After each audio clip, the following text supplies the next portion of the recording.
All right, chat. Very good afternoon, good evening, wherever you are in the world. Welcome to the stream. Welcome. I hope we're all doing well today.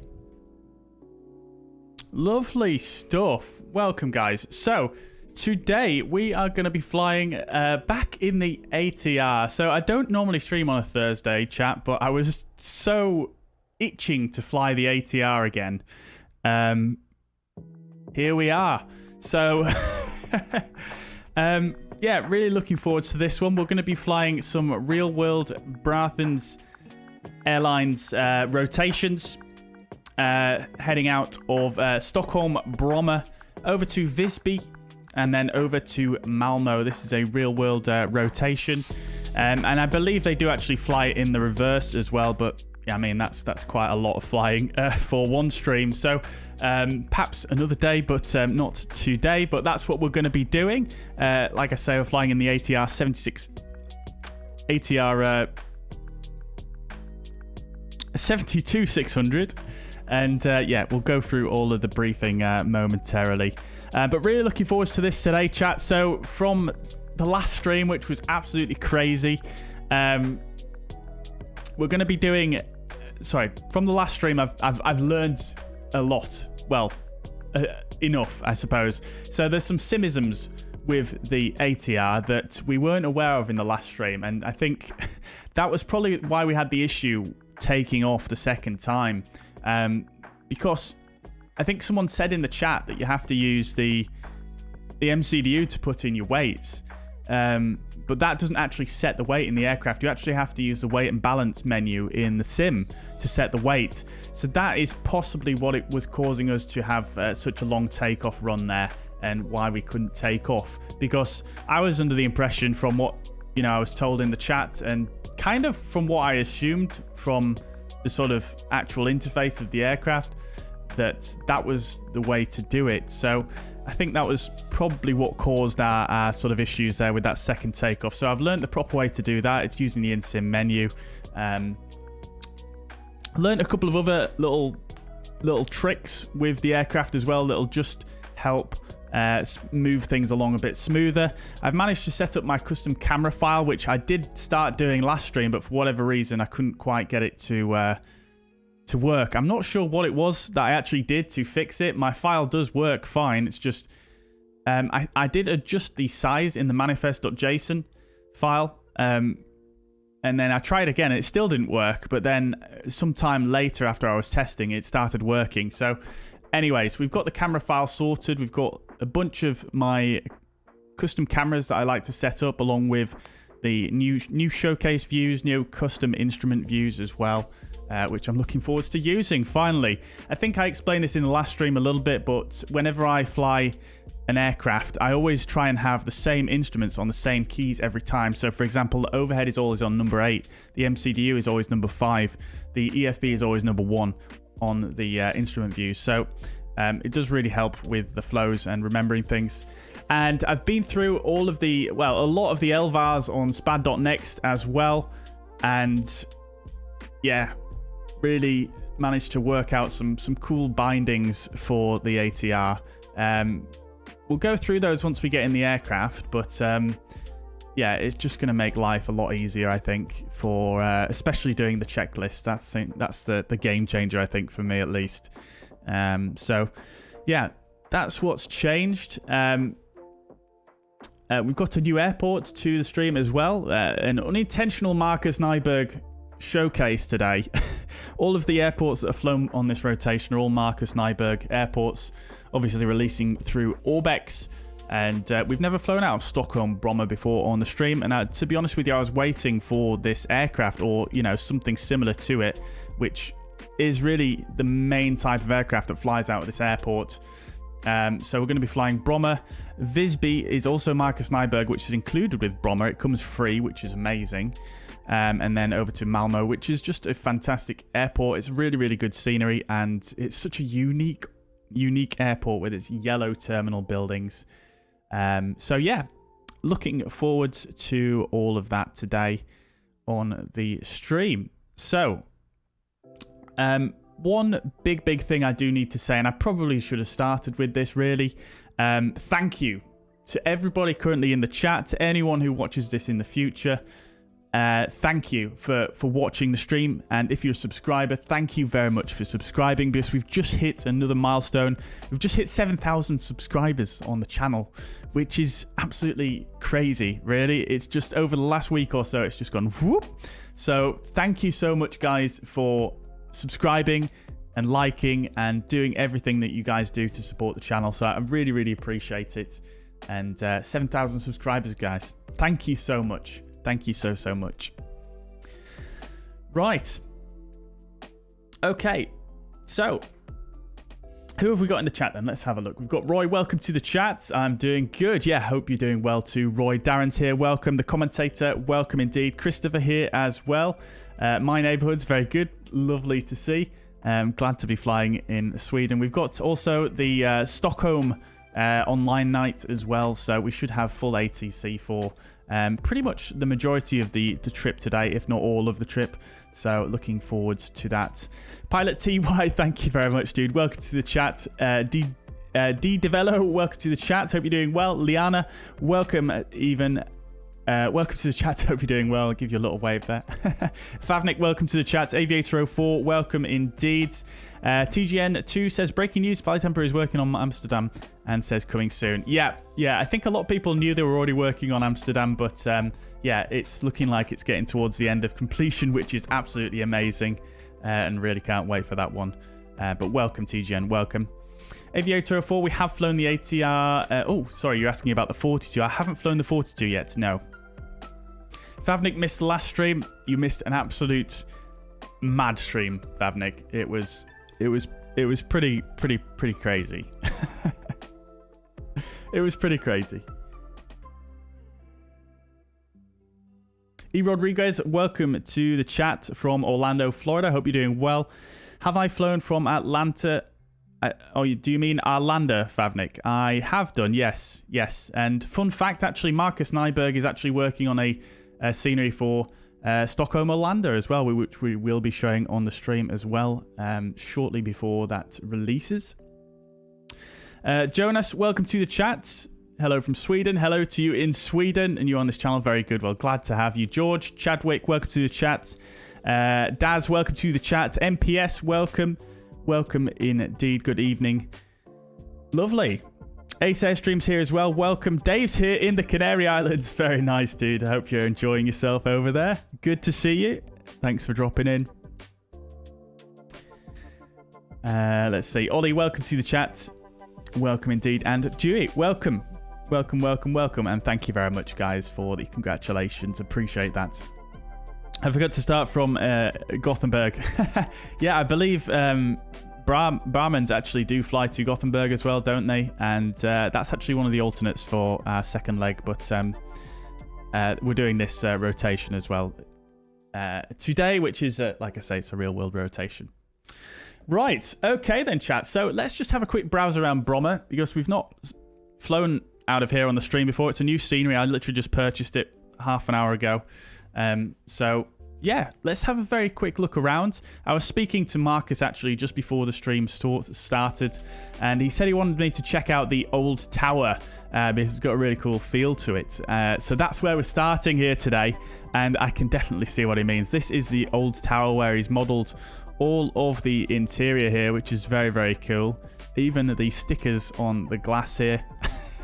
And yeah, it looks really, really cool, doesn't it? With all of the sort of a little bit more old school machinery in here. The instruments they use for the air traffic controls and the cards there. I forget what they call these guys actually for when they're doing ATC. But yeah, it does have a very cool feel to it, and I appreciate Markus for giving me the heads up to come and look in here, because I might not have done otherwise. It's even got the ceiling in with the green roofing panels. Very, very old school looking.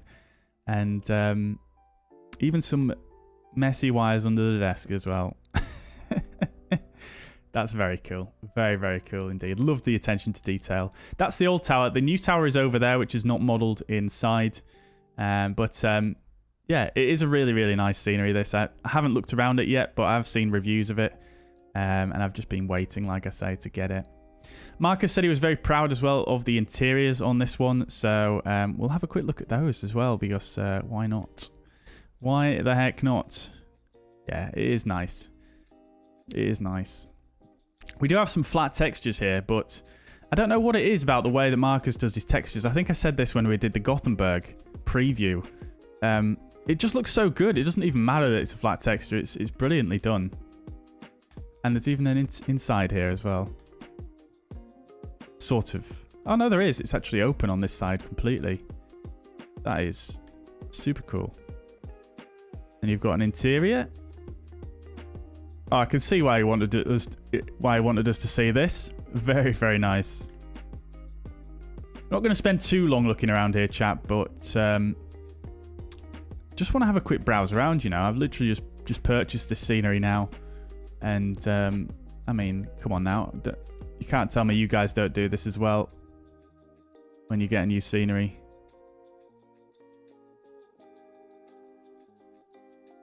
Very nice. Very, very nice. Love it. Love it, love it, love it. Very good. Let's have a quick zoom over here. Ground texture is fantastic as always with Markus's work.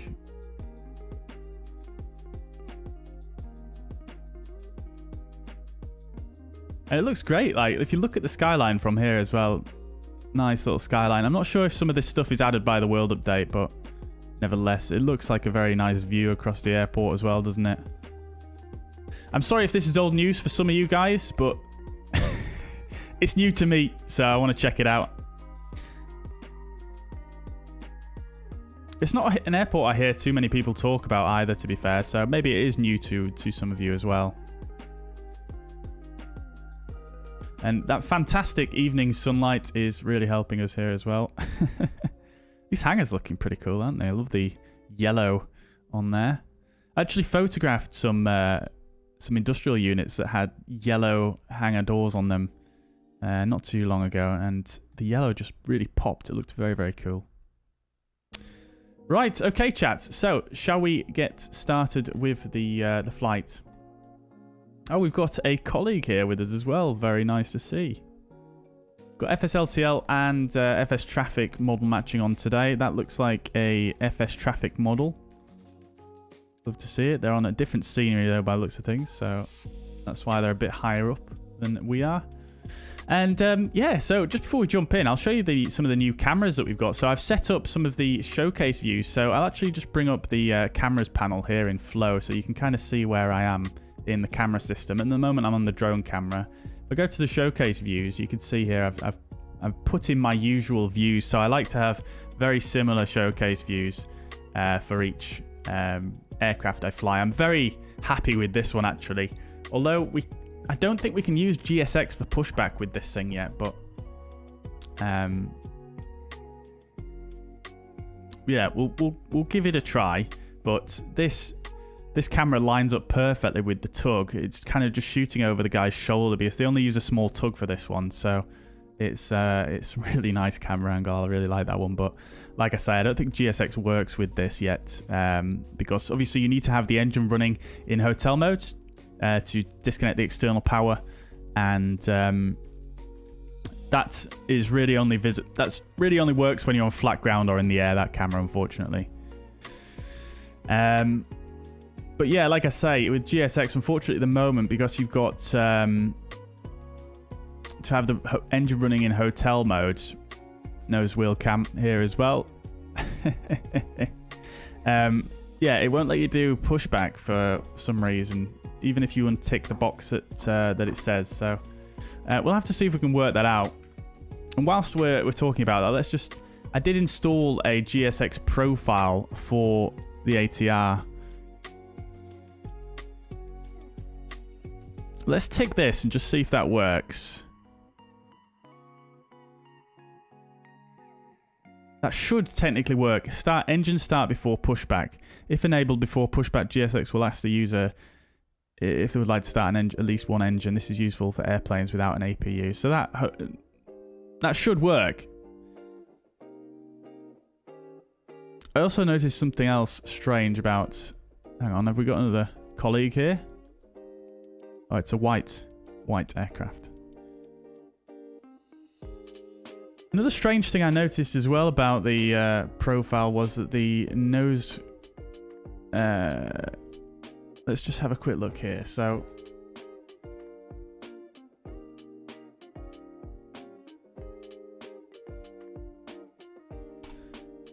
I won't be a sec, chat. I'm just going to see if I can fix one thing before we actually get rocking here.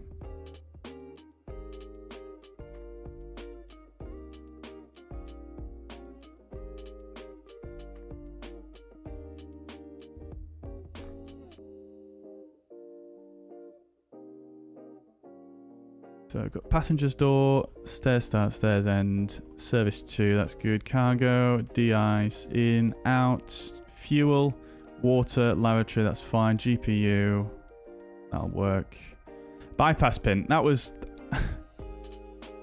the weird thing about this one. So why have they put the bypass pin on the engine? That's very bizarre. So let's just amend that. And we'll just put it where it's supposed to be.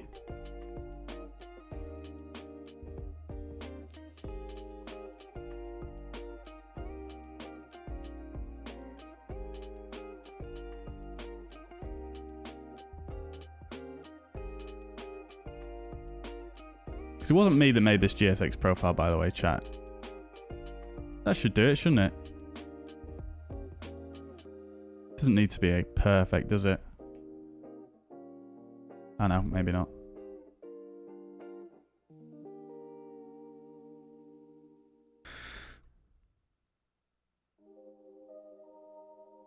Can't actually get it on the gear because it's it moves in too large increments.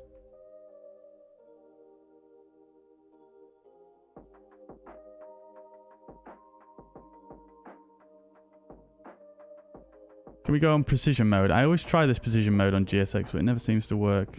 Number 5.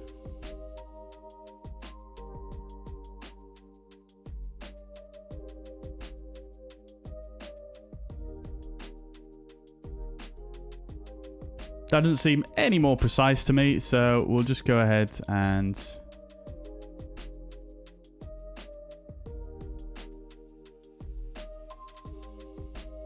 put it up there so it's less visible, but you can still see the tag hanging down.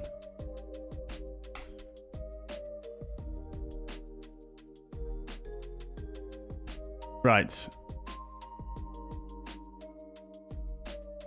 Let's just check that all saved.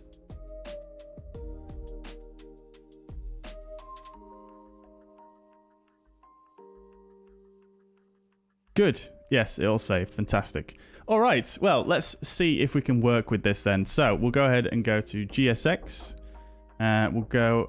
Initially, we'll request a GPU. We'll also request refueling. And that should do it for now. In fact, let's request a catering. I want to see what happens here if we request a catering.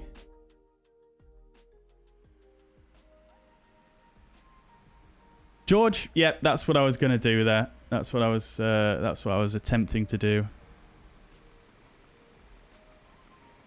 Henry, welcome to the chat. Went plane spotting in Malmo a few years ago. Very nice. Saw the ATR 72 there. Love to see it. Very, very good. Very, very good. Wow, quite a few of us here. Beautiful.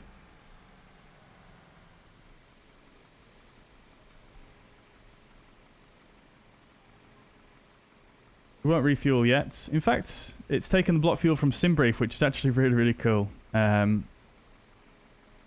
do that then, shall we? Frederick, welcome to the chat. Where did I get the bra livery? It's on flightsim.to MPS Gaming.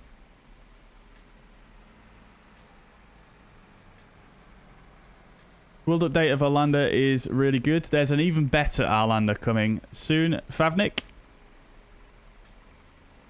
Oh, look, here we go. We've got the little mini catering. Hang on. Let's make sure we got the doors properly done. We got the ground power. Service door, main door, tail prop, cargo door.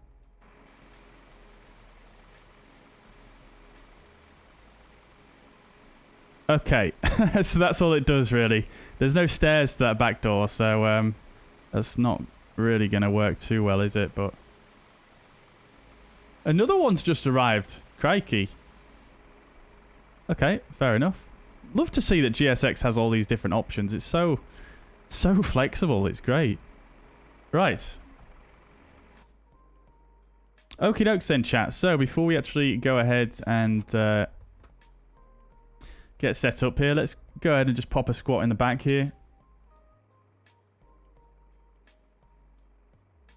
Doesn't Videro use Bras ATR? I'm not sure, George. I'm not sure. Followed me on a VATSIM app a couple of days ago. Amazing, Frederick. Amazing. Well, we're on VATSIM again today. Quizzy, welcome to the chat. Hope you're doing well. Good to see you. GXGX, welcome to the chat. Today my mother gave me a 4090 and a BMW X6 for your 18th birthday. Crikey. That is an amazing present. What a kind lady. Very good. Well, fair enough. I don't blame you. I would probably do the same, actually. Pilot TY, welcome to the chat. Am I publishing these as in the GSX profile, you mean? I got the GSX profile off flightsim.to.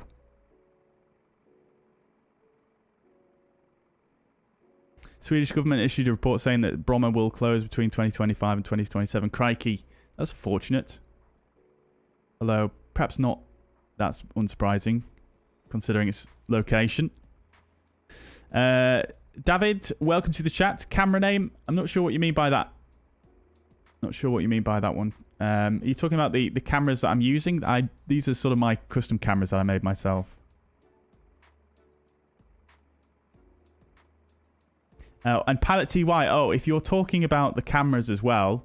So I'm not fully finished with the file yet, but when I do, I post all my camera files on the Discord for members, for Platinum members of the channel. It's a perk that they have.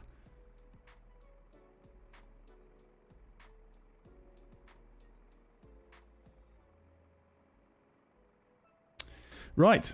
Andy Black, welcome to the chat. Hope you're doing well. Bromma is not planned to be closed anymore. Oh, very good. You know, I did think in the back of my mind, I did see something where they'd sort of gone against it, but I'm not sure if I was thinking of a different airport. But that's good to hear. Good to hear. Right. Okay then, chat. So, let's get a few things done then, shall we? Is this guy actually refueling here or not? Anyways, let's crack on with the flight for today. We'll need to brief the OFP as we normally do, and then we'll proceed with the setup. Right. So today we're going to be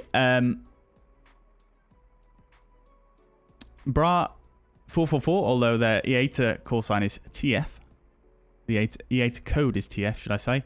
We're going from Bromma to Visby, and it is for the first flight in an ATR AT76, registration Sierra Echo Mike Kilo Lima. Call sign is going to be Braathens 444 Victor. Expected off blocks time 1800 and expected on blocks 1903. 119 miles over the ground. 19.3 is expected takeoff weight. Alternate is Arlanda. Cruising flight level 190. Trip time 35 minutes to Visby. And if we need to divert back to Arlanda, it's 47 minutes. Block fuel is 15 kilograms, which is currently being loaded. We're expecting runway 12 here at Bromma on the Tango Romeo at Sierra 4 Whiskey departure. I have checked the ATIS as well. We do have a controller online here as well at Bromma, so it is 12 in use. Expecting arrival into Visby, ROGMI to Tango and runway 21, which could change, but that is what we're expecting. 65 passengers on board today, so quite full, and 1.327 tons of cargo. Coming a bit further down and looking at the weather here. So we've got weather at Bromma, really not too bad at all. We do have some rain in the vicinity reported on this last METAR, which was at 1620. So it is a little bit old now, this METAR. And it doesn't seem to be raining at the moment, but that was reported earlier on. And then maybe we'll look at the TAF as well, which is more relevant. Cav OK, and a little bit of wind, nothing too crazy. Arriving into Visby, we do have a bit more wind, but still nothing too bad there at all. Right, cool. So that is the first flight. We'll go ahead and just brief the second flight as well, because we want to do a short turnaround. So let's just brief that one. So it's going to be Braathens 2150 for the next flight, Visby to Malmo. Call sign that time is going to be Braathens 1250. Off blocks time at Visby is going to be 1940 Zulu, so it gives us just over half an hour for the turnaround, arriving at Malmo at 2113 as the on blocks time. 235 miles this time, and takeoff weight expected 19.1 tons. Alternate is going to be Gothenburg, and cruising flight level there, flight level 200. Trip time 1 hour and 5 with an alternate time of 57 minutes. Block fuel 1.912 tons. Expected 2-1 on the KINTI 2 Charlie departure for Visby and the arrival into Malmo. EKRAL 1 Tango runway 35. 58 passengers on board for the second leg is planned, and 1.184 tons of cargo. Looking at the weather again, weather at Visby we've just briefed, and the weather at Malmo. We'll look at the TAF actually for this, not the METAR. It's going to be quite a bit of time before we actually get there, so we can expect the weather to just the ceiling really to change slightly. We could potentially be expecting some, well, that's actually not going to be relevant for us, is it?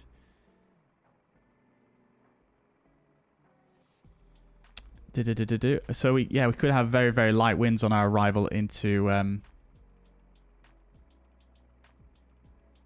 Malmo, which has only got a probability of actually no, that's this next line, isn't it? Yeah. Okay, so that's it really. Nothing too crazy to say about the weather at all. And then of course, looking at the routing, completely forgot about the maps there. So let's just quickly. Yeah. So initially departing out to the southeast, then a turn to the southwest, and then another turn to the southeast, and then into Visby. We've got a tropopause low in the area of flight level 240, and we've got a slight tailwind component for the trip, which is quite nice. And then this for looking at Visby to Malmo, it's basically straight to the southwest and then in from the south into Malmo. With a slight headwind component there as well, but mostly crosswind for that leg. Right, cool. So that is the OFP all briefed. We'll brief the charts as we normally do once we get rocking and rolling. But let's, for now, get the flight set up. Right, cool. Let's turn the music down, turn the in-sim sound up, and let's just have a peek out here, see how the fuel is doing. It's still not...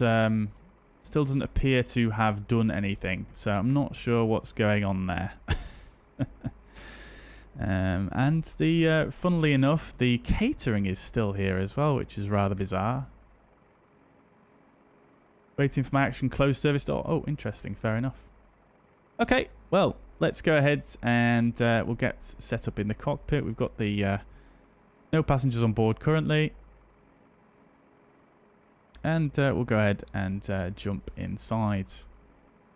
Lovely. Right. So, as you can see, new cameras, new me, and all that. Right. So, let's come over to here initially. We'll close the service door so that guy can depart.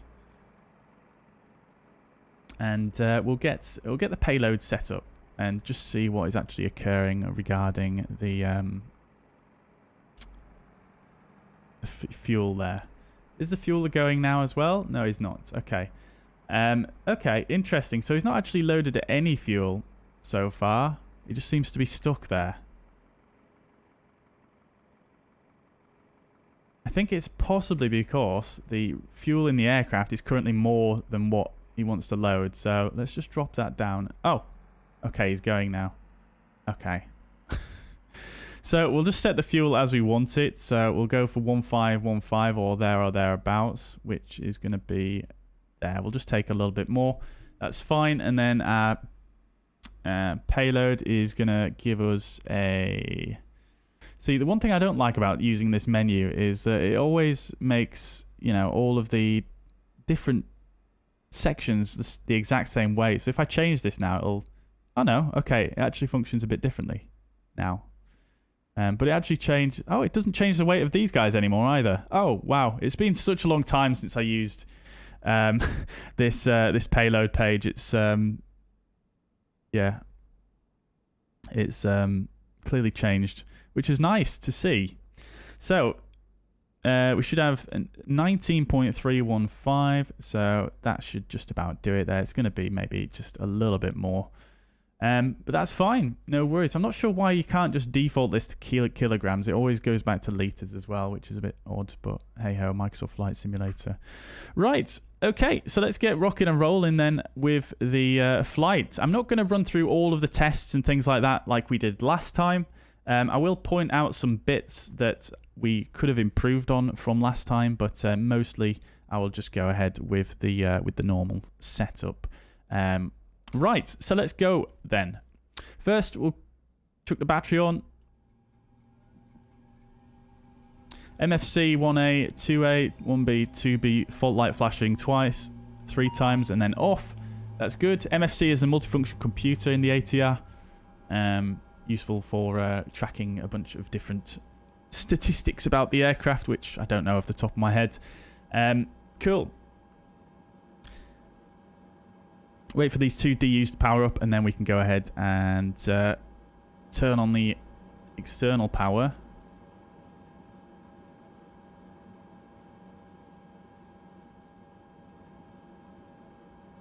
I do have to say, though, chat, this aircraft, the sounds in it are really quite good, I think. Right, there we go. I'm going to go ahead and set that to my side before I forget to do that. Right, okay, so let's crack on then. We'll turn the external power on as we go around. So wipers off, everything else looks good. Minimum cabin light off.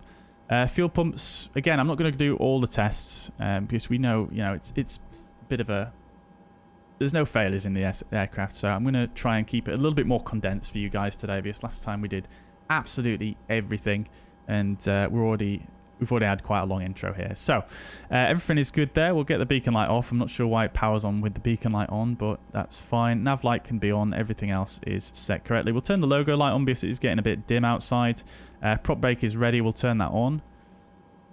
Starter is off. DC gens. Now these, from what I found from the last stream, from talking to the ATR pilot we had in the stream, these should actually be on when the aircraft turns on. I don't think it's something that you really turn off in normal operations.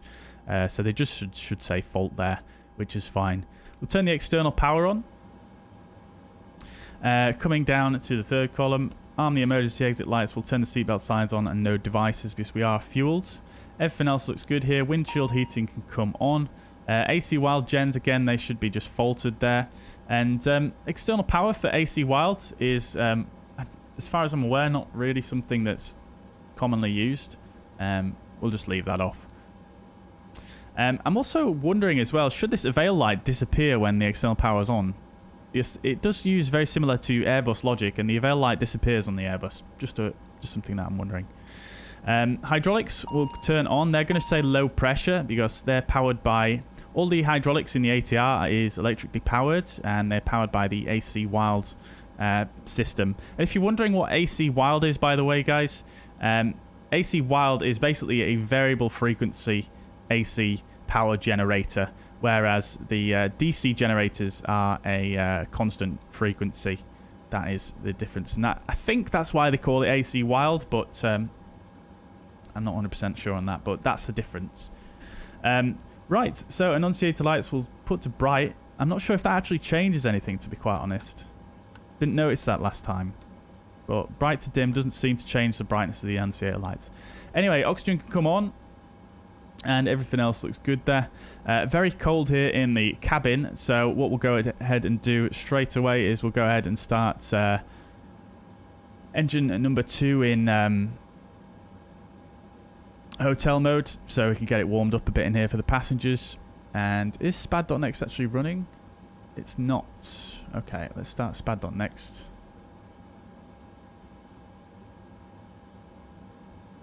Is there a DAT livery available yet? Which airline is DAT? Is it Danish Air Transport, Henry? I don't think there is, because I have looked out for that because they have a super funky livery. Okay. Yeah. Got a cat with us. She probably won't come up. She never seems to do when I'm on my computer. What's up? Gonna come up. Come on. Chat will want to see you. What? No, she's just meowing at me. I have fed her, for the record. Right. We'll turn the cockpit temperature up a bit as well for when the air bleeds do come on. Right, so we'll start engine 2 in hotel mode. We'll get the pump on. We'll set it to, we'll use start B and then engine starts. 10% on the NH, and we'll put the condition levers to feather, which I just have done. Again, that's something I set up with SPAD.next. So it's easier to monitor then, isn't it?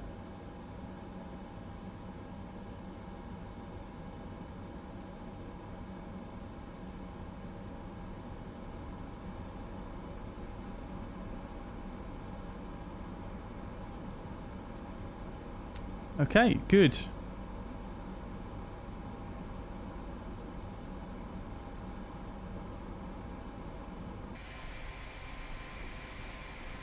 Oh no, I've done it in the wrong order, haven't I, chat? Because with GSX, you want to start the engine later, don't you? Okay, so we won't do that then. We'll just have to have cold passengers. I know that's not probably the proper way, but I do want to test out GSX with this thing, so we'll get the starter off and we'll just put the engine to shut off.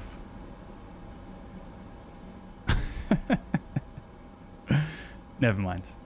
Big Ols, welcome to the chat. Hope you're doing well. Welcome indeed. Welcome indeed. To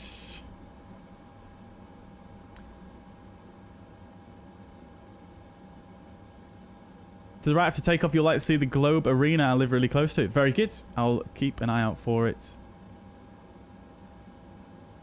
Orbx Bromma includes Visby. It does. It does. It includes another small airstrip as well, but I can't remember the name of it. DC Drones, welcome to the chat. Nice video about the flight sim chair. I'd like to know if you recommend me to buy the PMDG 737-800.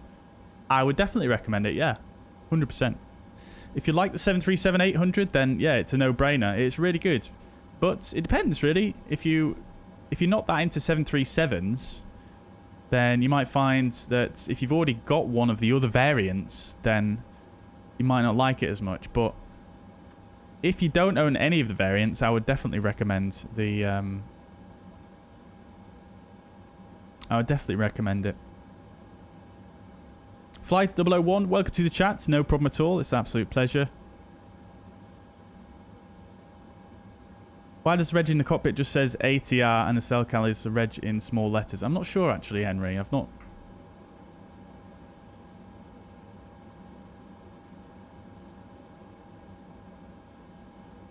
Where actually is the cell cal in this? I mean, obviously these aircraft are pretty much never going to use cell cal.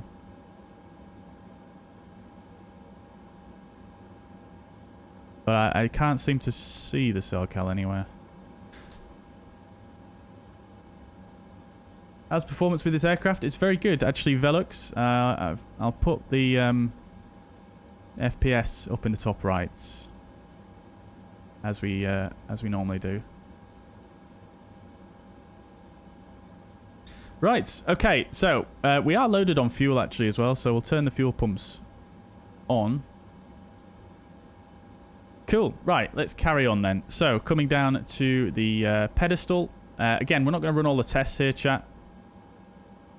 But we'll definitely turn up some of the lighting here.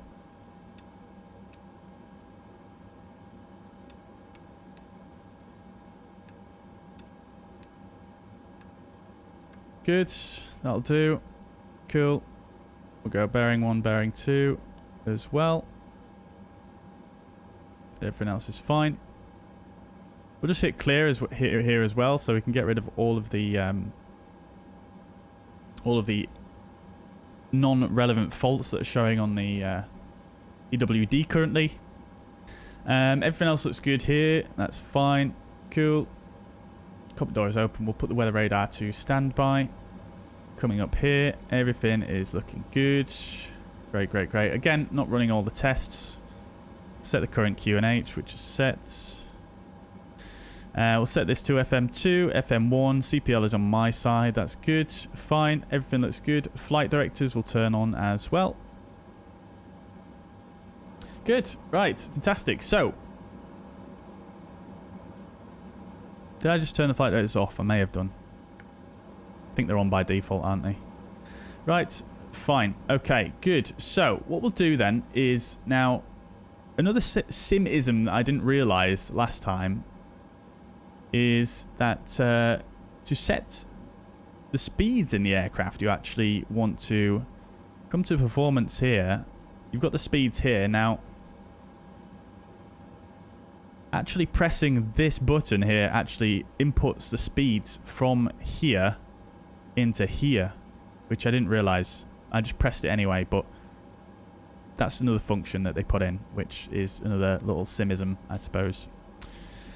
Anyways, let us crack on then with the MCDU setup.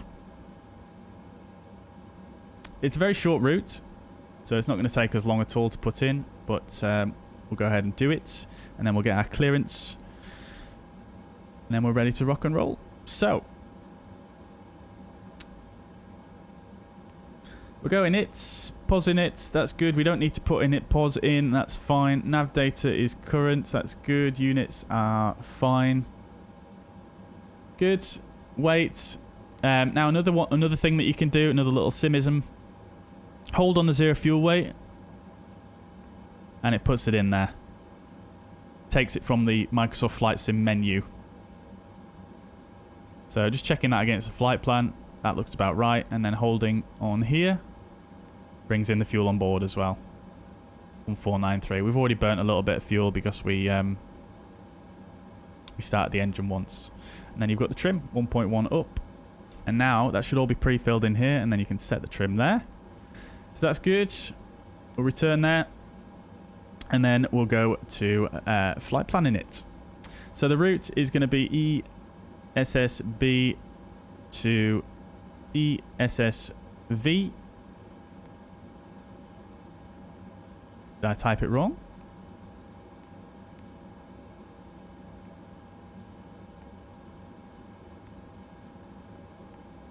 Clearly I did.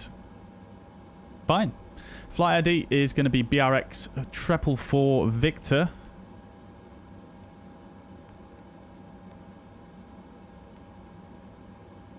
Good. Then we'll go to... Oh, you can't actually go to the flight plan without executing it first. Okay, fine. Interesting. Right, so our en route waypoints is going to be TRS. And then from there, we're going to take an airway. Hopefully this works better today. Mike 996 to ROGMI.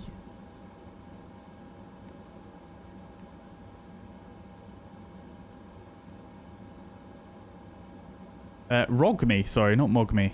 No wonder I couldn't see it.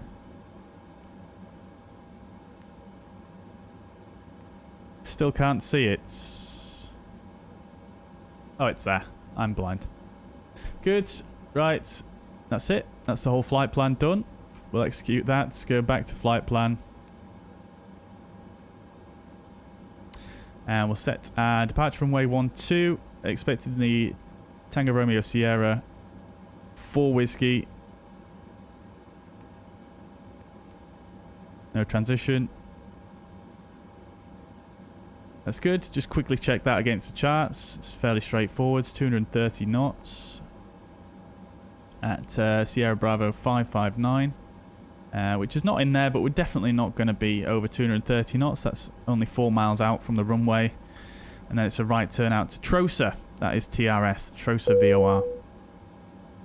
And then just checking the flight plan here, because last time it did do some funky stuff with the waypoints. So TRS to APSA, and then Disru, and then to ROGMI. Cool. And then we'll put in our arrival now, because it is a very short flight. We are going to have ATC as well, so I don't want to get overloaded on tasks. We'll go for RNAV 21, and then the ROGMI 2 Tango is the arrival we're going to do.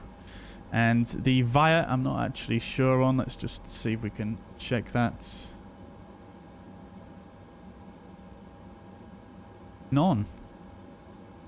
Execute. Good. We'll check that rest once we are in the air. We are already running late, as you can see. Right, cool. And then we'll go to the VNav page. Oh. Hello?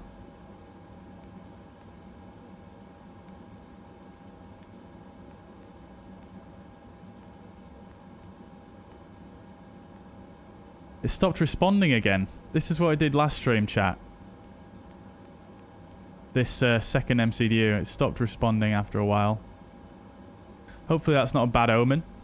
We'll come over here and we should have the same data. So let's just check. We do. Yeah, it stopped responding on that side.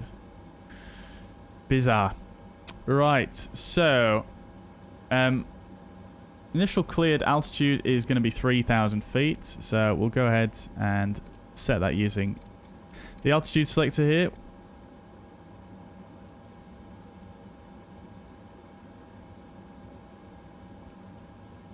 And we don't need to set up the destination yet. It's not got any target speeds yet because we've not put them in. So we should be able to now just go performance and then just click this guy.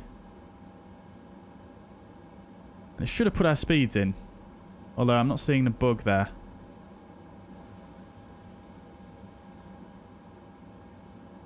Press it again. Maybe it shows it on this side? No.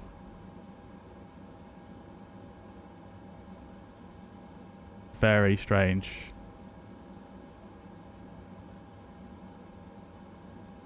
It should have inserted the speeds there. Why is the right required runway length going down on its own? It's changing.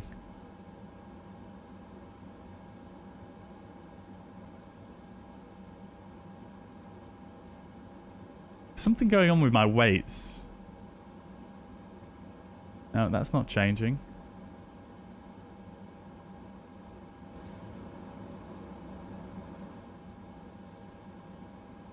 Okay. Well, we'll just press on for now, chat, and just see if it fixes itself. Okay. So we're gonna have to use this MCDU, unfortunately, which is a bit annoying, but hey ho. Takeoff perf. Transition altitude is 5,000.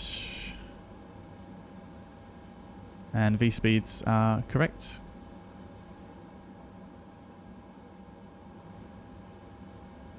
Cool. Good.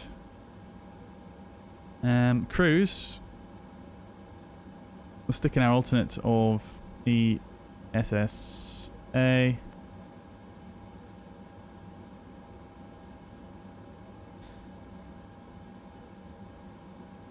And the mean wind 291 at 19 knots.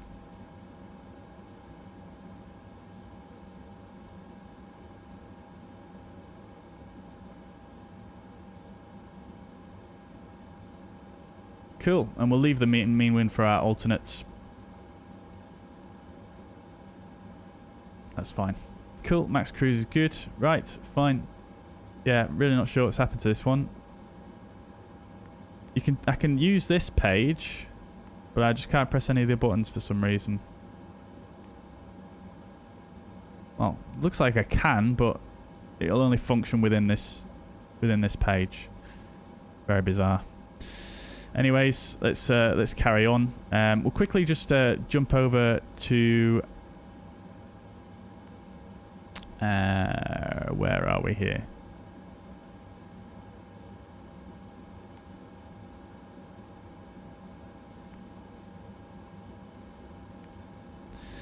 Yeah, we'll just quickly tune in some bits on the nav radios. You can obviously do this through the screens here, but I think it's just easier to do it as a flow this way. So for the departure, we want the Sierra Bravo localizer as DME. So 110.3, we'll put that on nav 1. That's going to go to manual. And then nav 2, we'll put 114.3.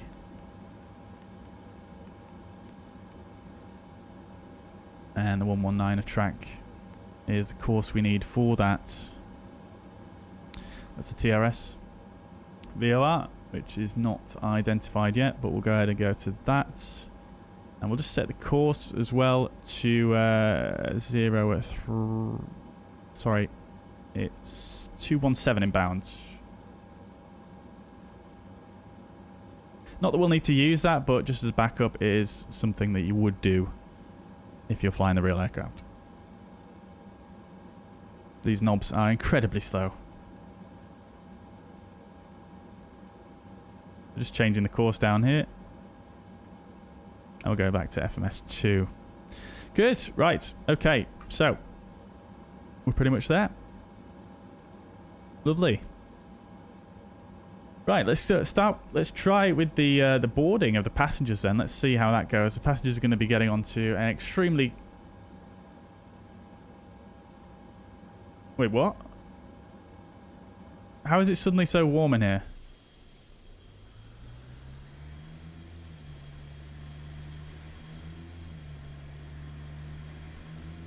What?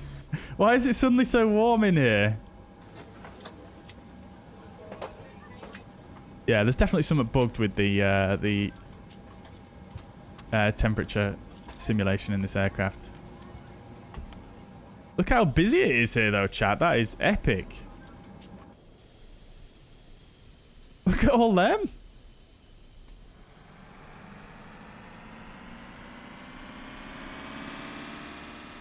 We've got a Scandinavian A320 as well. Love to see it, chat. Look at this.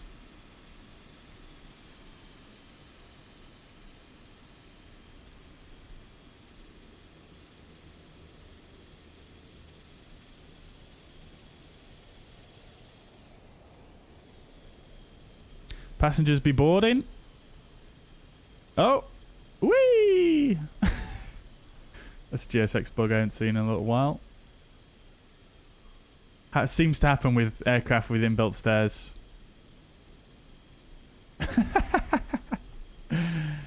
Well then. Poor people. My call sign's accidentally set to NRX, which on in here or on VATSIM.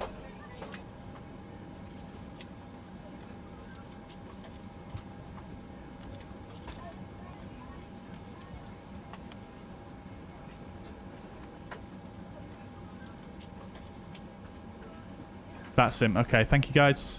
Thank you, thank you.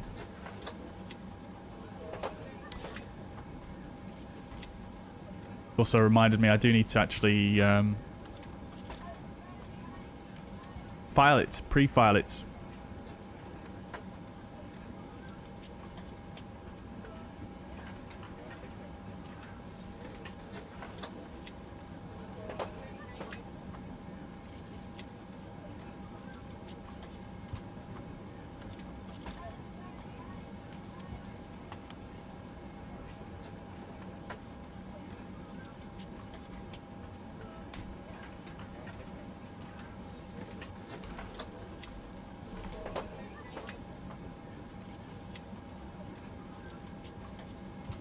It's also Braathens, isn't it? Sorry for anyone that way. I think I said Brahmins earlier, didn't I?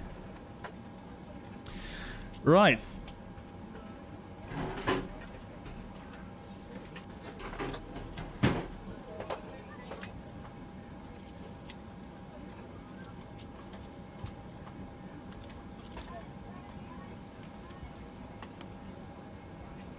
Which stand are we at? I'd love for a sign. Actually, what we should be able to do actually is come to here. Does it have stand numbers on here? It does, but not ours. Let's just go ahead and find it out on the charts. We are at stand number 8. Now, I believe what you can do is you can set your own stand here.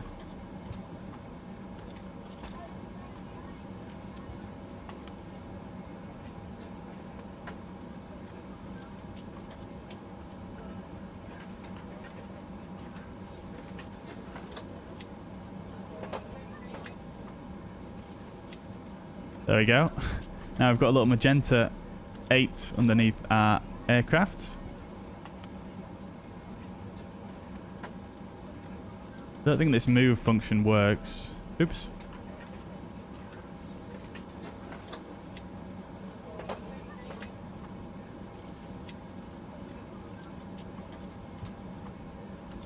Look at that.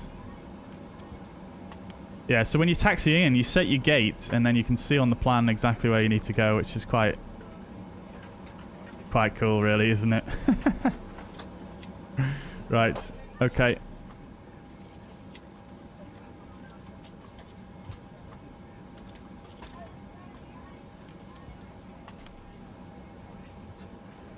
Can I mute the cabin noise and GSX setup? I probably, yeah. I mean, I can do for the next stream, but for now it's already done and dusted, isn't it? I mean, yeah, it probably won't be as loud, and obviously obviously passengers are going to come to the front here, and as more people get on, it's going to get louder. I don't know, man. Neither here nor there.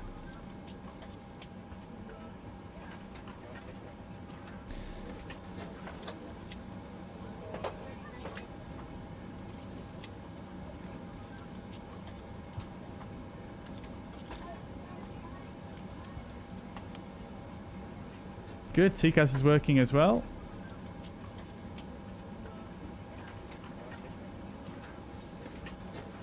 Okie dokie. Right, shall we speak to ATC then and get a clearance? 1216.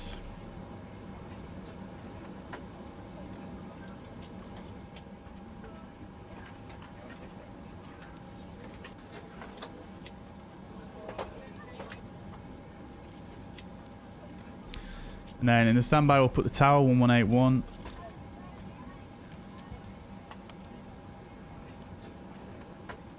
good. Hold position. Holding position, Braathens 430 Victor. Braathens 430 Victor, give way for the passing TBM 900, currently taxiing on Yankee. Roger that, go behind the TBM, Braathens 430 Victor, may I start turnaround? Got 80 Yankee. QNH is still 1010. 430 Victor, turnaround approved, and behind the taxiing TBM 900, taxi behind on Yankee. Behind the TBM, continue on Yankee, Braathens 430 Victor.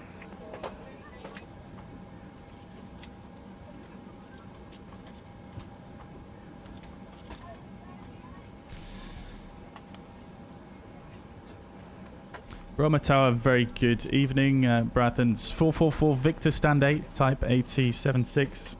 Information Yankee QNH 1010. Requesting clearance to Visby.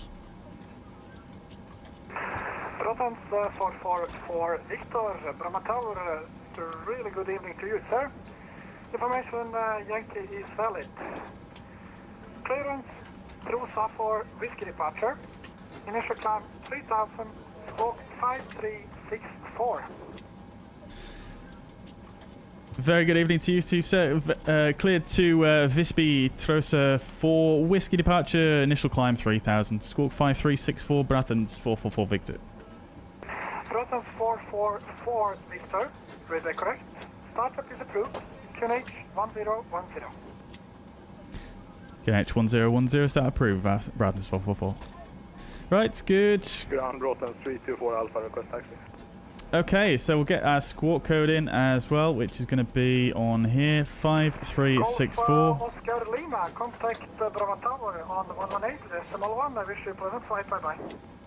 118.1, taxi begin. Good, alright. So, for the departure, we'll just make sure we've got everything set up correctly. Oh, you can do a DME hold, that's actually really nice. Love to see it. Nevertheless, we don't need to use that this time. Traffic above, we'll use the weather radar for the departure. Put your airports and nav aids on as well. And SVS, I'm not actually sure exactly what that... Oh, it's a synthetic vision, crikey. No, thank you. Not my thing.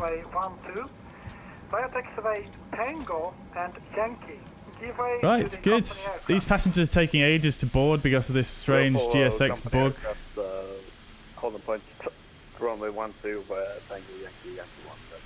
I think we just do away with GSX here, chat, because that is just some serious bug right there. Let's just send him on his way, and we'll just go ahead and assume the passengers have boarded.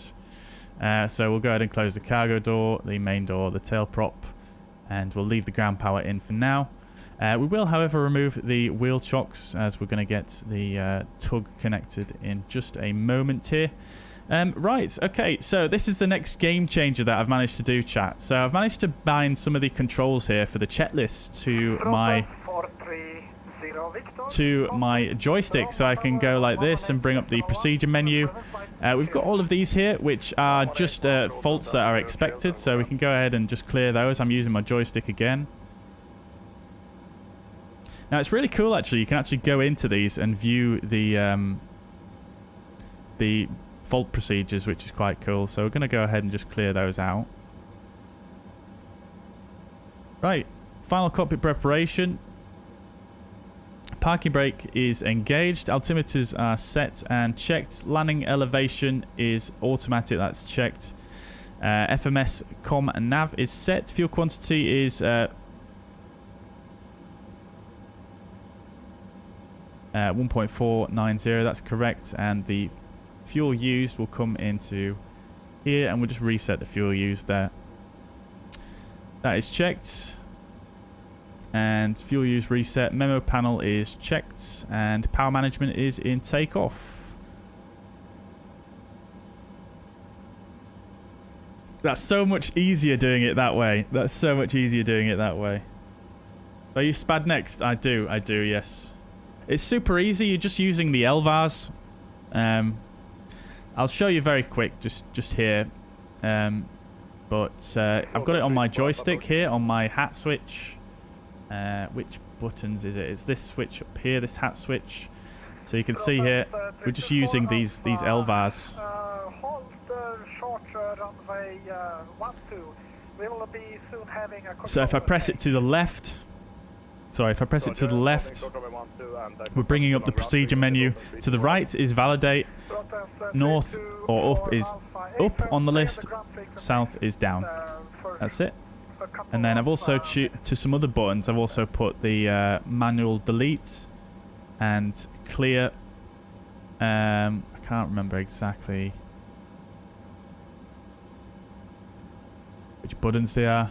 I don't want to press them. There we go. So we've got here we've got EFIS clear and EFIS manual delete as well, which clears out the procedures, and the clear will clear any warnings. So yeah, that's that. Super easy to set up. You just literally use those LVARs and you need to set them to 1, and that's it really.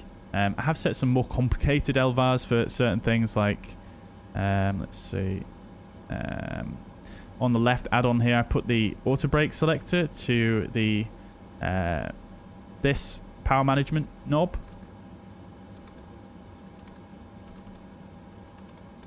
which is super nice. This is the gust lock.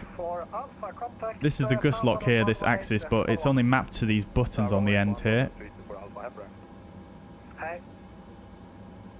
Not sure why my gear lever's up. Yeah, nothing else too crazy. I think that's probably about it. And then just some autopilot controls and things. Including recall. Right, so yeah, we'll assume passengers are boarded now, and yeah, we're on ground power, ready to rock and roll. So we'll get started on the hotel mode. So we'll go before propeller rotation. CDLS is on. Let's just go back here and close the door. CDLS is this, by the way, chats. This guy, the cockpit door locking system. Very original name, I know. We close this door in the middle as well, chat. Goodbye. Right. FMS and takeoff data confirmed, although we don't still have the speed showing, but let's just hope that works. Trims are set. Tail prop is on board. Doors are closed. Seatbelt signs are on. That is down here. The indications, I was looking on here for it on the last stream, but they're down here. No device seatbelt. And then the beacon light we shall just turn on in just a moment. And we don't need to do the propeller rotation checklist actually here now, do we, chat? Because also one thing I couldn't find is how to untick certain items, which surely you should be able to do, but I couldn't find a way to do it. I tried holding down the validate key, but that doesn't seem to do anything. And then I don't know if the clear does it. No, that doesn't do it either. Or Mandel, that doesn't do it either. So yeah, I'm not sure if there's a way to untick items that you've ticked. You can bring back the recall, but that's fine. Yeah, okay, fine. So we'll start one engine in hotel mode. We'll get the tug connected first, though, because that's how you've got to do it with GSX. So we'll go prepare for pushback and departure. Do you want to start an engine before pushback? Yes. So do I start it now? Or do I wait till they've connected?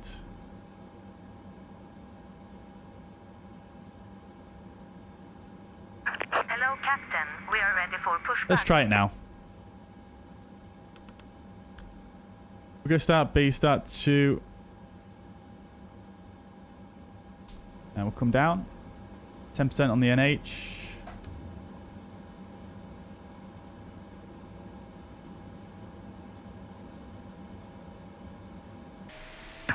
Departure checks completed. Bypass pin inserted.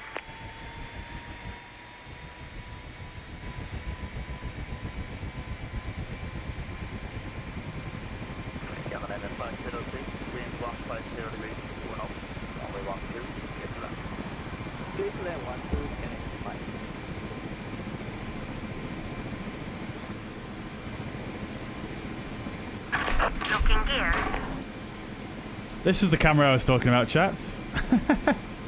Now, you probably wouldn't push here, to be fair, but nevertheless. Of course, we need the wing light on as well.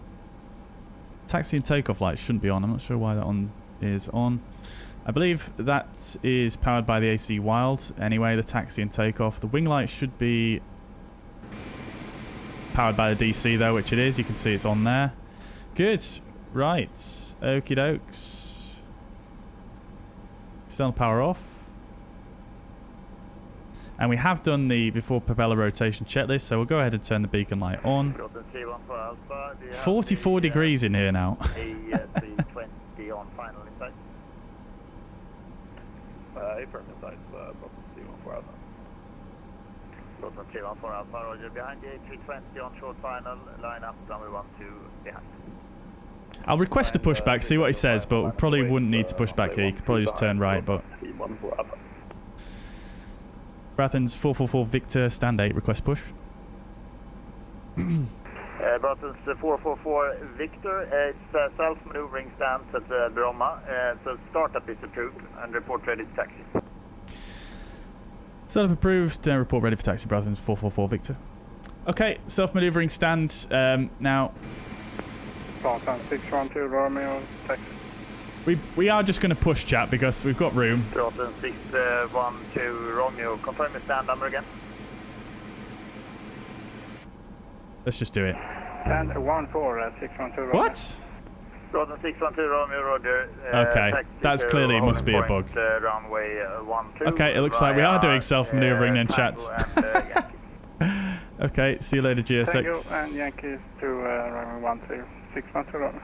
Okay, so propeller rotation, prop brake off. Romeo Alpha Whiskey, call you back.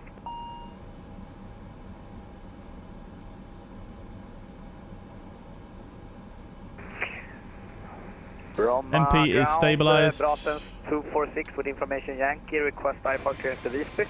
Stand number 7.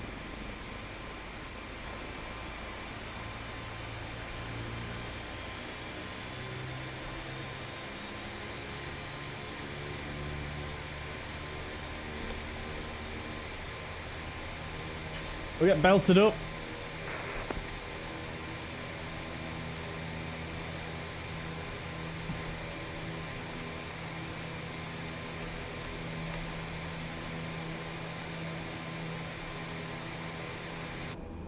Lovely stuff. That engine's stabilized, low pitch, good. Right, engine start on number 2, sorry, number 1. Bromma ground, Braathens 246, radio check. Braathens 246, call you back, we just have a controller change in progress. Brake, Braathens 10% NH. Alpha, when airborne, contact Stockholm 126.650. Wind 150 degrees, 4 knots, runway 12, clear for takeoff. 12, clear for takeoff, The ITT seems quite static as well. It seems to not really move out of a certain range. It's very static feeling. Scandinavian 506, you can start. I feel like the NP should stabilize at a slightly higher number as well as from what I've read. But there we go. All right, taxi via Yankee, NP is stable. You'll call me back, Scandinavian 506.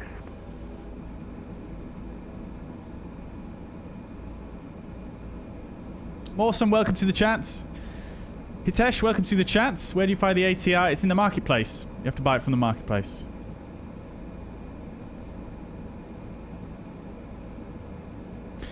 Should I make it a little bit brighter though, chat? Because it is quite dull. It's getting quite dark here. Let's just do that.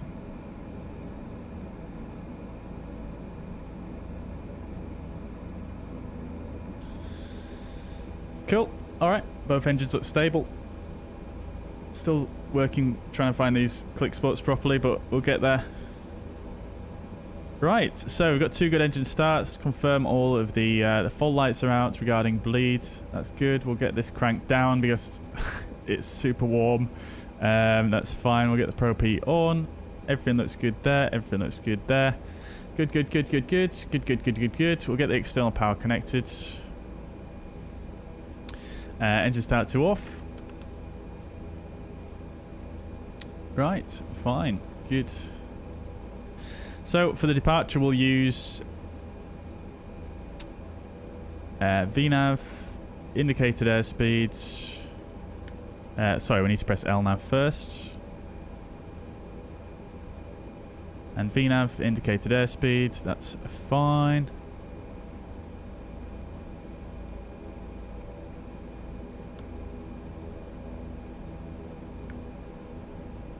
Okay. Good. That's it. Ah, we've got our speeds now. Love to see it. Very good. Not sure what the issue was, but it seems to be sorted now. We'll just change the... Can we change the format on this side? So it's not quite so busy. I think that's because, just because we're on this view here. It should change. There we go. That's perfect. Right. Good. Okay. So that's all done. Right. I love this view. It's so good. Right. Braathens 444, stand 8, request taxi.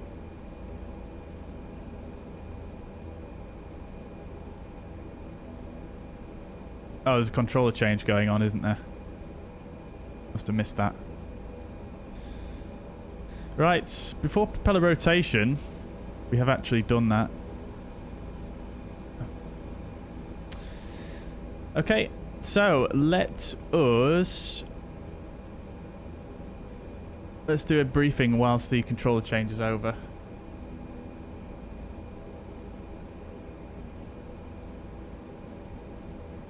Right. We are very late here, chat. 612, I'm here fully ready, 12. Cool. So we're going to be departing Stockholm, Sweden. This is the Bromma airport, 20-9. We're not going to look at this for the taxi, however. 47 feet is the airport elevation. We're departing runway 12. Right, so let's have a closer look then, shall we?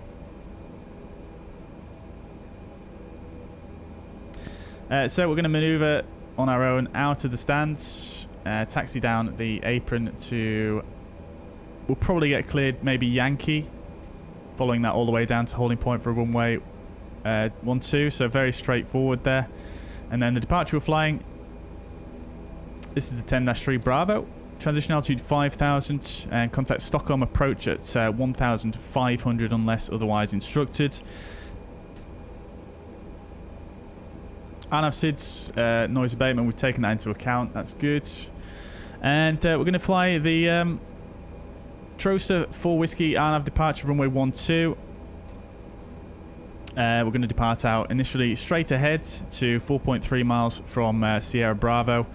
Flyover waypoint here, Sierra Bravo 559, max 230 knots. We've already checked that in the FMS or the MCDU. And we're going to take a right turn to intercept at Sierra Bravo 710, the 217 inbound course to Trosa. Do we have ground on Bromma now? Initial climb clearance is 3,000 feet. Good. That is the briefing.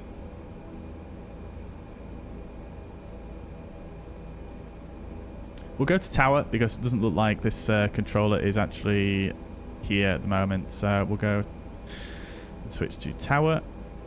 12650. Ha det så bra, Lago. Ha det bra, hej då. Hej då. Tower, very good evening. Braathens 444 Victor stand 8, request taxi. Braathens 444 Victor, taxi holding point, Yankee 1, runway 12, via Yankee. Taxi to holding point, Yankee 1, runway 12 via Yankee, Braathens 444 Victor. Okay, so as briefed, that's all good. Before taxi checklist, FWS recall. We could do that now. That's the wrong button. Apologies. Recall is checked. Com hatch is closed. Condition lever 1 and 2 auto anti-ice. We are actually going to put some anti-ice on for the departure.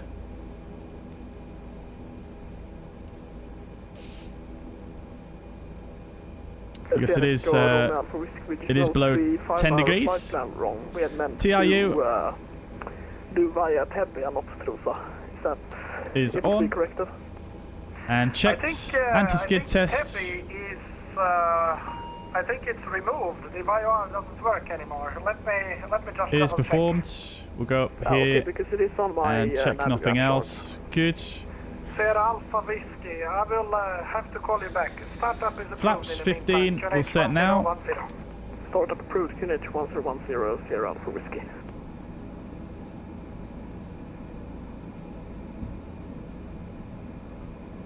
Lovely. Good. Nose wheel steering. Should already be on. Which it is. Nose wheel steering is on. Procedure completed. I love how it changes these screens as well. That's so nice, isn't it, chat? Right. Sierra Alpha Whiskey, I will have to call you back with the clearance. I think I have to coordinate with the approach. Stand by. Oh, that's perfect. Sierra Alpha Whiskey. We'll wait. New quick views, chats. Love to see it.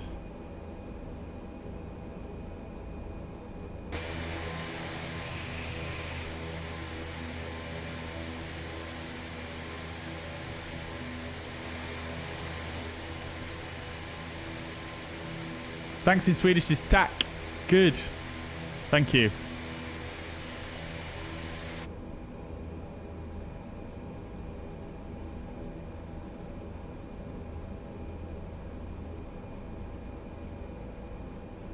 Right, so Yankee is the taxiway we're currently on.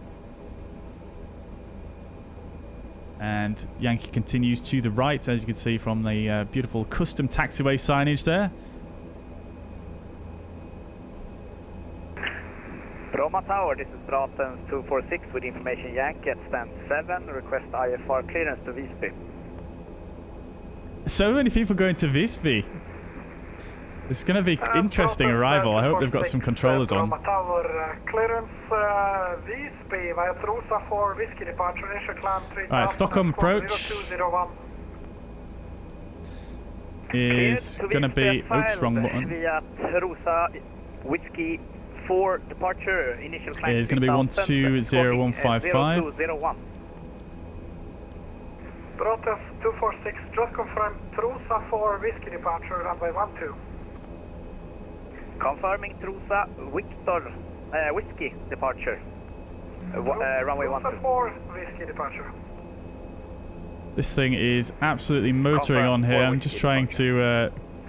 Braathens 246, readback correct, startup is approved. QNH 1012. Correction, QNH 1010. Call when ready for taxi. Startup is approved. I keep for pressing Braathens 8 246, instead of QNH 0. 1010. I call you back for taxi.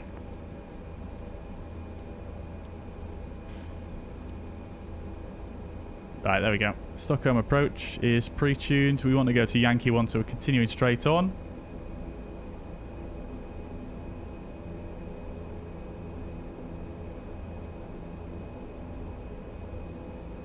Oh, they're using a different frequency, actually, for approach today. It's going to be 126650 then, I think.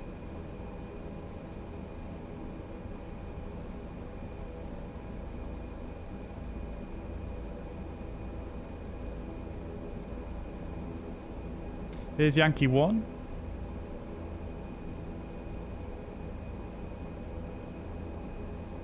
Little wigwags.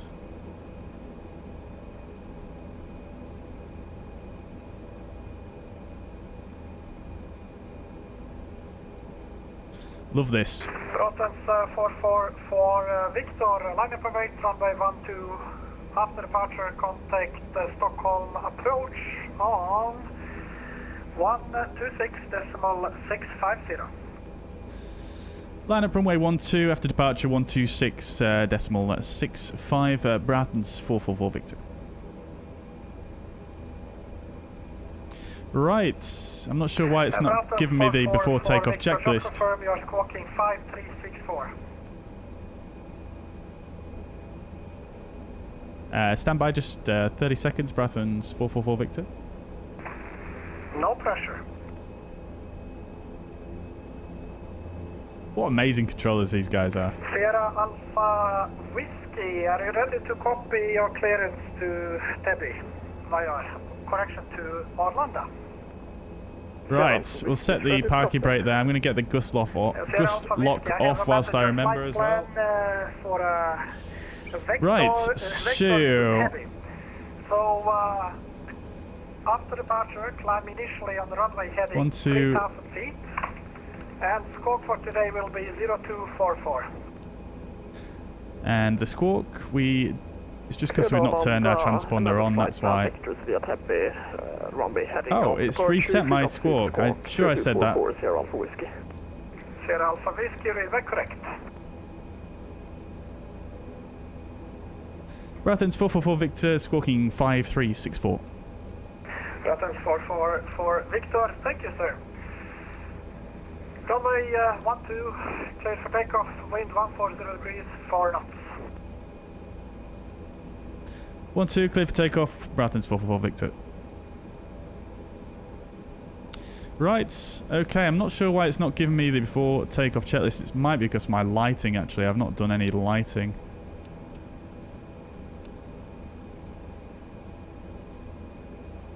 Okay, let's just see if it's given me it now. It hasn't. Okay, we'll carry on.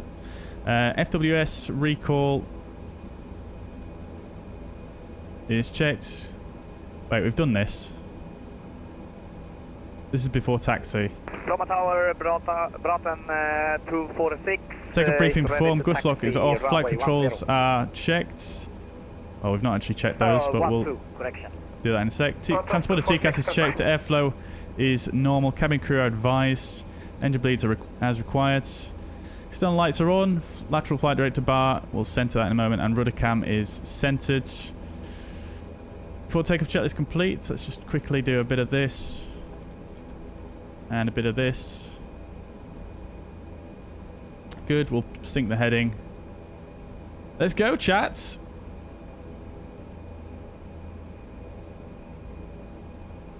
Okay, so parking brake release.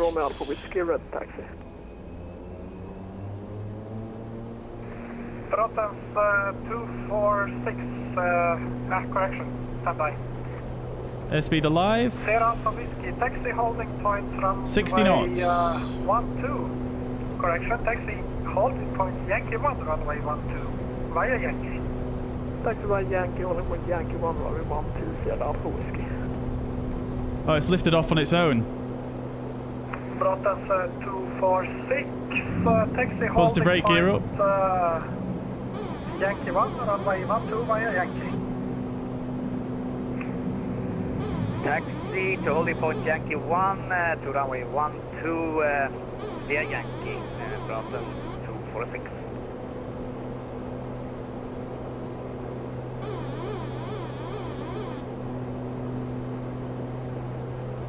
Attentional aircraft. LNAV, VNAV indicated airspeeds.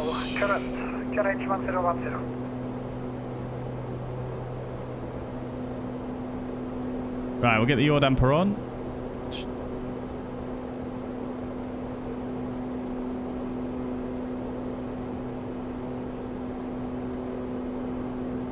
Acceleration altitude.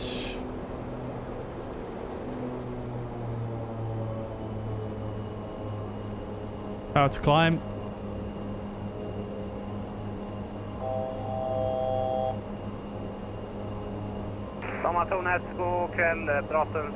I'll put the AP in so I can change our frequency here, and speed is checked, flat set to up. 200. Affirmative, Braathens 260, Papa. Skrämmer 137, turn right direct Restna. Turn right direct Restna, ska ni också.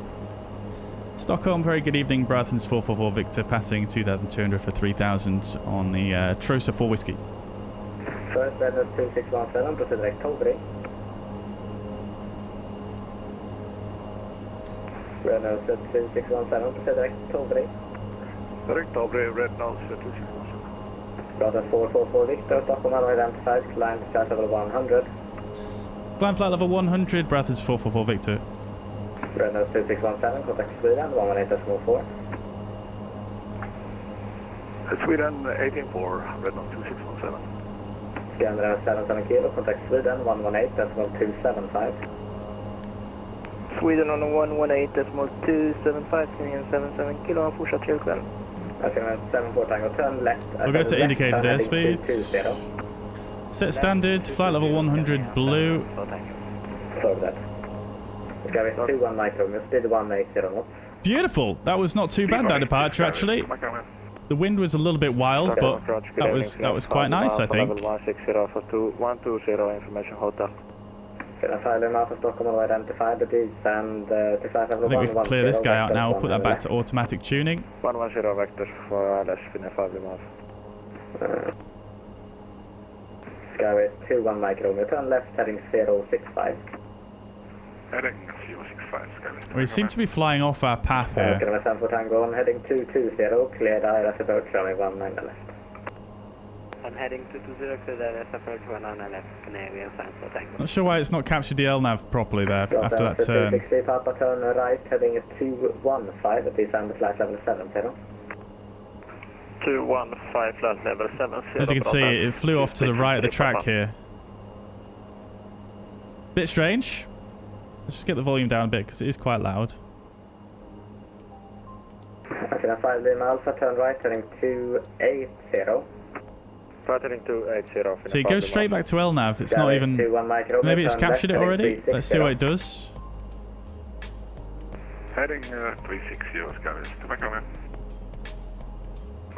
Witness 3197, good evening, Pet 1 Gulf departure. Beautiful, beautiful. I missed the stadium. I missed the stadium, Chris. See if we can see it from here. 180, Witness 3197. Braathens 4 Victor, contact Sweden 118.275. Is that it right there? Stockholm departure, lot 3125 with you, direct, noisily passing 3,000 feet. Lot 2135 Stockholm are identified. Maintain 3,000 feet for now, and you can expect further climb in 1 minute. Maintain 3,000, expecting climb in 1 minute, lot 3125. Braathens 444 Victor, contact Sweden 118.275. Skyway 21 Mike Romeo, turn right, heading correction right, heading 110. Right. A little airstrip down there. Braathens 444 Victor, contact Sweden 118.275. 118.275, Braathens 444 Victor. Lot 3125, turn right, heading 2... Right. sorry. Yeah, turn right, heading 200, climb altitude 5,000 feet. Right 200, altitude 5,000. Braathens 325 Alpha, okay, direct Ditva. Direct Ditva, Braathens 325 Alpha, tackar. Looks like it's captured the VNAV path, the LNAV path properly this time. 118.4. 118.4, Braathens 325 Alpha, go fast. Okay. Sweden, very good evening. Braathens 444 Victor, passing flight level 89 for flight level 100, inbound Trosa. Braathens 444 Victor, good evening. Sweden Control, radar contact, climb flight level 190, clear direct VPAX for runway 21. Climb flight level 190, say again, direct for Braathens 444 Victor.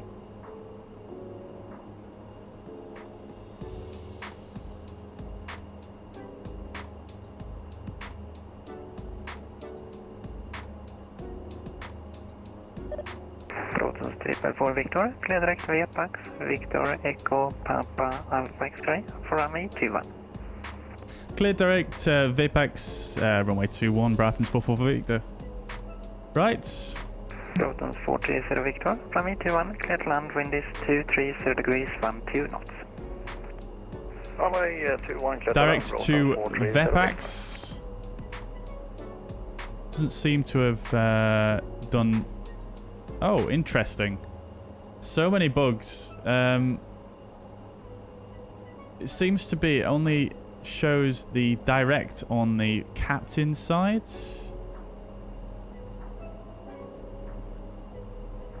Very strange. Oh, maybe it's because I'm using this FMS, though, to be fair. Yeah, this one's broken, isn't it? Still. Yeah, that's probably what it is. Right, okay, chat. Very, very short flight here. So we kind of need to press on here with all our procedures. So after takeoff, landing gear is up, flaps are 0. Power management is climb, engine bleeds are on, taxi and takeoff lights are off, altimeters are set and cross-checked. After takeoff, checklist complete. We have passed through flight level 100 now. Let's get the landing lights off and the seatbelt signs off as well. And regarding the icing, no longer required. Red nose 3197. Good evening, Sweden control, radar contact. Climb to flight level 280. Clear direct LPAX. Right, okay, so it's runway... Level 280, direct LPAX, red nose 3197.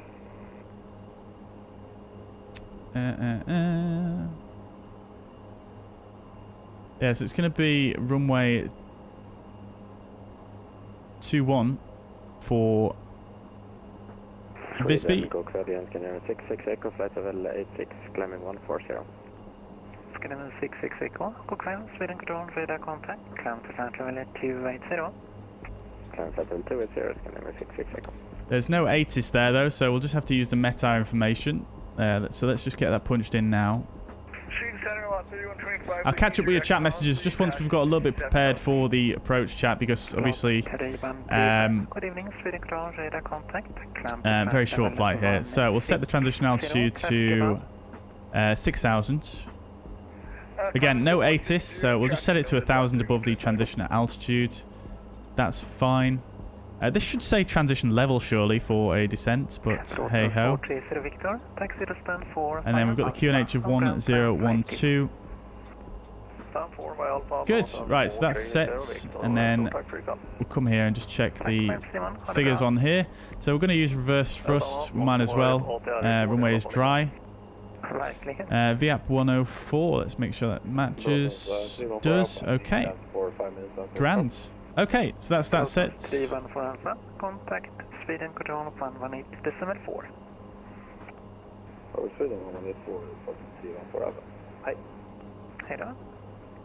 Good, okay, fine. So let's just come here. I don't think our VNAV's really worked that well this time. I'm not sure. Let's stick information in here as well, of course. So temperature is 4 degrees. Can't put that in there for some reason. And it also says QNH inches of mercury, which is totally incorrect. What in the world? There's quite a few little bugs that I didn't notice last time. Very interesting. Oh, actually no, I can't enter these, can I? Because temperature compensation doesn't work either. So yeah, I can't enter these because they're not green. So that's normal. That's fine. Okay, I'm just getting... Oh, no. If it's blue, I can enter there. Or I should be able to. Okay, I'm even more confused now. Destination elevation is in there, though, so we've checked that at least. Right, yeah. Sorry, chat, I'm getting flustered. Right, okay, so that's fine. That's all done.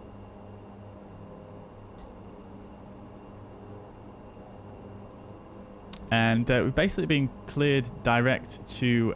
VEPAX, which is the first fix on the approach. So very, very straightforward in terms of our routing.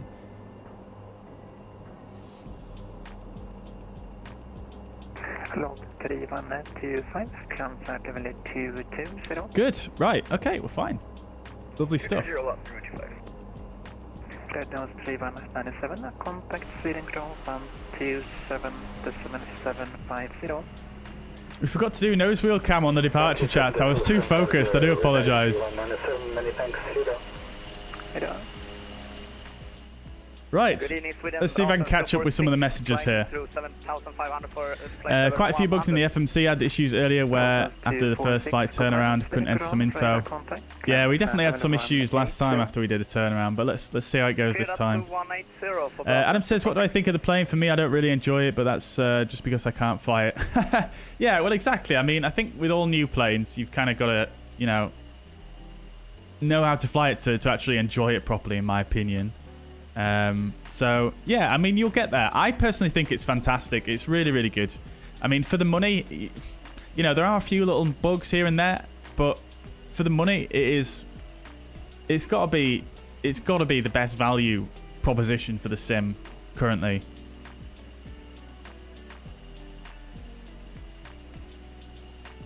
Why is the air conditioning temperature display showing a question mark? Says Chris. Oh, I have no idea. Yeah, I mean, that should definitely... I feel like that shouldn't be there. I think that is a bug, to be honest.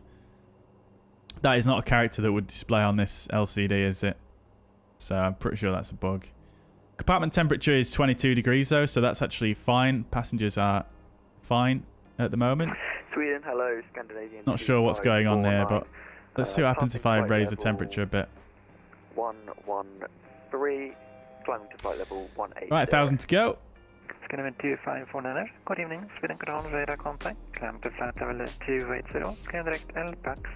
Carlos, welcome to the chat. Welcome indeed. Clear direct LPAX. That's Tullinge. The airfield was torn up decades ago. Ah, very good. Good to know. Good to know. Thank you very much, Chris. Appreciate the local knowledge. Lot 32, correction 3125, fly heading 205. Right, so we're coming to our level off here. Let's go to... 3125, negative. Give me a second here. There's something going on with my FMS.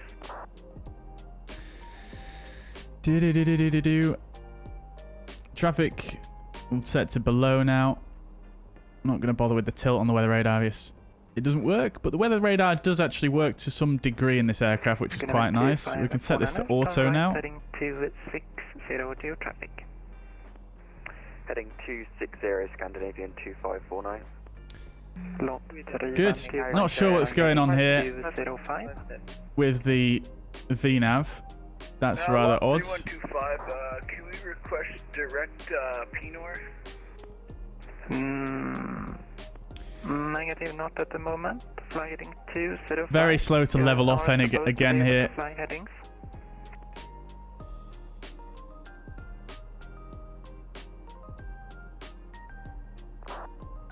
Lot 3125, fly heading. The VNAV has gone a little bit crazy. I'm not quite sure what it's trying to achieve here. 205 to lot 025. Sweet, good evening, I said 315, flight level 250.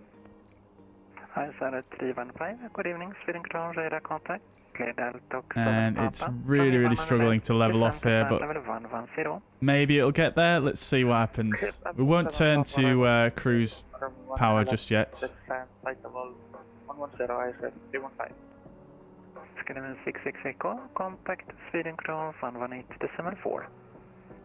1184, Scandinavian 66 Echo, go for it. Okay. Scandinavian 2549, clear direct LPAX. Direct LPAX, Scandinavian 2549 up.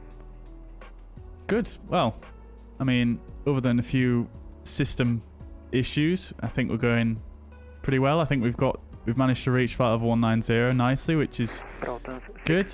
We'll go to cruise power. Sweden control 118.4. 1184, go kväll Håkan. God kväll Henrik. Right, good. 444 Victor, and ready, descent flat level 100. 56 miles to go. We're at flight level 190. 444 Victor, so we could do with... descent to flat level 100. Send flight level 100, Braathens 444 Victor. Right, let's go down. Good evening, Transavia 6263, descending flight level 250. We'll set initially vertical speeds. Transavia 6263, good evening, Sweden control, radar contact, descent to flat level 110, level LTOC.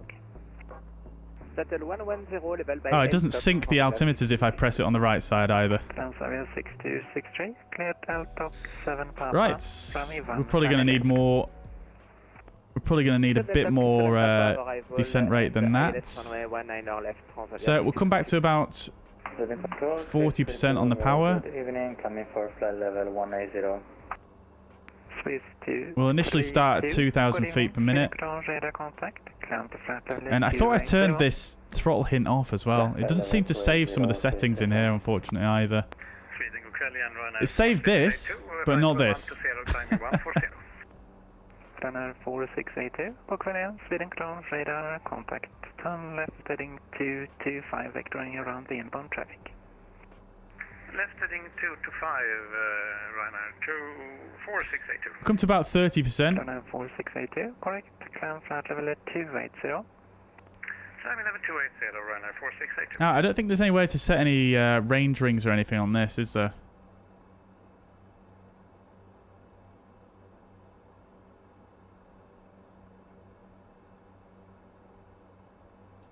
I tried this earlier, but every time you press on mark, it just creates a new one. It's very strange. Runner 4682, confirm heading 225. Runner 4682, affirmative, heading 225 to traffic. Thank you.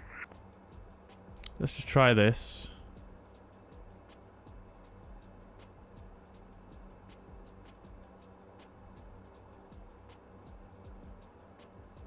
No, doesn't work. Okay, not sure if I'm using that in the right way anyway, to be fair. Stockholm, Scandinavian 1410, level 290. I don't trust this. I don't know what is going on with it, but we'll just have to calculate our vertical profile manually. Descend level 170, level Naluk, Scandinavian 1410. Right, so VEPEX... 2549, contact Sweden Crown 127.750. We want to be 220 knots or and above 1,800. That's fine. This is an Airbus logic. Let's put it in there. 1,800 or above, that's fine. Good. And 1,800 there, that's fine. 771, good evening, Sweden Crown, radar contact. 8. Climb to flight level 280, clear direct to Bromma. I'm sure I just put a speed constraint in there, did I not? Flight level 280, Sorry, VEPEX? Yeah, I did. I said 315, reduce speed 260 knots. It's not updated it there either. 260, I said 315. Okay. No worries. Right, we carry on anyway. Let's check here then. Our progress, 39 miles to go, so we should be at about flight level 120. So we are still a little bit high, but we are catching up with the profile a bit. Let's just increase. 444 Victor, net report Visby, wind is 230 degrees, 12 knots, visibility 10 kilometers, no clouds detected, temperature 4, dew point 2, QNH 1012, transition level 65. Thank you, copied. Braathens 444 Victor. Braathens 444 Victor, confirm QNH 1012, transition level 65. QNH 1012, transition level 65. Braathens 444 Victor. Swiss 32, contact Sweden. Good, right, so we can put our transition level in now as well. 750. 127.750, bye-bye. QNH 1012 is already in there. That's good. Great. And then to be honest, I forgot to write down the wind that he gave me. So let's put it in from here. 230 at 12. Let's not change there either. Bye-bye. Bye-bye. Okay. Right. Fine. Braathens 444 Victor, descent altitude 5,000 feet. Send altitude 5,000 feet, Braathens 444 Victor. He didn't give me the QNH there. Interesting. Right, flight level 50, we'll set the QNH to... okay, it doesn't let me set it on that side. To 1012, which is set. And on the standby. Yeah, it's not letting me set it on this side. That is very strange. That's actually maybe a little bit game-breaking, actually. Because we are doing an RMP approach here, so we do need the... we do need the correct QNH set.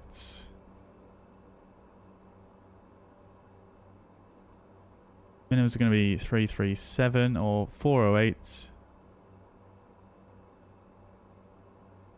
Runner 4682, flighting 235. That's a bit annoying. Heading 235, runner 4682. Right, flight level 100 anyway. We'll get the landing lights on. Taxis and takeoff flights will come on when we put the gear down. See what signs can come on. Descent checklist, flight running system. Recall is checked. Landing elevation is checked. FMS is set and checked. MDA is set and checked. Arrival briefing. We haven't had time to do here really, chat. Approach checklist. Seatbelt signs are on. Landing lights are on. Altimeter set and checked. 4682. Contact and cabin report altitude. heading to Sweden control 118.4. Contact and report design heading to Sweden 1184, right now 4682. Go clear, Håkan. Go clear, Thomas. Is checked. CSA 771. Contact Sweden control 127.750. 12750 for CSA771, thank you, bye-bye. Goodbye. Right, we'll go to approach speeds. Scanner 1410. Clear to We're still quite high here, chat, unfortunately. Descend to flight level 110. Cleared new loop to Papa for Tell you what we'll do is we'll stick these condition levers all the way forwards. And we'll go. Transavia 6263. Contact Stockholm approach 126.650. BS. 126650, Transavia 6263, thank you, bye-bye. Goodbye. Braathens 3000. Descent to altitude 1,800 feet. Cleared for ILS approach runway 21. Send 1,800 feet, cleared ILS approach runway 21. Could you request the RMP for Braathens 444 Victor?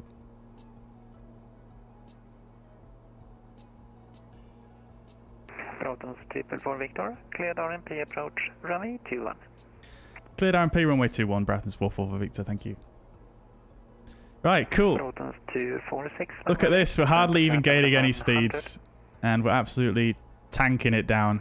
Because we've got the props all the way in 100% overrides, which is something that the real pilots do, apparently. 3125. Contact Sweden control 118.4 and report assigned heading, please. We can't go down any more than 3,000 feet per minute. We might not make this, chat.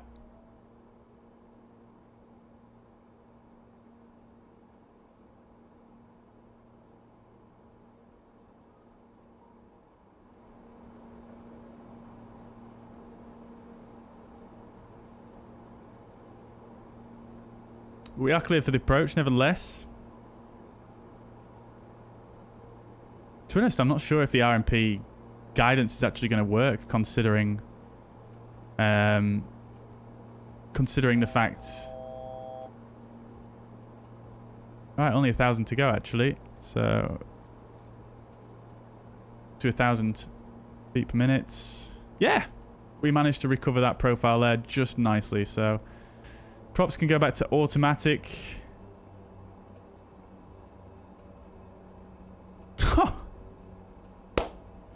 Love to see it. Love to see it.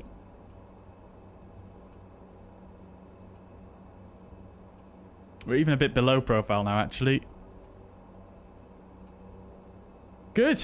Right. I don't know if it's worth activating VNAV. I'm not sure exactly what it's going to do, but I feel like you do need to have VNAV on to do the RMP. But let's just see what happens once we go through VEPAX here. Control, good evening. Golf Sierra Delta Romeo Yankee, just departed Visby, the KINTI to Charlie, climbing through 3,800 for 5,000. Golf Sierra Delta Romeo Yankee, Skok 5. Right. Checklist. Before landing. Cabin crew. Actually, we'll do that in a moment.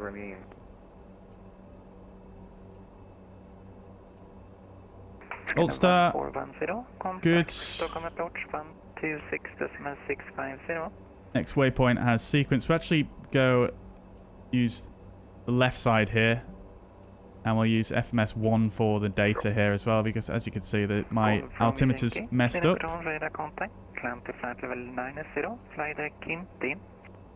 Let's arm approach. Level 9 and 0, fly direct KINTI. And it won't arm. It did this before.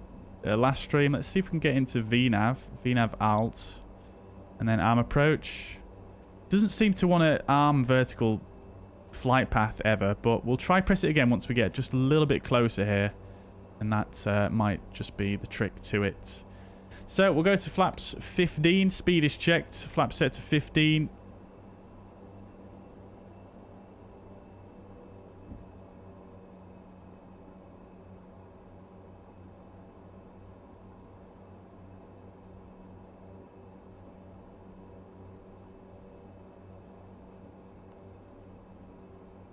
We've still got VNav alt star.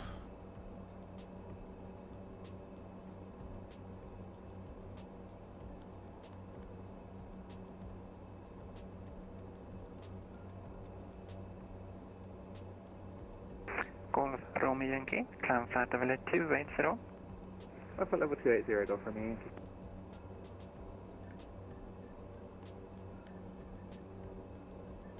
Just going to keep spamming it here. For Victor, runway 21, clear to land, wind is 230 degrees, 10 knots. 2-1 clear to land, Braathens 444 Victor.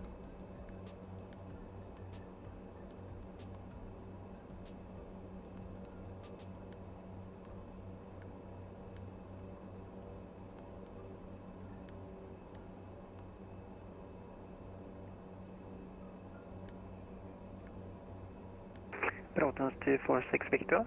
Metroport Visby, wind is 230 degrees, 10 knots, visibility 10 kilometers, cloud scattered 7,000 feet, temperature 4, 2.1, QNH 1012, transition over 65.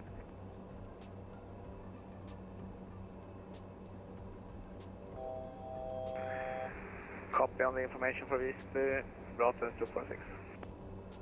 Right, anyways, we're just going to have to fly it manually, aren't we, chat? So, flaps 35, gear down. Braathens 246, descent altitude 5,000 feet. Down 5,000 feet, Braathens 246.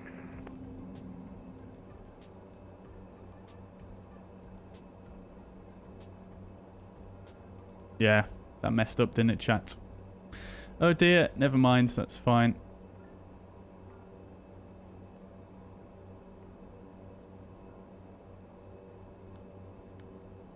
Yeah, no good. Sweden control, hello, Nevertheless, 5, passing flight level 323. Let's land this sucker. For flight level 250. Scanner 115, confirm, Sweden control, radar contact, clear Delta. Oh, we haven't done the landing checklist yet, have we? Cabin crew advised, landing gear is 3 greens, flaps 30.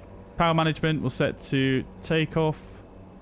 TLU low speed is checked, icing AOA is as required, external lights are on. Arrival for Procedure complete. 19 left and descend to flight level 100,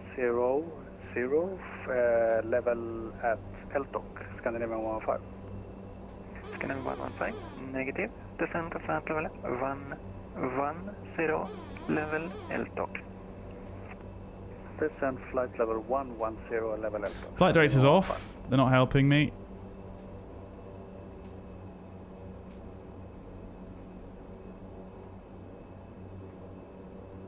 We've got a bit of wind from the right here, 11 knots, so I'm going to try and get a little bit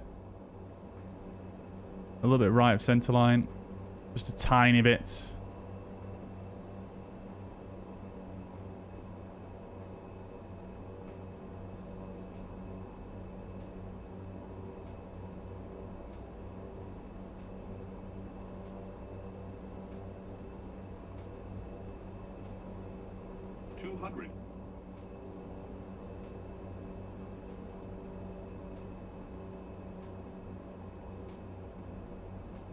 Looking good.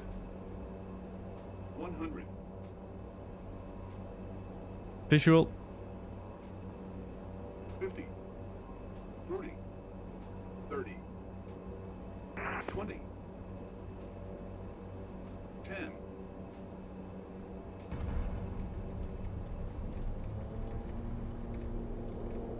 Just a slight bit of reverse, not too much reverse because the reverse is ridiculously powerful in this thing. There we go, reverse stowed. Good. Welcome to Visby.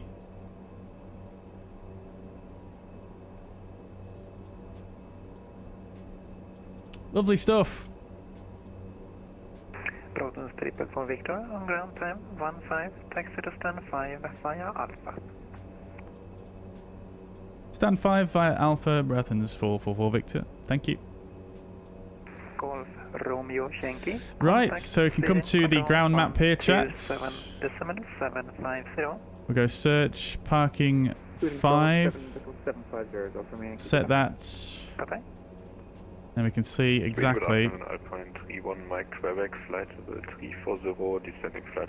Well, there's not much in it, but parking 5 is up this way. Good evening, Sweden Control, radar contact. Descent to flight level 170, level Nilog. Alpha next right. 170, level at Nilog, Alpha 31 Mike Quebec. Alpine 31 Mike Quebec, clear Nilog 2 pound. Right, after landing checklist. Radar standby, flight controls. Our LOX, flaps will set to 0. Trims are reset. Braathens 246, descent altitude 1,800 feet, cleared for LS approach, runway 21. Down to 1,800. Landing and strobe lights. We'll get those off in a sec. Get landing lights off now. Strobe lights can come off as we leave the runway. Anti-ice is off. Probe heating will turn off as well. TRU turn off as well.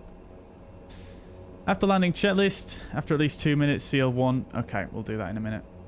Right, here's Alpha. Guys, I'll catch up with your chat messages once we get parked up here. This flight has just been so manic. It's just been a bit difficult to actually read much of the chats. So we'll come back to our parking chart here. Can we actually see our stand there? It doesn't actually show the stands for this airport, but maybe because it's just a tiny airport. Scanner 115, clear direct Balvi, Bravo, Alpha, Lima, Victor, India. Stand 5, however, is just to the right. Scanner 115.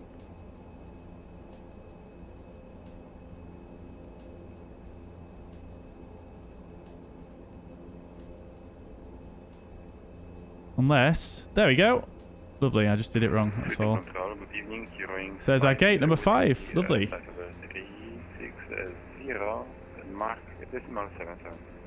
Alright, strobe lights can come off. Good evening, Sweden Control, radar contact. Descent to flight level 170, level Nilog. Stand number 5 over there. I can't tell if the strobe lights are off, it's so difficult to see. They are, good. Right. Wings 5 Whiskey, correct, and cleared Nilog. Great condition lever 1 to feather. From 1, money left. And cleared Nilog to Papa arrival, runway 19 left, Wings 5 Whiskey. And we'll get it to fuel shut off.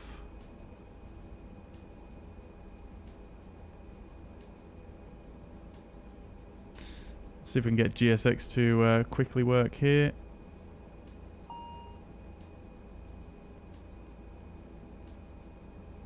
Ugh, come on now.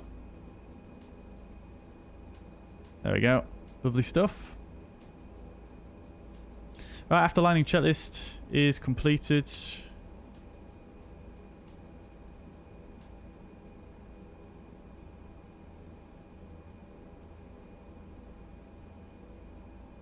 Lovely. That was a lovely flight, that, chat. Absolutely lovely. Other than the strange bugs that we've encountered. Welcome to Visby though, chat. This comes free with Stockholm Bromma.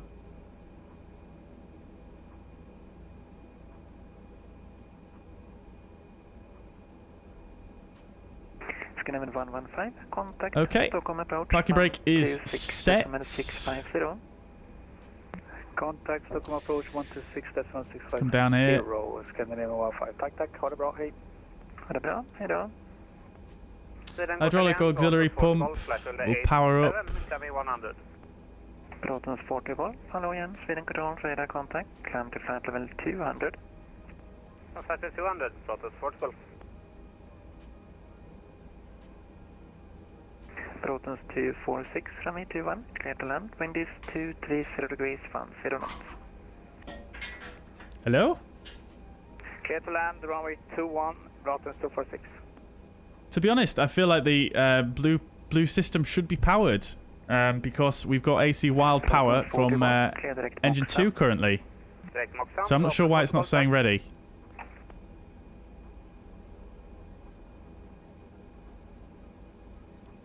Oh, I need to put it to feather first, don't I? Is that what it is? There we go. Yeah. Okay. I'm done. Right, it's prop brake on. Prop brake engaged. Lovely stuff. Okay, good stuff. So we'll put the wing light. Well, it is already on. Taxi and takeoff lights can come off. Should have turned that off, turning into stand. Beacon light can come off. Of course, we'll check the prop is actually stopped moving, which I cannot see. But yes, there we go. Lovely stuff. Okay then. So,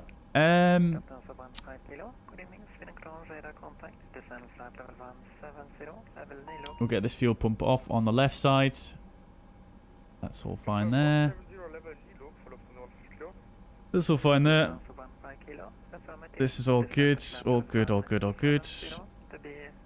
Everything is good there. The temperature actually seems to have gone back to a reasonable level now, which is good.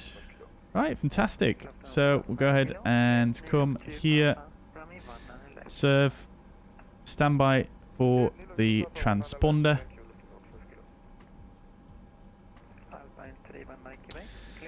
We'll come here. Aircraft, ground power, wheel chocks. We're not going to use the service door, obvious. It's just not going to be a thing we do. That's not going to work. Okay, we'll ignore GSX for now then. Right.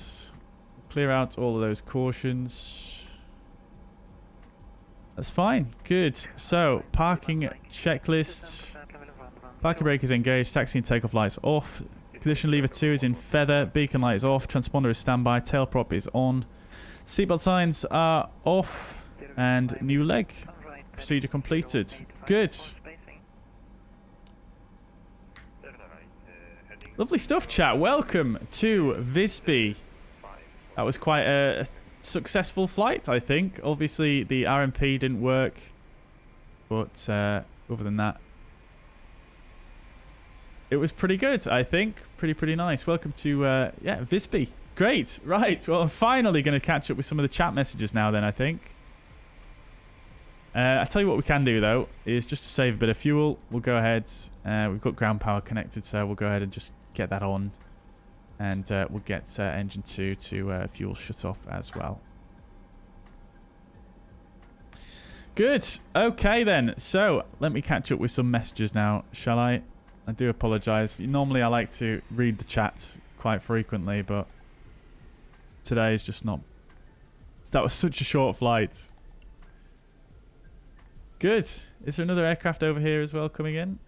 Pretty sure there is. There is. The colleague.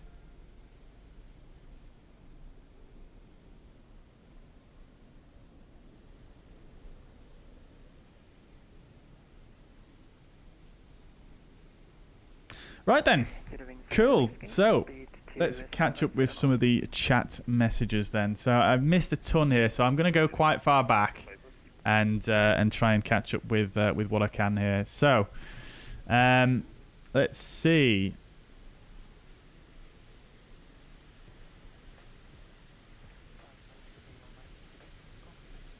JJ Stevens, welcome to the chat. Been flying this a lot since it came out. Loved everything, but the throttle mechanics need a lot of work. It was too responsive even with lower sensitivity, and some spots on the throttle don't register.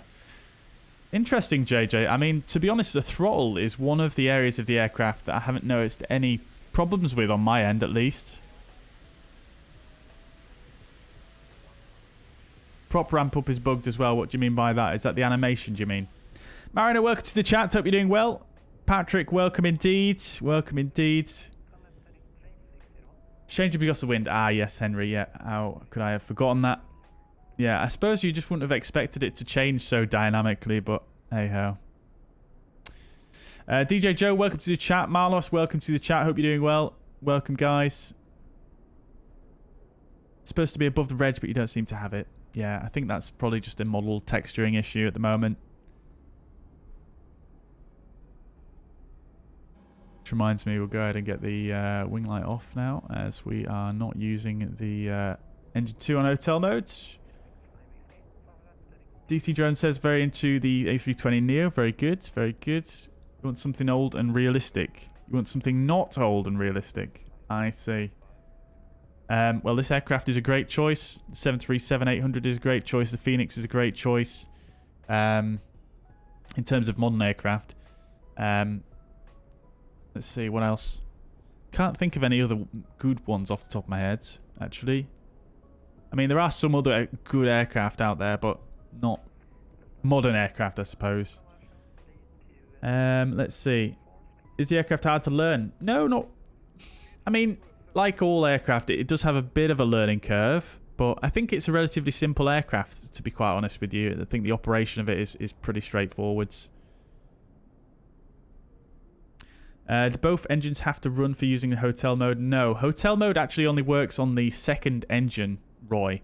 Only the second engine has the prop brake. So, no, you just need one engine. All the starters in this aircraft are electric. So you don't need to use bleed air to start the engines. All the starters are electric.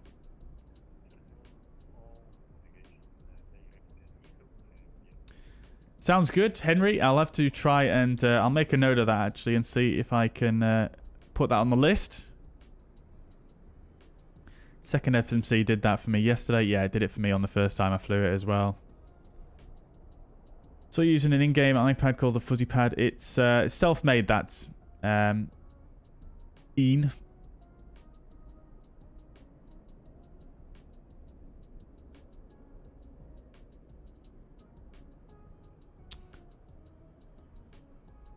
Bounded the TCA switch to props, fuel switch, and button TCA to gust lock. Got you. I've bound a lot of stuff today. Right, let's see if I can catch up with some more messages here. Sorry if I miss anything. How do you see the settings? What settings is it you're looking for, DC Drones? Are you looking for graphics settings? Exclamation point graphics in the chat. Does the ATR have weather radar? It does, yeah, it does. And to be honest, from what I've seen, I mean, I've not fully tested it yet, but from what I've seen, it does actually... the implementation is better than the A310, I think. I do think it takes into account the aircraft altitude. It doesn't take into account the tilt of the radar, but I think it takes into account the aircraft altitude when it comes to the weather, which is a big improvement, I think. I've not fully tested that, but that's just what I noticed. Chrono, I don't think the chrono actually works in this, Carlos. I tried that the other day and I couldn't get it to work. Oh, okay, it does. Does it not work on this side? Oh, no, I think it's the elapsed time that I struggled to reset last time, but yeah. Okay. Good. Well, good to know. Good to know. Chrono is the last thing I always... It's the first thing I always forget to do in a new aircraft.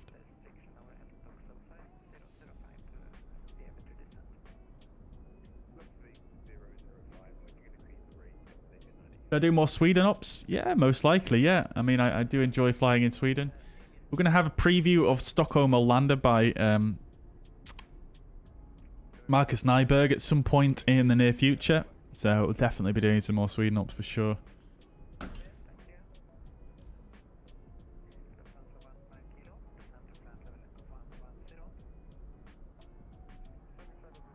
can take off and cruise, but then the descent and landing can be very strange. What do you mean by strange there, Adam? Yeah, I think we had a bit of a strange descent today, but the descents we've done on the last stream were fairly straightforward. This plane needs a long list of features and bug fixes. It definitely needs bug fixes. I'm not sure what other features would you add to it, Chris? I think the features are quite good there. I think it just needs improving on some of the implementation and obviously bug fixes as well. But I think in terms of features, I think it's pretty much there, in my opinion. Don't know what else you could ask for a £15 aircraft. What's the max Ceiling for an ATR. I believe it's flight level 250. Cheat with the B key. Oh, that's a good suggestion, Liana. I didn't think to try that, but that doesn't work, unfortunately.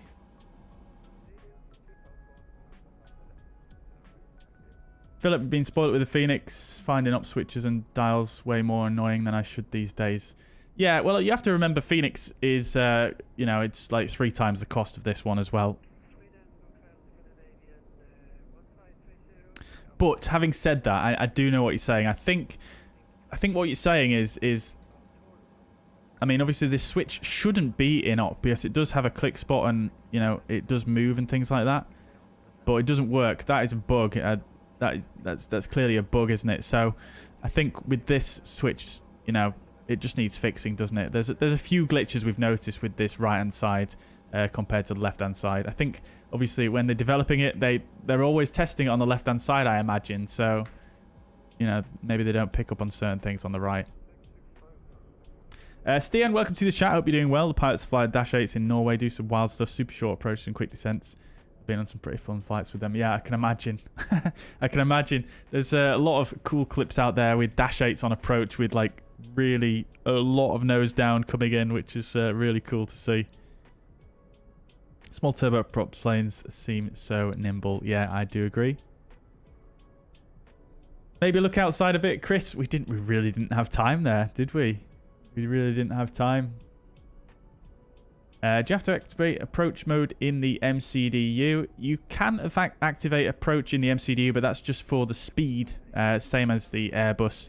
It's just for the speed, really. But the approach mode that I was trying to activate, it should have activated pressing it through here. It should have armed a mode vertical flight path VFP. It was a bit finicky last stream, but it still worked in the end. But for this one, it didn't seem to work at all, which is strange. I did have someone comment on one of my videos saying that it didn't work for them either, which is, again, you know, there must be some strangeness with it. Hakan is one of the best Swedish VATSIM controllers, always cool as a computer. Is that this controller? Yeah, he's great, isn't he? I've had him a few times.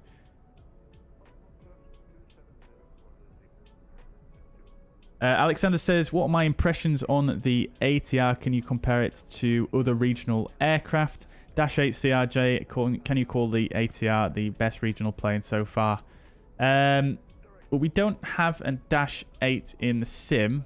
And to be honest, the only Dash 8 I've ever flown in the sim is the, what are they called now? Is it Fly J Sim? I've flown that in X-Plane, but the old version, so it's nowhere near as good as their newer version. So that was quite limited in functionality and not that great, to be honest. So I can't really compare it to a Dash 8 because I've not really flown it properly, I would say. I think the operation, you know, is fairly similar to a Dash 8 from what I remember. It was quite a long time ago, but I think the ATR is just a bit more automatic, a bit more automated than the Dash 8. To my knowledge, I might be wrong about that, but it is a little bit more automated and easy to fly in terms of operationals. In terms of comparing it to the other regional aircraft we've got in this current sim that I have flown, in terms of what have we got? We've got the CRJ, we've got the BAE 146. Now, I think it's better than the CRJ, to be quite honest. Bugs aside, I think it is better than the CRJ. That being said, it definitely does have some bugs, and it does need, you know, a few things fixing to be sort of, yeah, it's slightly better than the CRJ. I'll revise that. It's slightly better than the CRJ, and I think the BAE is probably better in terms of an add-on quality. You know, just in general, the whole thing just feels better, and there's, you know, really no bugs with it that I've seen. Except for one little bug on the EFB, but yeah, bugs aside, I think this is very, very highly up there. I think this almost does come to the level of the BAE. almost, but when you look at the price, you know, it's like half the cost as well. So, you know, if you take that into account, I would say, you know, it puts it quite highly up there. If they can fix all the bugs and things, I think this will probably be quite, you know, pretty much comparable in terms of quality, I think, to the BAE, in my opinion. Bearing in mind that obviously this is, you know, it's a far more complex aircraft than the BAE as well. So another thing to bear in mind. So yeah, I think they've done a fantastic job for £15. And I would probably say yes. I think it is probably the best regional so far. I think just about, especially if you take into account the price. Thank you very much, MPS. Thank you very much. We're going to have a quick look around the airport momentarily because this is a new airport to the stream as well. This is part of the Stockholm Bromma package. And then we're going to set up for our flight on to Malmo. Although, I mean, we were supposed to depart at what? In 10 minutes, but I don't think we're going to make that, are we, chat? Schutz, welcome to the chat. Good evening. I hope you're doing well. Welcome indeed. Dio's here as well. Good evening. Welcome indeed.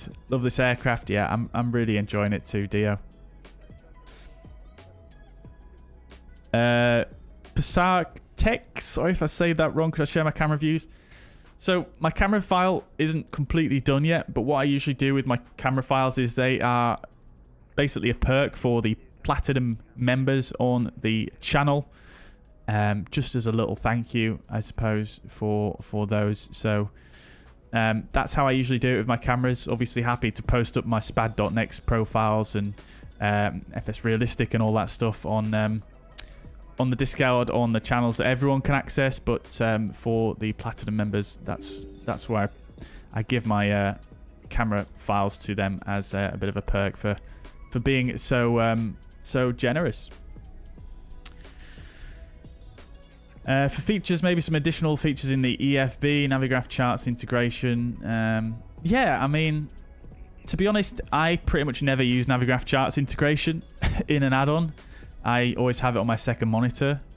But I can understand it would be useful for people, especially in VR. So to me, that's not really something that matters a huge amount. But yeah, I suppose that would be a good thing to have, but I can't really see them doing that because the A310 doesn't have it.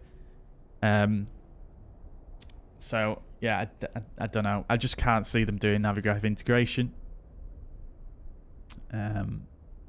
But yeah, the EFB could be tidied up in terms of functionality. It could be a little bit more clear on how to use it. It's definitely got a bug with saving some items in there as well. And yeah, it could just generally do with a bit of a cleanup. The interface is a little bit fagacious. Yeah.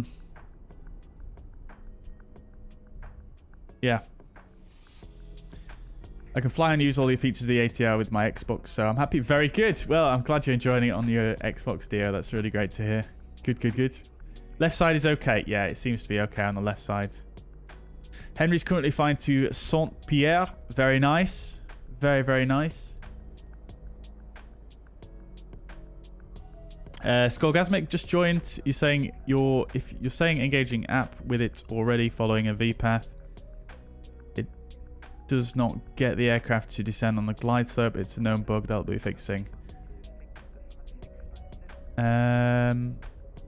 I see. Right. Okay. Well, I'm pretty sure it worked actually for his last stream when we did that, but I suppose it's maybe an intermittent thing. And we weren't following a VPath either in that case. We were actually VNAV alt. So we weren't following a VPath. We used vertical speed for the whole descent.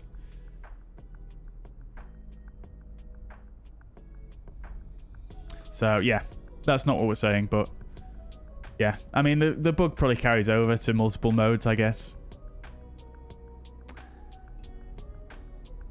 Good. I saw you can export MSFS CRJ flight plan for ATR and then insert it in the FMC at ATR. Oh, can you really? I tried that the other day. It didn't work. Well, I mean the flight plans are like literally like 2 waypoints usually anyway, so it doesn't really bother me too much. Matt's lost the whole stream. Have you tried refreshing, Matt? I suppose if you can't hear me though. Welcome to the chats. Alexander, welcome to the chat. No problem at all. Sorry, I probably couldn't be more clear there, but I hope that helps. But yeah, like I say, I have really a lot of trouble criticizing it too much for the price, really, if you know what I mean. Dio's got Oslo. Very good. Very nice, very nice. Is that the Orbx one? There is a good freeware for Oslo as well, and there is a very, very good Oslo coming out by Joe Erland as well, fairly, well, soon. Another flight? Yes, we're doing another flight, but let's first have a quick browse around Visby Airport here. This is the first time we've landed here on the stream. Let's just make it a bit brighter first of all. We'll go... I always lose the time. Here we go. There we go. Lovely. Right, so let's have a bit of a browse around because this is a free airport that's included with Stockholm Bromma. Looks very, very nice, doesn't it? For a free airport, I mean, come on now. Epically good.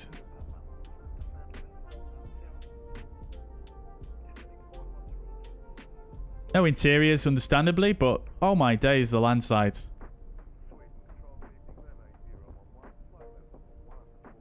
Modelling is pretty top tier here.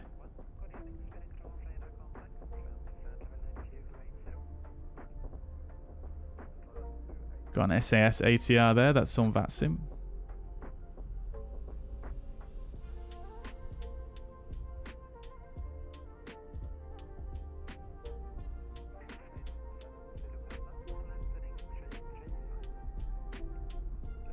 Really good.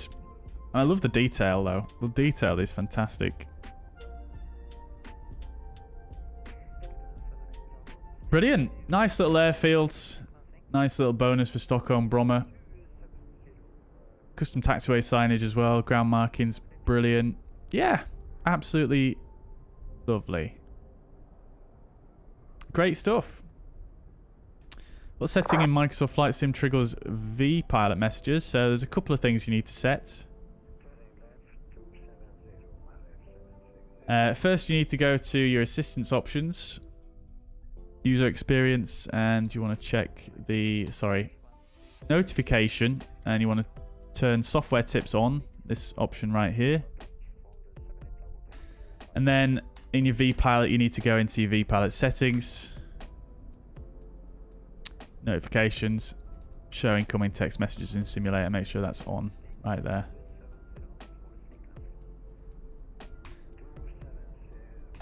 Good.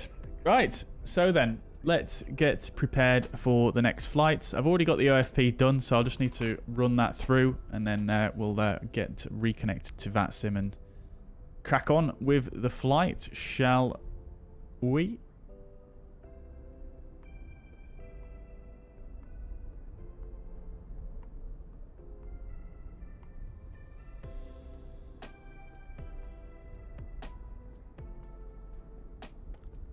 So we've already briefed the OFP, we're not going to go through that.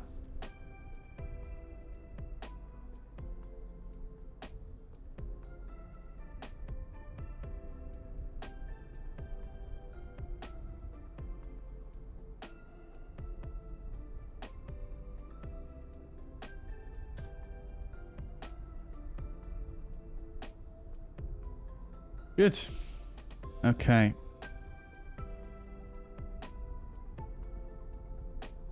Oh, you know what I forgot to do is I downloaded a new thing for Flow. Let me just stick it in here. There's a landing rate thing. I wanted to check it out and see what it's all about, but there we go. Widget active.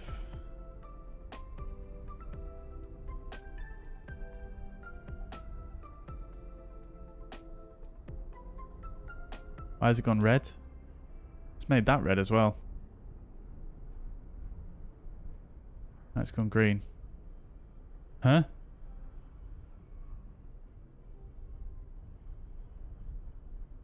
Can't even untick it. Oh, I can. It just takes a while.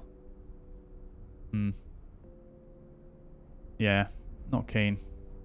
I thought you might be able to configure it to actually just record your landing rate rather than showing it after touchdown. I don't really like to see it after touchdown. It's too much disappointment too early on. Right. That being said, we'll just have a quick look at the landing report on Sim Toolkit Pro.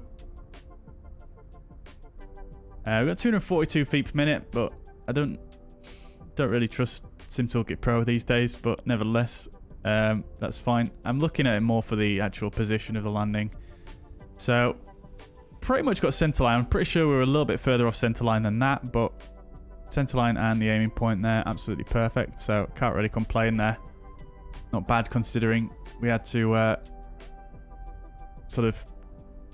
we couldn't really set up on the glide path. So, yeah, that's that. Good. Right. So, carrying on. Just getting the OFP loaded in. And then we'll get it pre-filed.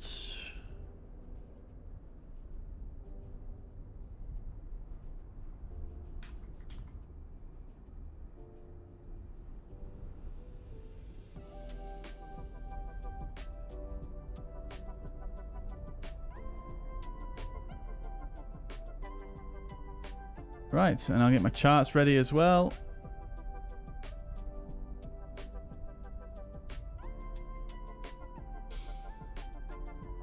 We're going to Malmo next, chats. It's so long since we've been to Malmo on the stream. Okie dokies. So, let's get prepped then, shall we? So we'll come overhead initially, just check everything up here. We're on external power at the moment. Everything else is good. No white lights. Temperature's gone absolutely wild again, but we're just going to ignore that for now because there's not really too much we can do about it, is there? Good. Right, so that's all fine there. We're still on the same frequency. I believe they're still online, so we'll be getting our clearance from this controller. We'll come down here. We're just going to manually delete some of these because we don't need them. Good. And we'll come down here and just go to final cockpit preparation. I think the checklists are a little bit bugged as well. It seems to be giving the wrong checklist at the wrong time.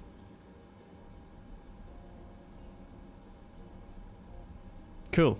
Right, so let's get set up for a departure. This is still not working. So we'll come over here. Come back to flight plan. New flight plan. Route. And we're going to go from ESSV to ESMS rather. And we're going to be Bravo Romeo X-ray 1528. 1250 even. Not sure where I got the other one from. 1250. Execute. So en route, waypoints, initially KINTI.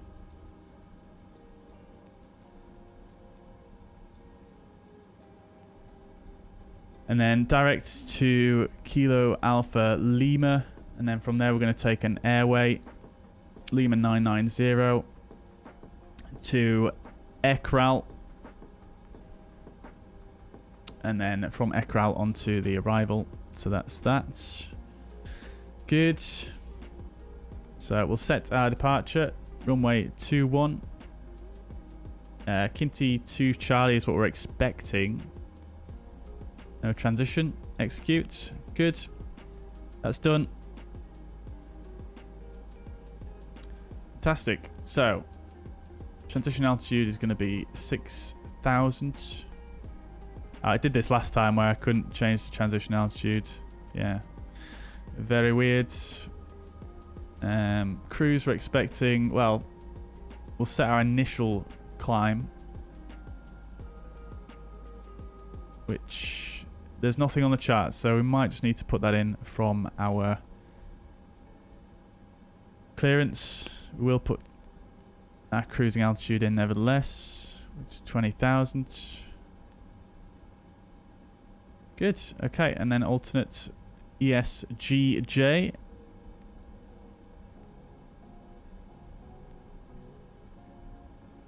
And the cruise there is going to be flight level 250. Is that set? I'm doing this bit out of order, I think, this time, chat, aren't I? It's okay. Right, fine. So the weights will set up as well. So this time we're going to take 1854 on the fuel.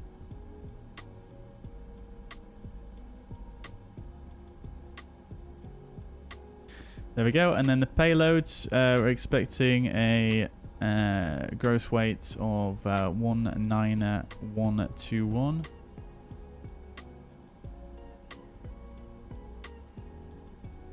That should do it. Good. Cool. So we'll hold down on here to insert the new 0 fuel weights and the new fuel on board. Good. That's done. We'll come over here. Set the trim. And we have done the performance page as well, so we can go ahead and come over here. Oh my days, that is still going absolutely mental. And we'll set our V speeds, which is not done.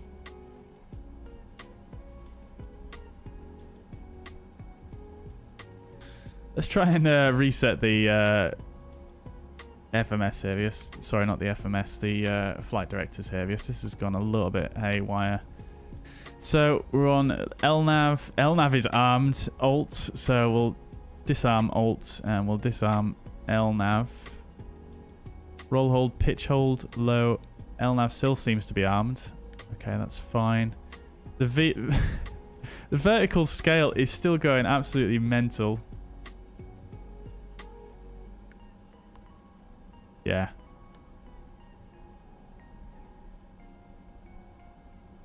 Very weird.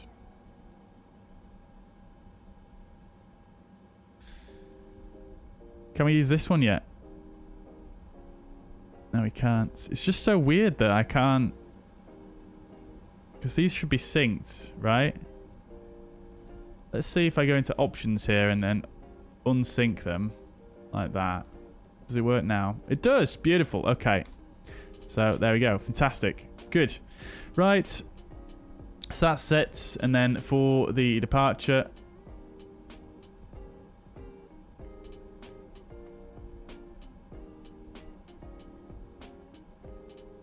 It's the KINTI departure. So that is...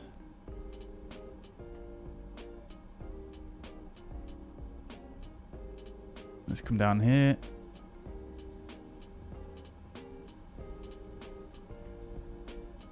And we'll come to... Oh, I've never pressed this page before. We'll go to nav frequencies anyway. And we want the VSB or the Visby VOR, which is 115.1. We'll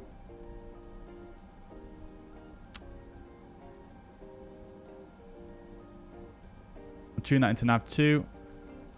And we'll tune it into nav 1 as well. Good.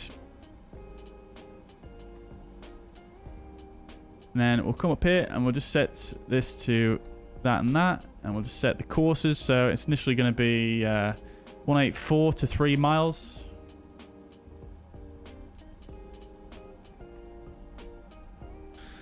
And then right, 309 track, passing VSB radial 237. Turn right, intercept radial 306 to Hansa.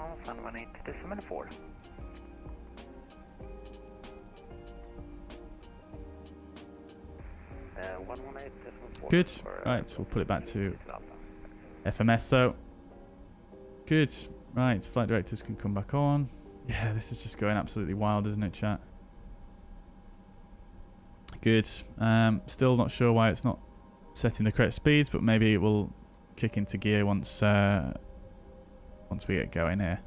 Right, so that is the copy preparation all complete then. So run the checklist. Parking brake is set. Altimeter is set and checked. Landing elevation is checked. FMS com nav set. Fuel quantity, fuel on board. Let's see. So we've got 1860 fuel on board. That's good. Tanks are balanced. Oh, we've still got the right fuel pump on.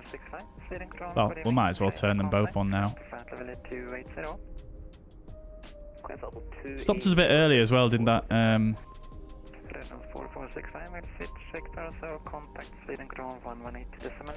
Did that marshal it?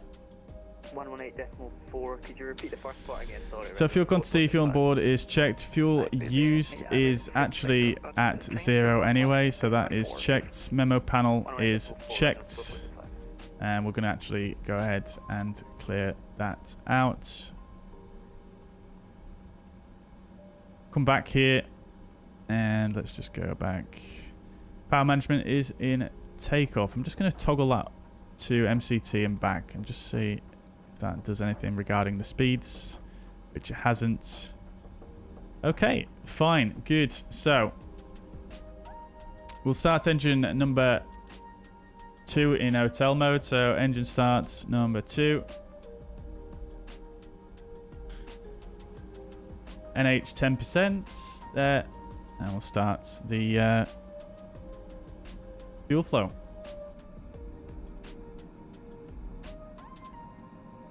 There she blows. Good. All right, we'll get our clearance now. Get these cranked down. It's 77 degrees in there. Crikey. Okay, so let me just write down my call sign.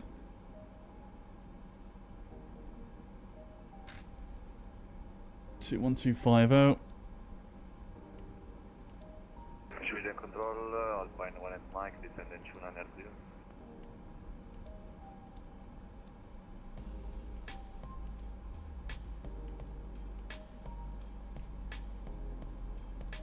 And the departure expecting is KINTI to Charlie.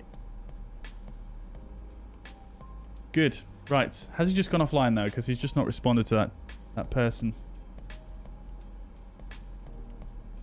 Yeah, he's just gone offline. Okay, never mind.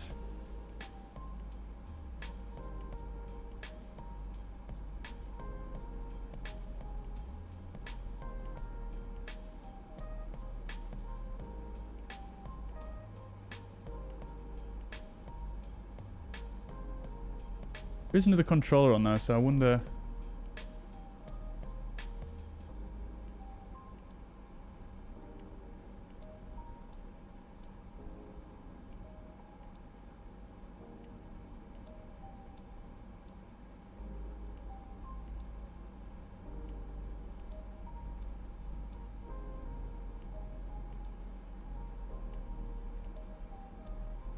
Try the other Sweden control, 127750.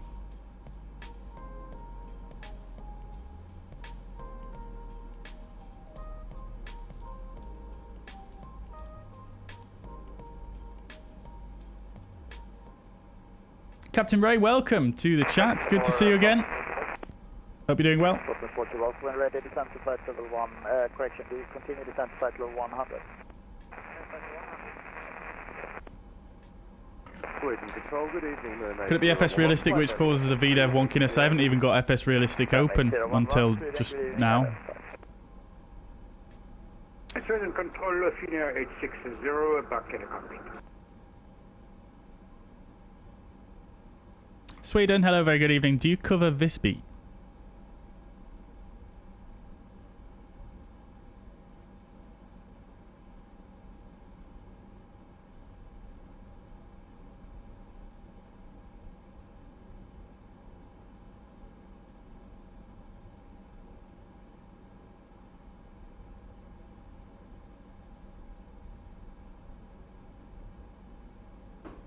They just gone offline. Lima Echo, contact Sweden Control 118.4. 18.4, probably back on the right. And well, listen to the. I'm going to try the other controller because this is very weak signal, so I assume it doesn't.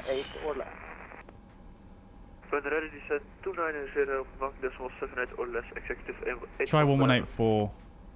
Scandinavian 280, Sweden. 126,650. Thanks very much. KLM 125. Bye-bye.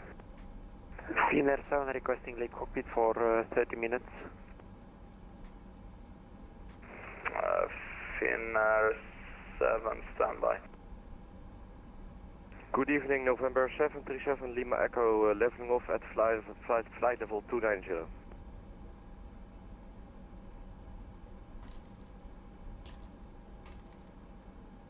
Just sending a private message. This, I don't want to clog up his frequency if he doesn't cover it.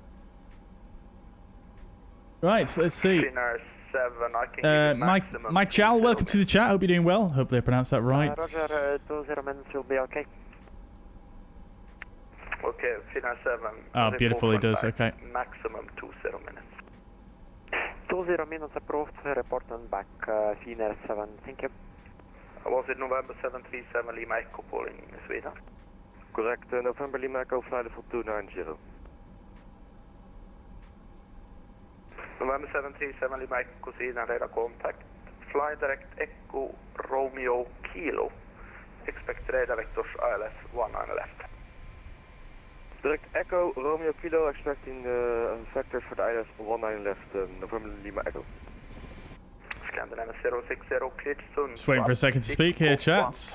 Wing lights should be on. Seatbelt sign should be on as well. Starter can go to off, start and abort. Sweden, very good evening.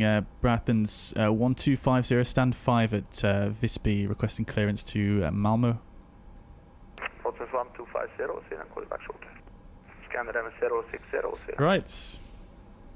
He will call me back. Scandinavian 060. Just checking around, make sure everything is good to go. November 737 Lima Echo, descend now, flight level 120. I think I need to amend this camera a bit. I think it's a little bit too close in to actually see what I'm setting on the displays. Maybe something like that. Scandinavian 060, I tried to call it 3 or 4 times. Please pay attention on the frequency. Fly, correction, cleared Sundsvall, Zipco 1 Tango, arrival runway 34. Zipco 1 Tango, arrival runway 34, Scandinavian 060. Yeah, sorry, forgot my call sign. Any news on the A330? Not yet, Daz. November 737 Lima Echo, contact approach 126.6. Van Raj, welcome to the chat. Hope you're doing well. 16650, November Lima Echo, bye. Rebird 234, contact Sweden 127. So you can set the volume of the ILS of the VOR. Have you tried this? I haven't tried it, no, but it does work in the AN225. So I would imagine it does work in this potentially. More nice airports to fly in Sweden. Exactly. Lufthansa Cargo 948. Sorry about the level off. Contact Sweden 1. Always nice to fly in Scandinavia. I fully agree. ESKS is coming soon. Scandinavian Mountain Airport. For free. Oh, very good. Was it executive? Oh, it comes with Malmo or Gothenburg. Oh, great. Great. Executive 81 Bravo, Sweden Control, radar contact. Cleared all on Taxiland 5. Papa arrival. Runway 19 left. Descend flight level 120. Cleared Zealand 5 Papa for 19 left and descent 120, objective 81 Bravo. Red Nose 4465, requesting to step away for 10 minutes. Approved. Lufthansa Cargo 948, Sweden. Just waiting for this guy to get back to me on my clearance chats. Lufthansa Cargo, go ahead. Lufthansa Cargo 948, contact Sweden 127.750. What profile do I use for the ATR? What do you mean by profile? Profile for what in particular? Executive 81 Bravo, speed. For FS Realistic, for SPAD.neXt, for my controls in the sim, for there's many different. Which one do you mean? Ark says, what airliner do you expect to be released next? Probably the A330, I think. Just because they said recently it's now in beta, so I can only imagine it will be released next, I think.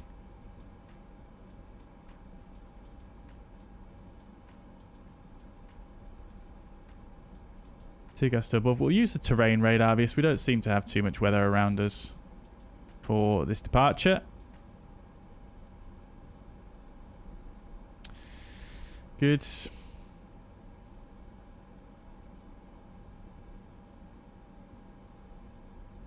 Still got our gate 5 selected, which you love to see.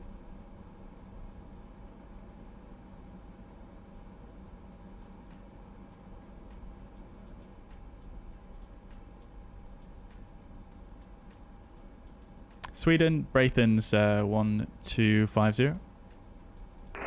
Braathens 1250. Thanks for your patience. Sorry about delay. Startup approved, runway 21 in use. Wind 230 degrees 10 knots. Temperature 4, QNH 1013. Cleared Sturup, KINTI, 2 Charlie departure, flight 790, squawk 0256. Cleared to Malmo, runway 21, QNH 1013. KINTI 2 Charlie departure, flight level 90, squawk 0256, Braathens 1250. Braathens 1250, correct, and call when ready for taxi. Will do, thank you. Right, good. Okay. So, squawk code is gonna be 0256. Executive 81 Bravo, direct Erken, Echo Romeo Kilo. Direct Echo Romeo Kilo, Executive 81 Good. Bravo. Executive 81 Bravo, contact. Initial climb is going to be flight level 90. 126.650, bye. 126.650 with the speed, Executive 81 Bravo. That is set. I'm hoping this stops, chat. This is absolutely silly. It's not going crazy in here, which is a good sign.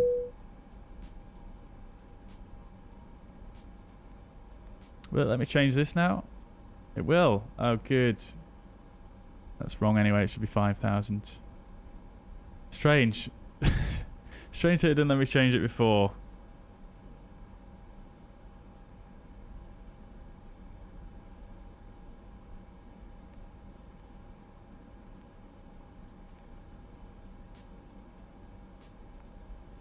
Okay. Good, good, good. So that's all set. And runway 21 departure as expected. Good. All right, let's do a takeoff briefing then. So, should be fairly straightforward here. So, we're departing Visby, Sweden, 10-9 chart we're looking at, and the airport elevation 164 feet. We're departing on runway 21. Oh, we've actually got a grass runway at the bottom here. I didn't see that one. We'll call and ready for taxi, and we'll most likely just taxi on down yonder. Oh, there's a no entry there. Let's just check that out. Oh, it's difficult to see, actually. Okay, yeah, so I remember we couldn't enter there. 18 Mike, contact Stockholm approach. But we could enter here. Actually, let's just check that out real quick.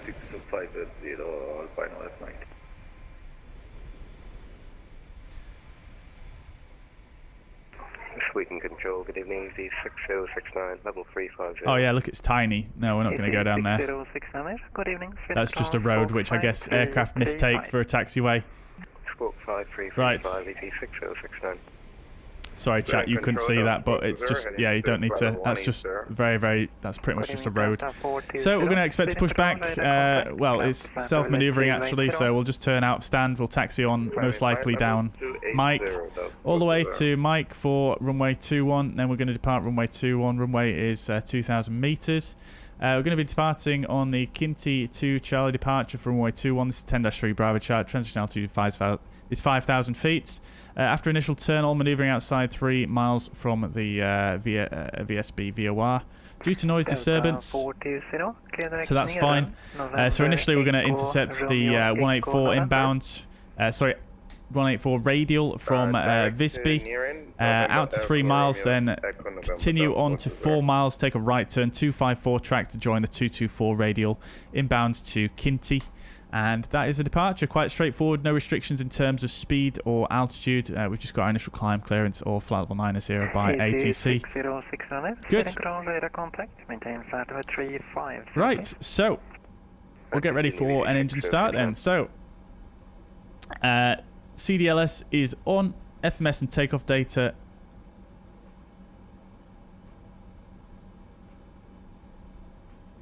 is checked. Trims are set. Tail prop is on board. Actually, no, it's not.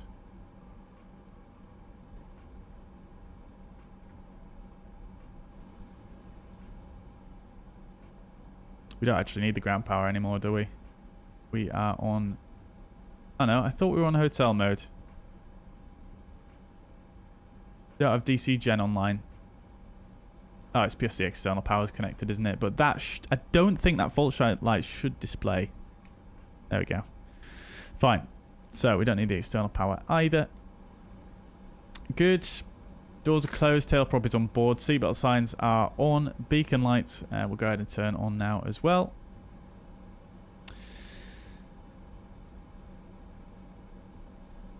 Right. Okay. So, clear to remove prop brake. We are indeed. Prop brake off. MP is stable.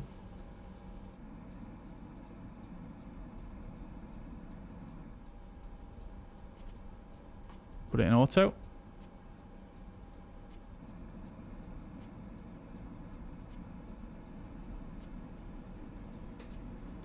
Controls in the sim. I'm using a combination of SPAD.next and the in-sim controls. So various different LVARs combined with some of the default sim events as well.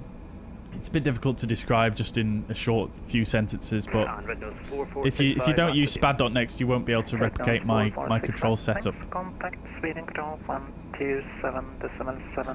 BC, welcome to the chat. Are you able to set keybinds for even basic things like the increment heading bug or altitude hold? I'm pretty sure you should be able to use increment heading bug and altitude hold for the default keybinds. You should be able to, yeah. Can't believe it's been released like this. Yeah, I mean, there's definitely some bugs, but what plane hasn't released without bugs? Just Flight Afro and Fokker are on the way. They are indeed. Last time on the forum, they aimed for before summer. Yep. We'll definitely be having the Fokker on the channel when it releases. Can't wait for the A380. Fully expecting to have to, though. Yeah, probably will be waiting a while for the A380, unfortunately. Could you repeat that for Nordic 1315? Is SPAD program free? It's not. No, Captain Ray. You have to pay for it. Right, good. We're good to go on the left, right engine number 2. So we'll go for a start on number 1.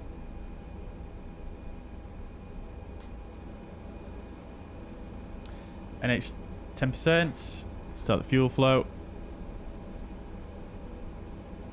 Swedish Control, good evening, Ryanair 7272 aircraft Boeing 737-800 at Viksjö Airport, stand 14, requesting IFR to Gdansk. Ryanair 7272, good evening, Sweden Control, departure on 190, wind is 240 degrees, 6 knots, temperature 4, dew point -2, QNH 1014, cleared to Gdansk, direct PNR. Flight level 90, squawk 44. It's a lot quieter here at Visby than I thought it was going to be. I thought it was going to be much busier than this. QNH 1014, runway 19. Right. Initial climb is 9,000 and squawk 4471, Ryanair 7272. MP stable. Ryanair 7272, correct. And after departure, proceed via Victor X-ray, PNR. Brian, welcome to the chat. Welcome indeed. Hope you're doing well. Mariner's coming as well. Amazing, dude.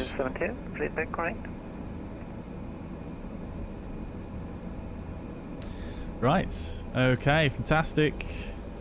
2 good engine starts there. Lovely stuff. Okay, then. So, before taxi, recall is checked. Cockpit comm hatch is closed. Condition lever 1 and 2. Auto anti-ice.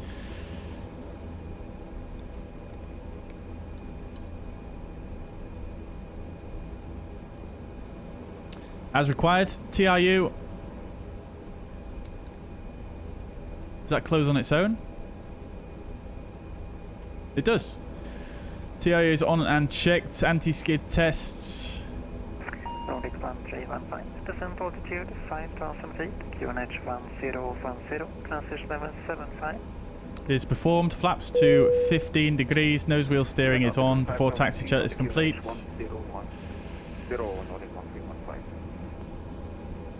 Nordic 10 Yankee, Unicom 122.8, good night. Greeting, Unicom 122.8, good night. Good night. Okie dokie. Braathens 1250, stand 5 at Visby, request taxi. Expecting Alpha and Mike chat. Braathens 1250, taxi to Nippon, Chami 21 via Alpha and Mike. Taxi on deploy runway 21 via Alpha and Mike, Braathens 1250. Okay, chat, good to go. Let's get the taxi light on.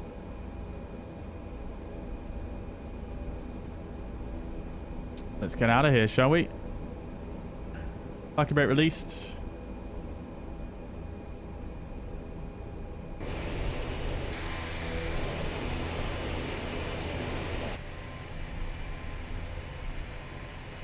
Lovely. Sweden, Scandinavian 728, level 190. Scandinavian 728, good evening, EKRAL radar contact, climb to flight level 290. Climbing flight level 290, Scandinavian 728. Clear both sides.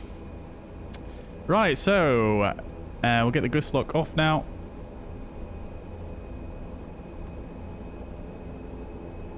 Quick check of the flight controls. Not going to do the rudder because it's just going to send us all over the place. Finnair, back in cockpit. Finnair 7, copy, thanks. Oh, missed my turning there. Scandinavian 060, descent altitude 5,000 feet, QNH 1010, information Alpha valid. Descent 5,000 feet. Not sure why we've got a GPWS caution. I think we got that last time as well, didn't we? Transponder can go on.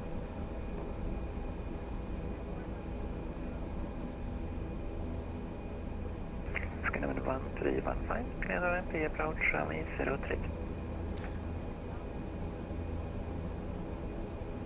Right. For Nordic 1315. Nordic 1315, Lovely. affirmative. Probably come on now as well. Runway 03. Engine start our left on by accident.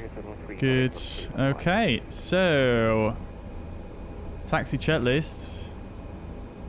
Wait, we're going off the runway, oh, off the taxiway.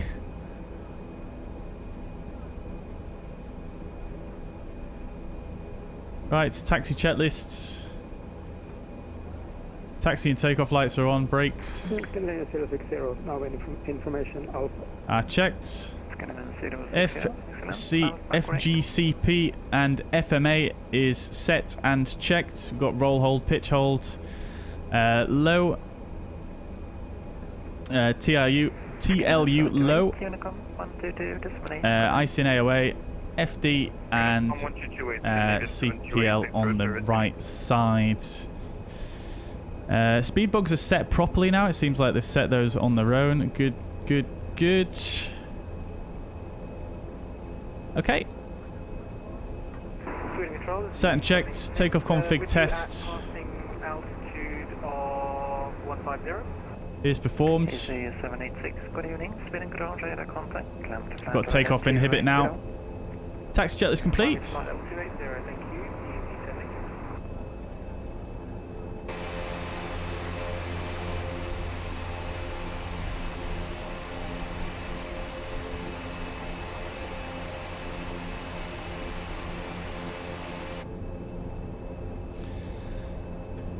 Steel B, welcome to the chats. There's no app controlling the cameras. These are all default Microsoft Flight Simulator cameras that, well, I've customized the camera file myself, but in terms of the control, they're just, you know, it's just default Microsoft Flight Sim camera control. Camilla, welcome to the chat. I hope you're doing well. Any similar apps to use charts instead of Navigraph? ChartFox, but it's a website, it's not an app, but ChartFox is a good one. Are you willing to pay? Of course. Okay, so payware version. Nav Data Pro by 060, descend Aerosoft. altitude 2,500 feet, cleared for Addis approach, runway 34. Look at this. Got the military side of the airport. Love to see it. 3,000 feet, cleared ILS approach runway 34, runway 060. Skinnerman 060, negative, descend altitude 2,500 Right. feet. Go to the normal ND view now. 060.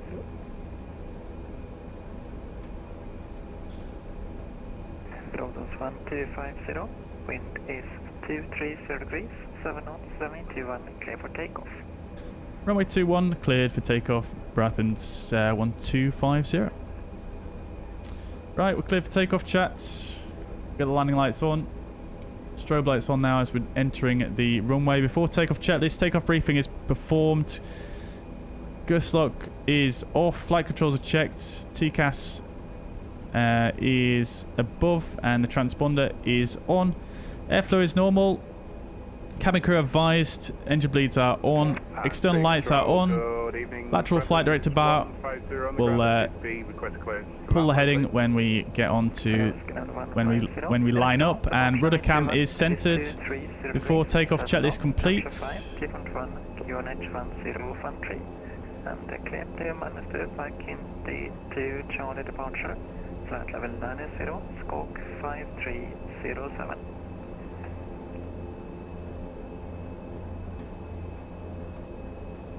Roger, thank you very much. Clear to... Not the greatest lineup in the world. Malmo, KINTI to Charlie departure.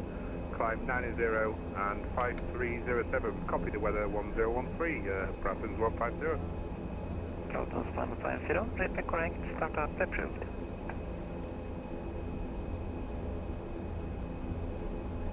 Okay, good. Braathens 150, start up approved. Just check the lighting. Roger, start approved. Braathens 150. Wing light can come off now. Good. Let's go, chat.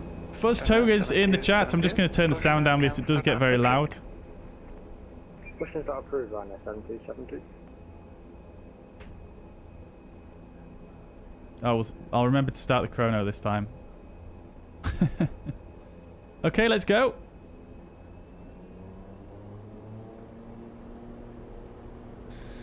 ATPCS is armed.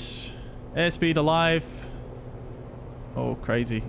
Very sensitive on the rudder. I forgot to adjust my sensitivities as well. That's what I was going to do. Past 60 knots.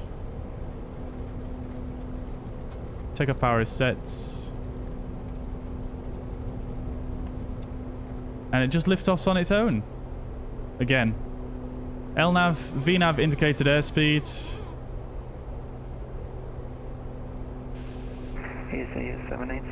We don't have a horizontal flight director. Climbing flight level 290, easy 76.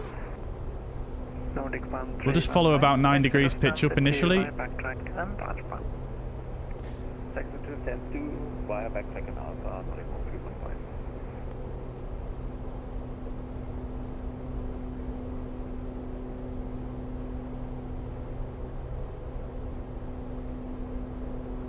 Beautiful. Oh, I've forgotten the gear chat. Positive rate. Gear up.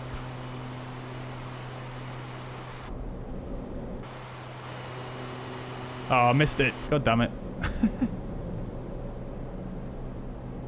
Right. Acceleration, altitude, power management to climb. Scanning 060 established on ILS 34. We're above the F speed or the white bug. Flaps to up.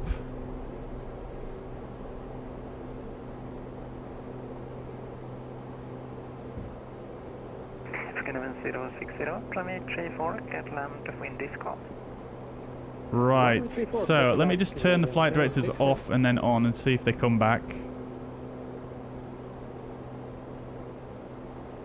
No. Captain side? No flight directors there at all. Easy 786 Unicom, 122. Oh, there we go.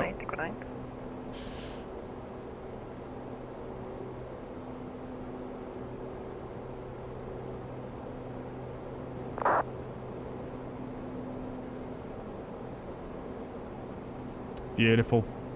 Apologies, continuing on with Unicom. This is 786 affirmative, Unicom 122.8. 122.8, 786. Thank you very much. Good night. Good night. Okay, autopilot engaged. After takeoff, check this landing gear is up, flaps are 0, power management is climb, and the MP is checked. Engine bleeds are on, taxi and takeoff lights are off, altimeters are set and cross-checked. After takeoff, checklist complete. Taxi to runway 19 via the backtrack and Bravo, Ryanair 70. Lovely! Nice departure, that. Delta 420, Unicom 122.8, good night. Unicom 128, definitely. Thank you. That's close to 0. There's Visby. Thanks for flying. Good night. Looks like we've got something modelled in the ocean as well. Is that a... I'm not sure what that is actually. I can't quite make it out.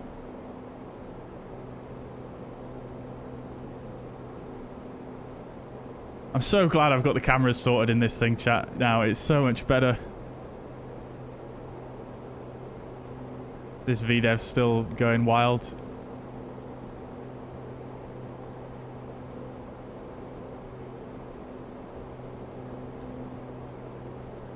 Nordic 1315 on the box, thanks for the service, have a nice evening. Nordic 1315, thanks for flying Kiruna, good night. Braathens 1250, report level. Passing level, flat level 80, Braathens 1250.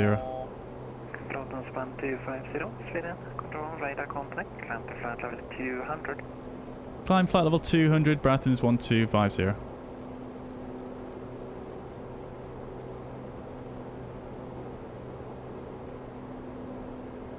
Ah, I nearly got it perfect there.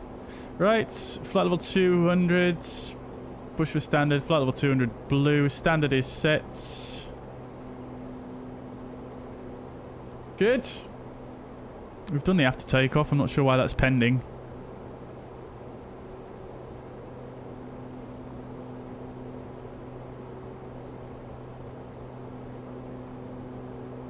Okay. Anyways, coming up to flight level 100. I think we'll set standard over here as well. Flight level 100. Landing lights can come off now. Anti-ice can come off as well. Temperature 46 degrees. Crikey, we'll get the seatbelt signs off also. And we're rocking. Lovely. That was a really nice departure actually, chat. Really nice. Really nice and smooth. Love to see it, don't we? We absolutely love to see it. Great. Ryanair 7272 holding short runway 19. It does seem to have some LNAV quirks though, similar to the CRJ unfortunately. Clear for takeoff runway 19 Ryanair 7272. But never mind. Never mind. We're off. Off over the sea. Not much to look out the window now. Maybe we can come down this way yonder. Right then, chat. Lovely stuff. Indeed, indeed. Sweden, I have Braathens 32 Yankee level 150 to Skelly. Braathens 321 Yankee. Those Yaz Gripens are pretty cool. What are they, Henry? I'm not actually sure what they are. Dio says, do I know Binter? They operate over the Canary Islands with the ATR. I do, yeah. I have heard of them. I have heard of them. Yeah, I think they operate the CRJ as well, don't they? Alpha Mike, Did you visit the very medieval week in Visby and drink mead because you drove off the taxi line? Maybe MPS, that might have been what it was. In fact, yeah, we'll just say it is that.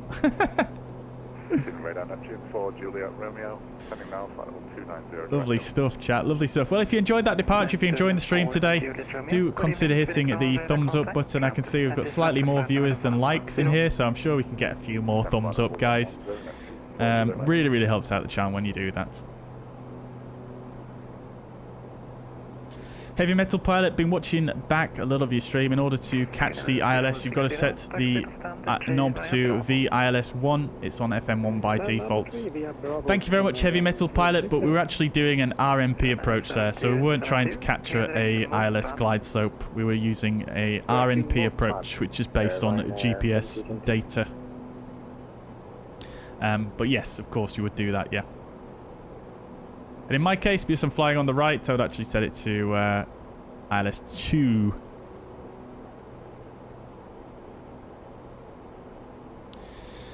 Good, good, good. Lovely. Great stuff. We're on our way, chats. Love to see it.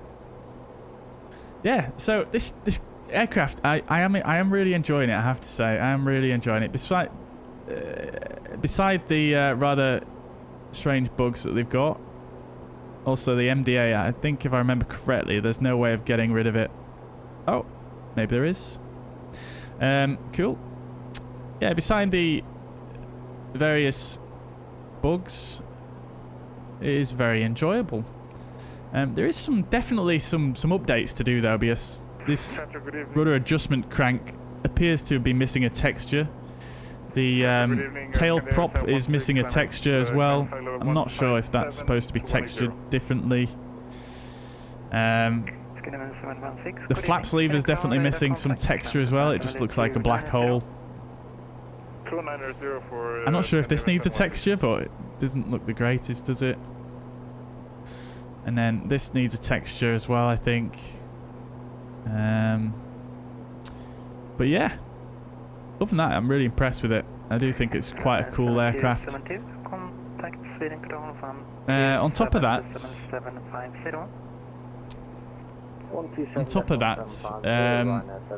yeah. I don't know what else I was going to say actually. Chrono we can reset.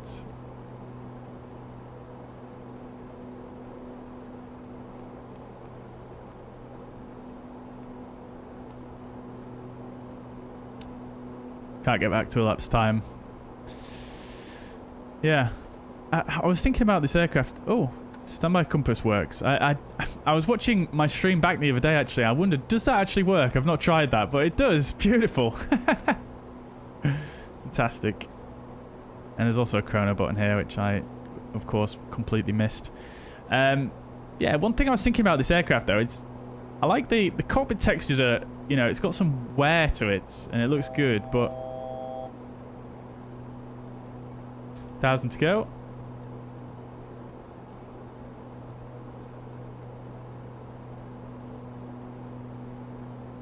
Flight level 200 is our cruising altitude, so we'll just let it pick up speed. So yeah, one thing I was thinking is all the textures are quite worn, aren't they? But then you look at the outside of the aircraft.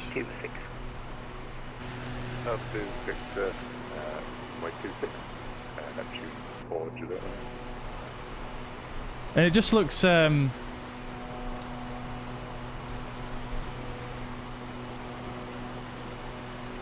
just looks a bit brand new on the outside, do you know what I mean? It's a bit... Wind is 230 degrees, 7 knots, running 21, clear for takeoff.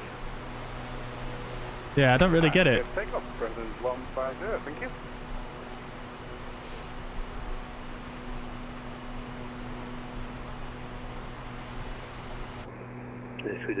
At the back are also some strange artifacts. I can't say I'd noticed. At the back where? Inside or right at the back? 4473, good evening, speeding control, squawk 7005. This is nicely textured though, I have to say. Scandinavian 716, Unicom, 122.8, good night. 122.8, Scandinavian 716, thank you and goodbye. Try to set the ILS. Yeah, 1 second. 27.750. We don't need these set anymore, so we'll set them to auto.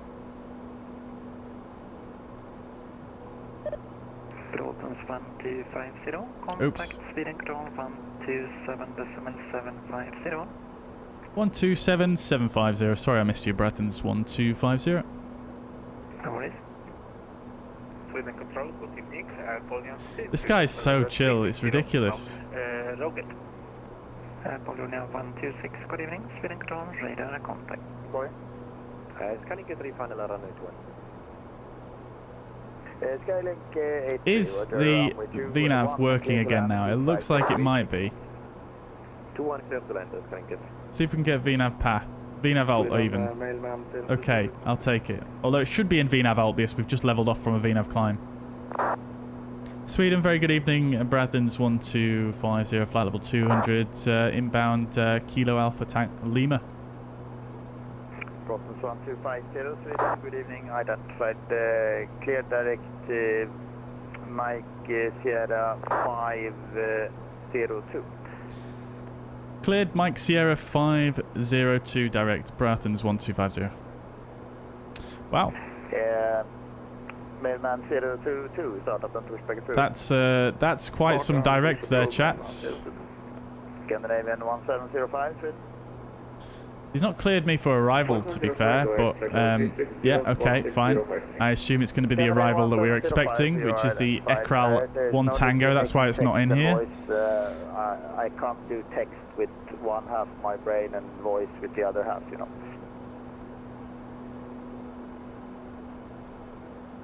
I think I want Papa Mike.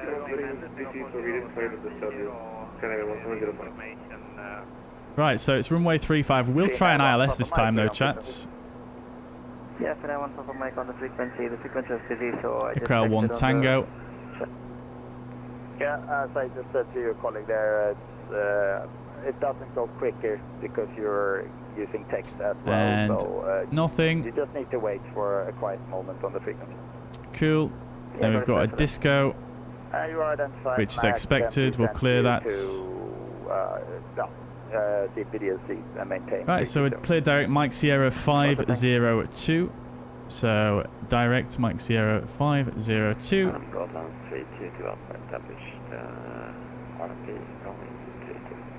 Braathens 322 Alpha, wind 280 Lovely. 12 knots. Okie dokes. Let's go to cruise power now as well.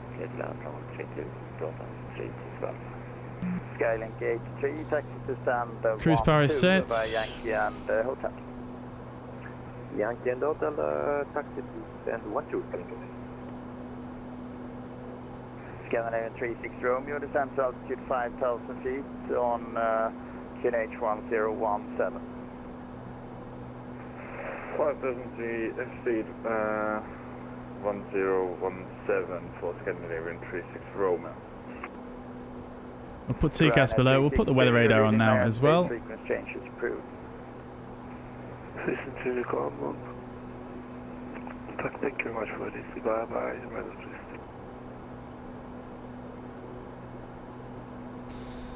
Okie dokie. Sweden Magnman 040, information Oscar, descent T0, land after clearance Arlanda when you're back. Lovely stuff, chats. Lovely stuff. I'll turn the sound down a little bit because it is quite loud now. Arlanda, Laban for unit 5325, we're ready for push and start.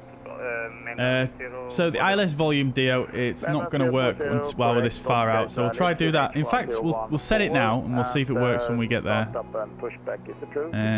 So we want nav 2. We don't need and the marker volume. Turn off instead, but start up approved. We'll just turn them both up, see if we can hear anything. In fact, I'll turn it up on this side because I have a feeling it might not work on that side potentially.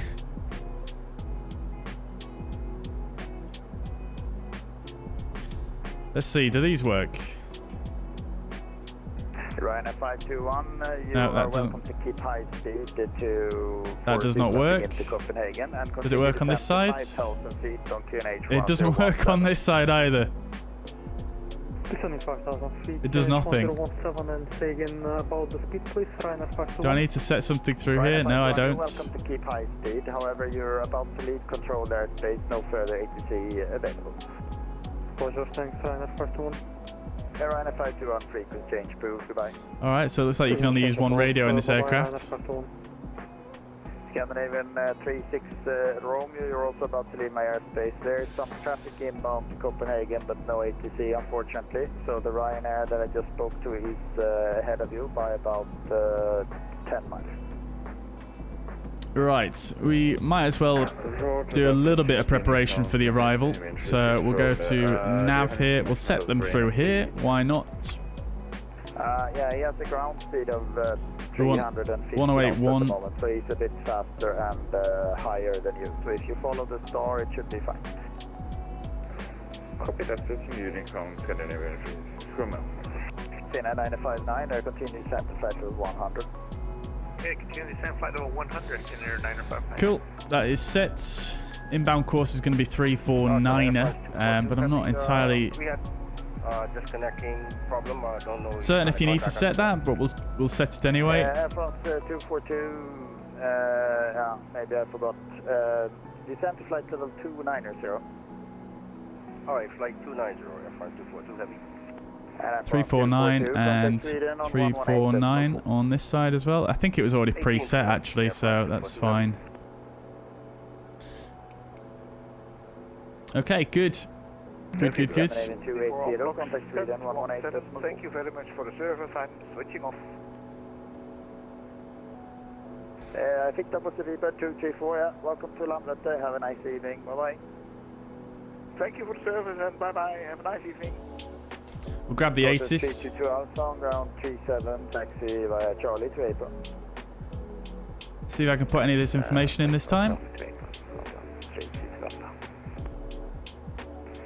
Within the control, Canadian 280, the broadcast was broken. I think you called my call sign. It's going to be 280. Scandinavian 280, firm, contact Sweden, 118.4, head on. Going to Sweden, 118.4. Thank you. Bra jobbat. Har det gått, hej. Tack, bye. Transition level 60. That doesn't work either. Okay. Kina 959, descent to altitude 5,000 feet, QNH1017. Approach performance. QNH1017, descent to 5,000 feet, Finnair 959. QNH1017 works. And on 040 for taxi. Winds 2605, so quite nice light winds. Kilo and Zulu. Kilo Zulu, holding point on 21, Mailman 040. And Mailman 022, contact. Mailman 022, taxi to holding point, runway 35. Right, it's fine, no worries. Taxi holding point, runway 35, Mailman 022. We do have a top of descent this time, interesting. So that looks like the VNAV has decided to work this time, which is always good to see.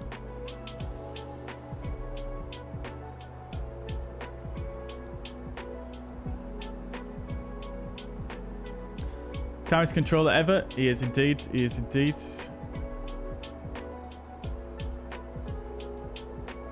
We were thinking the same. Glad to hear it's orgasmic. Yeah, I think a lot of people are on that one. Is the ATR on par with the old PMDG Jetstream? What's the PMDG Jetstream? As in the jets that they're releasing? Definitely not. If you're comparing it to the 737 for, well, any sim really. But yeah, I wouldn't say it's on par with those. No. Dio, thank you so much for the 5 Swiss francs. Much appreciated, my friend. Thank you. Very, very kind. So we've had a few subs come in today, which I've missed. So the flight sim, Putizat, Elias, and JD Mackham, welcome to the stream. Thank you very much for these subs. Line up runway 21 by Echo. Runway 21 via Echo. Amen. 040.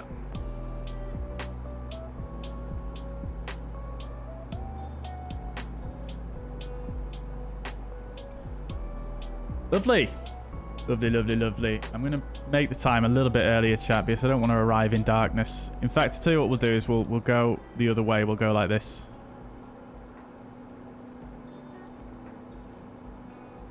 And we'll get a taste of darkness, and then it'll come brighter again.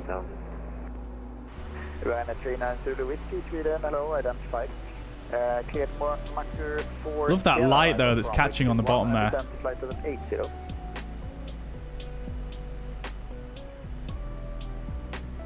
Clear for the Markus 4 Sierra arrival, descend now followable 80, Ryanair 390 Whiskey, sorry. Finnair 959, you're about to leave my airspace. Frequency change is approved. Lovely. Finnair 959, bye-bye. Finnair 868, contact Sweden 118. Paul says, good to see you, channel growing, Bobby. Well deserved. Thank you so much, Paul. Thank you so much. Yeah. I mean, I was saying earlier on at the start of the stream, we hit 7,000 subscribers just earlier on today. So, yeah, big thank you to you all new subscribers. I really appreciate it. It's absolutely amazing. Thank you so much. Sweden Control, good evening. Lufthansa 3 Alpha Charlie. What tool did I use to change time like that? I used Flow Pro. Lufthansa 3 Alpha Charlie, Sweden, good evening, identified. I think you can do it with the basic Flow Pro. Sorry, I think you can do it with the basic version of Flow as well. Sorry, the first sort of tier version of Pro, the cheapest one. But you, yeah, I don't think you need Flow Pro, but you can't do it with the free one, I don't think. Lufthansa 3 Alpha Charlie, clear direct. Right. Shall we set some minimums as well as part of our descent preparation? Minimums are going to be 436. I noticed it didn't give me a minimums call out last time. I think that's probably because I didn't set it over on this side, which is interesting.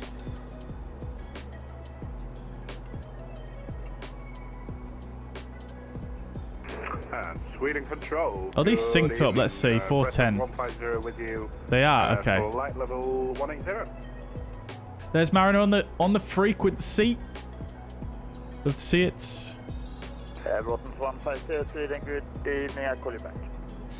We should also have our cruise speed bugged now, but it's not done that. Sweden, Mailman 022 is fully ready at Braathens. It doesn't actually say our expected cruise speed in here, actually. Probably see it on here, actually, can't we? No? Okay, it's just defaulted to 170, which is the approach speed. Yeah, there's definitely some funkiness going on with the VNav. I think max cruise speed is about... I think it works out about 245, something like that, doesn't it? Not on here.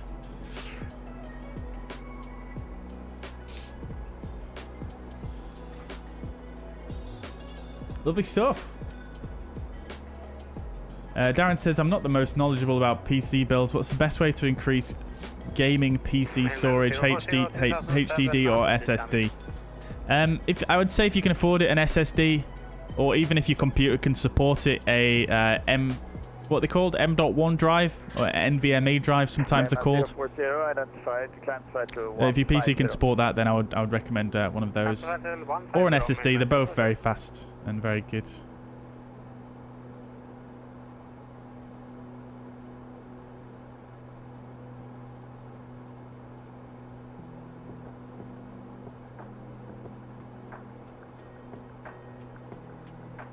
Ryanair 7272, when ready, descend to flight level 272. M2 NVMe, that's descend it. flight level 270, Ryanair 7272. Mariner's not too far behind as well, isn't he? Yeah, love to see it. Love to see it. Mailman 022 is fully ready at Braathens. Let's see how we're doing. So we're going to be in controlled airspace the whole way here. I've got no one around me, chat, so I'm just going to do something real quick with the controls. Very, very, very, very quickly. We're just going to bring the sensitivity back even more. 260 degrees, 5 knots. Via Bravo 35 clear for takeoff, Mailman 02. Ryanair 7272, you're about to leave my airspace. Frequency change is approved. Head on. 122 definitely, Ryanair 7272. Thank you, good night. New York Aviation, welcome to the chat. What GPU do I have? I have a 3080. You can see all my specs by typing exclamation point specs in the chats. 9031 and continue descent to 5,000 feet, QNH 1014. Clear to Golf 931. And could we get the descent again? Sorry, Ryanair 390 Whiskey. Let's see, have any of you joined Fuzz Air whilst we've been live today? I've got a ATR livery for Fuzz Air in the making, which I'm really looking forward to. 5,000 feet. MQ 1014, runway 390 feet. SSD is very cheap nowadays. Only time I'd still recommend HDD is certain industrial commercial applications. Yeah, I suppose so. I use hard drives for my photo storage as well. Just because I need such big ones. But yeah. Yep. Right. So, one thing we haven't done 040, continue climb flight level 190. is we haven't checked our arrival information yet. So, Mike Sierra 502, below flight level 70, which is in there. Mike Sierra 612, 3,000 or above is correct, and max 230 knots. We're going to be 170 anyway on the descent, so that's not an issue. Mike Sierra 611, 170, and Mike Sierra 610, 170, and max 200 knots there. Minimum 2,500 or above, that's fine. Cool. Mailman 022. And then platform altitude is 2,500. That's all looking good. Good. Mailman 022, roger, climb. Just going to come in here and change this to 2,500. Straight 2,500.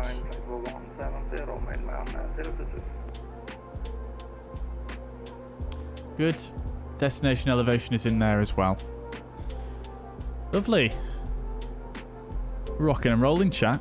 We're ATRing.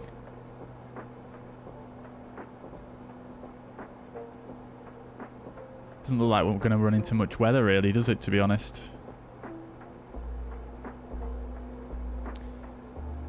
Get the terrain back on.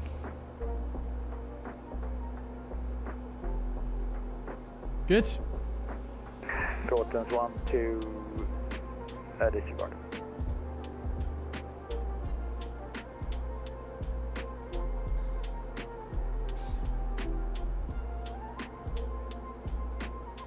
It's funny to see you Mariner landing in Sion. I can't forget that. Yeah, it was absolutely crazy, wasn't it? With that invisible pappy and all the snow. Yeah, it was an interesting experience, that's for sure. Liana says, not so sure how much photo storage you need, but I've got 8 terabytes of SSDs in my desktop, finally affordable now. Oh, very good. Yeah, I mean, to be honest, it was a couple of years ago when I bought my my HDDs. But yeah, I mean, I could probably do with, let's see, 3, 9. To be honest, I could probably do with about 12 terabytes. Minimum. So I would probably need, I mean, for expansion, I would probably require, I don't know, I would probably say at least, if I was going to buy a new hard drive, I would need to buy probably at least 20 terabytes.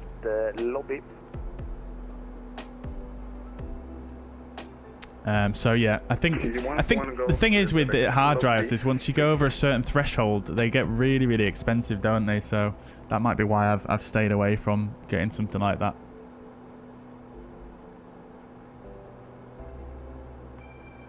I have a 37 and receive heavy drops in FPS, especially on VATSIM. I have a 10700K. Do I need to upgrade the CPU? I don't know. Maybe Roy or someone in the chat can help with that. I'm not too clued up on Intel CPUs, to be honest. But yeah, you can bring up your, in dev mode, bring up the debug menu, bring up the display FPS and see what you're limited by. But on VATSIM, you probably are limited by CPU. So upgrading your CPU probably will help. For free, though, you could lower your graphics settings slightly.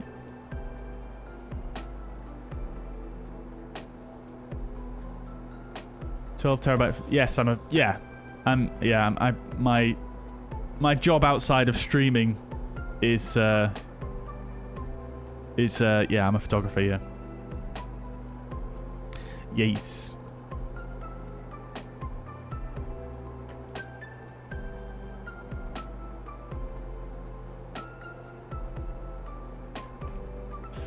I recommend to wait when you are planning to buy Ryzen 7 Series X 3D M5. Yeah, I agree with that, Roy. Actually, I would definitely wait if you're looking to get a new CPU and get. Yeah, definitely. Yeah, I'm very impressed with my 5800 X 3D. So, yeah, no hesitation in recommending him.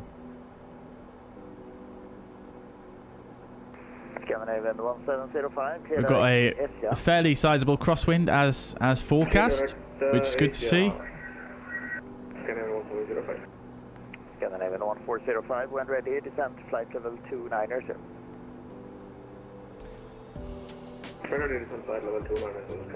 I wonder, is there a way to actually reduce the brightness of the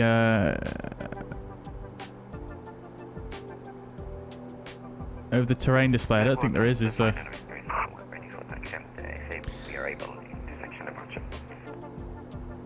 Was that brought to 59 Echo? Brought to 59 Echo, Roger. Just to... And it says if you've seen a sudden drop in FPS, it's almost definitely something related to your hardware. It'll probably be something in the community folder or some other add-on. Yeah, I mean, generally drops in FPS are something when...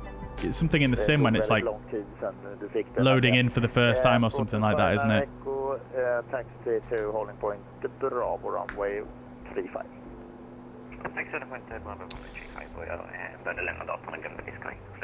Right, so let me just check on Flight Radar 24, see if I can find which stand this aircraft actually landed at. Not that we're going to have any difficulty requesting a stand here, but we'll just make sure we've got the right one. Stand 1, stand 2, sorry, stand 1 even. Nice and easy to remember.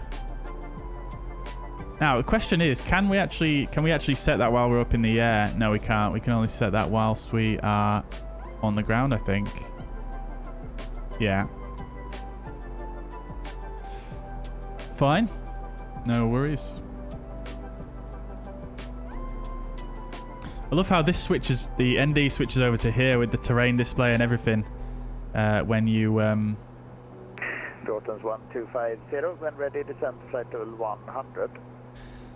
When ready, descend flight level 100, Braathens 1250. And Braathens 1250 via Mike Sierra 502, intercept the EKRAL 1 Tango arrival for runway 35. Via Mike Sierra 502, intercept the EKRAL 1 Tango arrival for runway 35, Braathens 1250. Good, okay.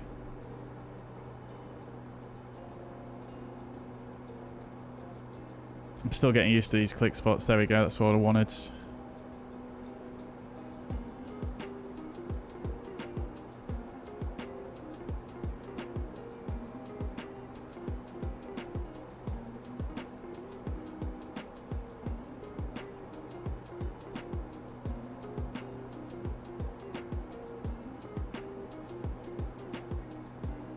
Good.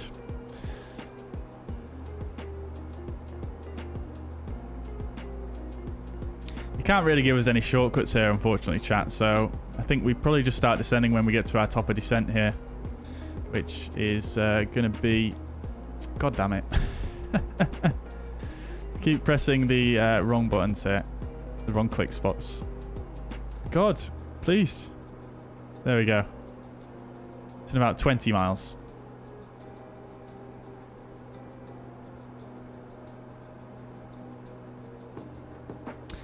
What we can do though, chat, just to get things moving a bit. I feel like that shouldn't happen either. It shouldn't go to VNAV Alt Star when I pull the... I think it's because it was just a little bit... I don't know. Alright, flight level 100 is set. We'll go vertical speeds. 500. Scandinavian 760, when ready, descend flight level 290. Bring the power back. When ready, flight level 290, Scandinavian 760. Ryanair 39 Zulu Whiskey, wind 250 degrees 6 knots, runway 21, clear to land. Clear to run, runway 21 for Ryanair 39 Zulu Whiskey.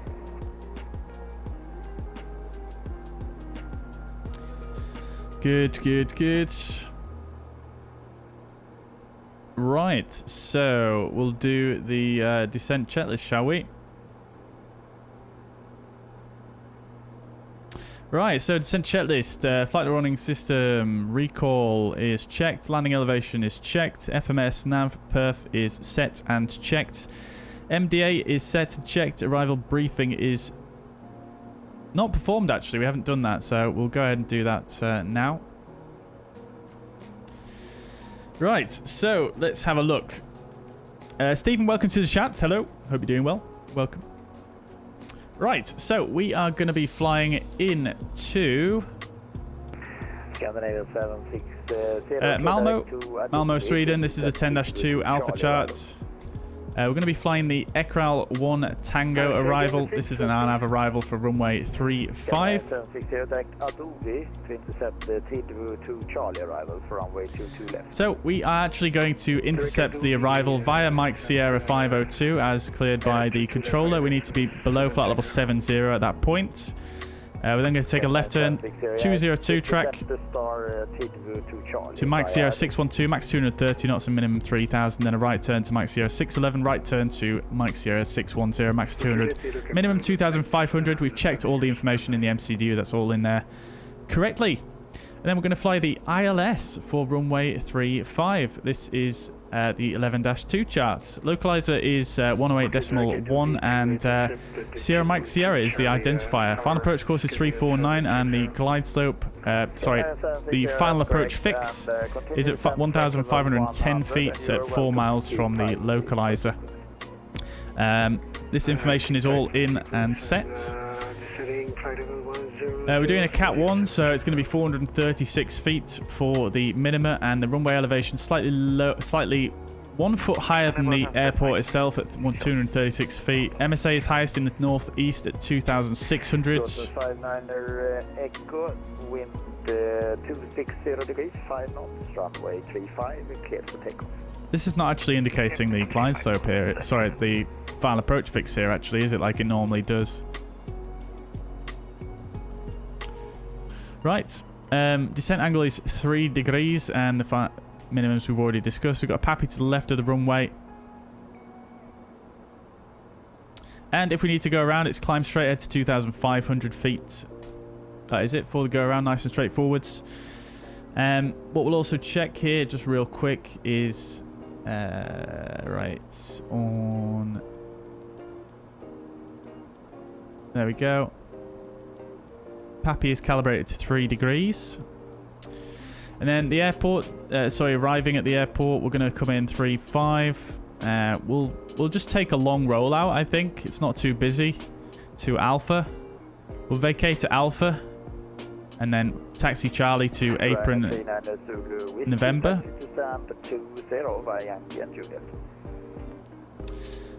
And we'll taxi Charlie to stand 1, which is the real aircraft used for this flight. Very much looking forward to arriving into Malmo. Malmo is a very, very cool airport with lovely yellow buildings. I really do enjoy it. So then, arrival briefing is completed and the descent checklist is complete. Good. So I'm just going to go ahead and manual delete that. And manually delete that. 1705. Next one is approach. 100, speed 270 knots. Oh, we've gotten a bit high here. I didn't mean to do that, but that's fine. We're still within one line, so we'll go to VNAV. VNAV path. Good.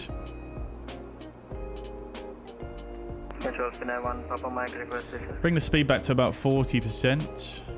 Pina 1 Papa Mike, descent to flight level 290. Descending level 290, 1 Papa Mike.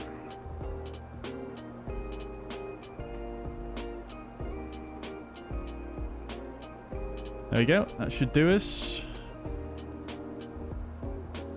That is a tip I learned from the ATR pilot who came into the stream the last stream. He's like 40% on the way down and you should be good to go. Lufthansa 3 Alpha Charlie, when ready, descent to flight level 290. Does the weather radar work? Yes, it does to a certain degree, yeah.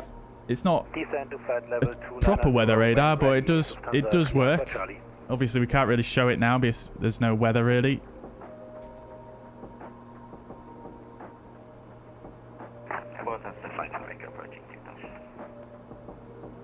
Braathens 5 Echo identified, climb to flight level 2.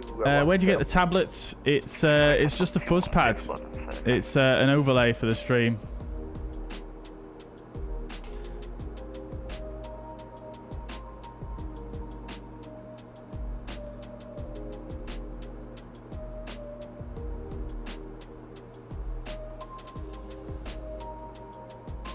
Yep, fully agree with that, Elliot. Fully agree with that. I have my graphics settings on a pretty conservative settings for that reason. Televisio says, hello, I have a question. Welcome to the chat. Hope you're doing well. How do you program the ILS frequency in the ATR? I do not know how. Well, there's a couple of ways you could do it. So you would basically need to come to your nav here. It's the same on the captain side as well. Click nav and then come to VOR ILS, tune it in here. You can also do it through the MCDU if you want. Mailman 040, contact Sweden 118.4. Sweden 184, Mailman 040, har det gått? Det är samma, you can do that by going to, I forget which one it is now. So you can go data, nav frequency, and you can also tune it in here. Nav 1 and nav 2, you can see it's identified here, SMS. 118.4, Lufthansa 3 Alpha Charlie. There is another way to do it here through the MCDU, but I can't actually remember off the top of my head.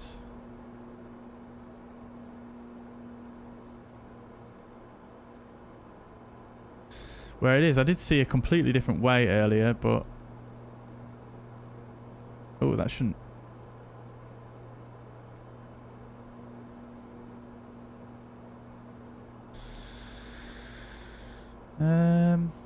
Yeah, I can't exactly remember where that is.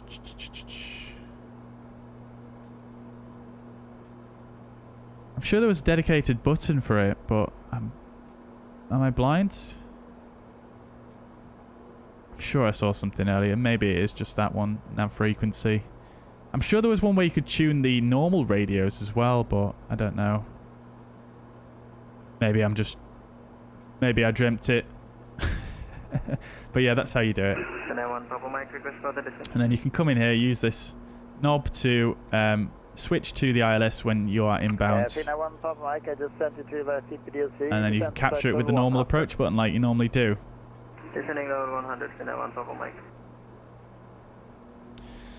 Right, so we need to be 7,000 or below at Mike Sierra 502. So the VNAV has done an absolutely terrible job there at getting us there, which is really, really poor, actually, for us. So let's go VS. 1250, descent altitude 3,000 feet, QNH 1018. Descend 3,000 feet, QNH 1018, Braathens 1250.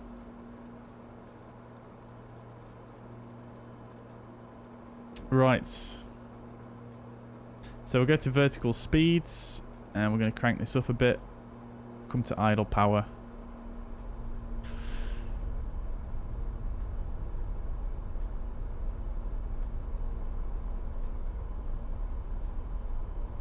Braathens 59 Echo, clear direct Trosa.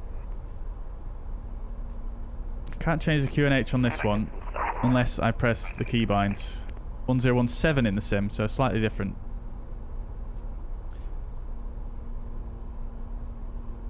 There we go. Right, coming up to flight level 100. Landing lights on. Taxi and takeoff lights won't turn on. 760, descent altitude 5,000 feet, QNH 1018. Seatbelt signs can come on. 5,000 feet, 1018, Approach checklist, seatbelt signs are on, landing lights are on, altimeter set and checked, cabin altitude. Braathens 150 and ready descent flight level 100, cleared EKRAL 1 Tango, runway 35. Is checked. Roger, rem ready, descend flight level 100, EKRAL 1 Approach checklist complete. Runway 35 for 150. And Braathens 150, clear direct to Mike Sierra. Yeah, the VNAV path is really totally off here, I think. I clear direct Mike Sierra 502, Braathens 150. Although, actually, no, it's not too bad now. So we're 10 miles out, so should be about 6,000 feet, just over. Yeah, it should be about 6,300 feet currently if we're on the VNAV profile. So, yeah, actually not that. No, actually, no. I'm tripping. Ignore me. No, I think we're about okay where we are. But in terms of the VNAV profile, it's just doesn't seem right. Oh no, it's actually coming down now. So the VNAV seems to have recalculated since we passed through that last constraint. So that's good to see. Right, okay. Approach speeds are activated. That's good.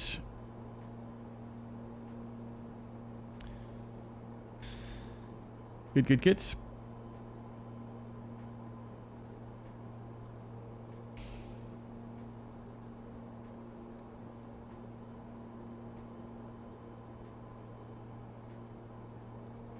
Mainland 022, contact Sweden 118.4.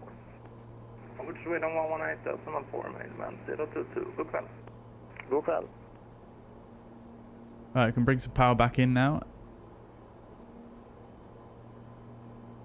Not too much though. 170 knots is the target.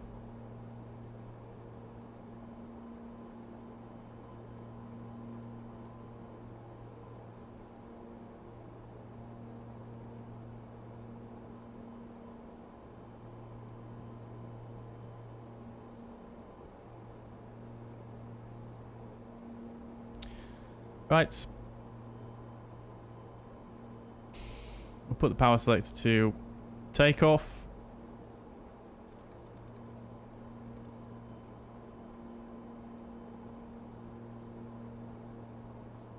Good. Does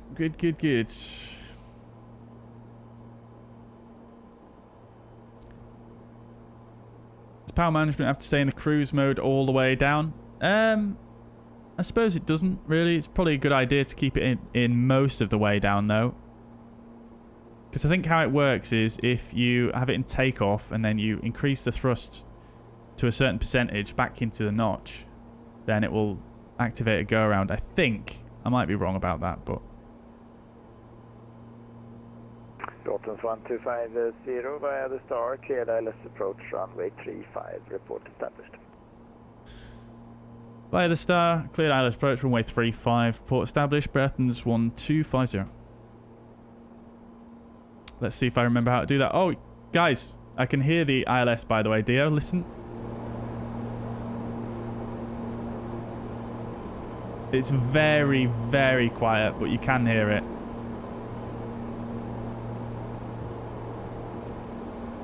I'm going to turn it off anyway, though, because it's a bit annoying. Braathens 466, ready to check. Braathens 466, ready 5. Thank you. Right. Biggles, yes, I am going a bit late today. It was a bit of a last minute decision to stream today, to be quite honest with you.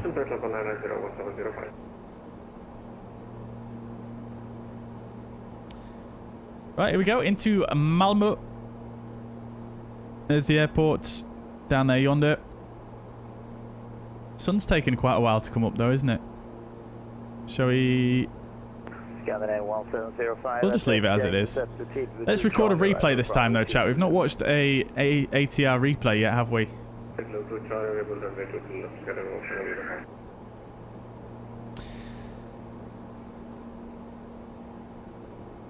Scandinavian 760, report your speed. We're at 220 knots. Okay, for the sequence, maintain 250 knots or greater for as long as you can, please. Okay, well, let's speed up to 250, scale 760. Commentator, welcome back. Been watching the football. How was the football? The flight's been okay. There's been a little few interesting bugs here and there, but other than that, it's been relatively enjoyable. I mean, to be honest, it's been very enjoyable overall. It's just, like I say, there's been a few little weird bugs here and there. One Papa Mike, descent to flight level 70. Listening level 701, Papa Mike. Does power management work? It does, yeah, it does. It's here. I mean, yeah, it should work. It works for me.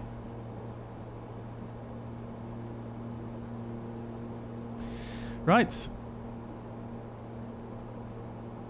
Turning on to our final approach course.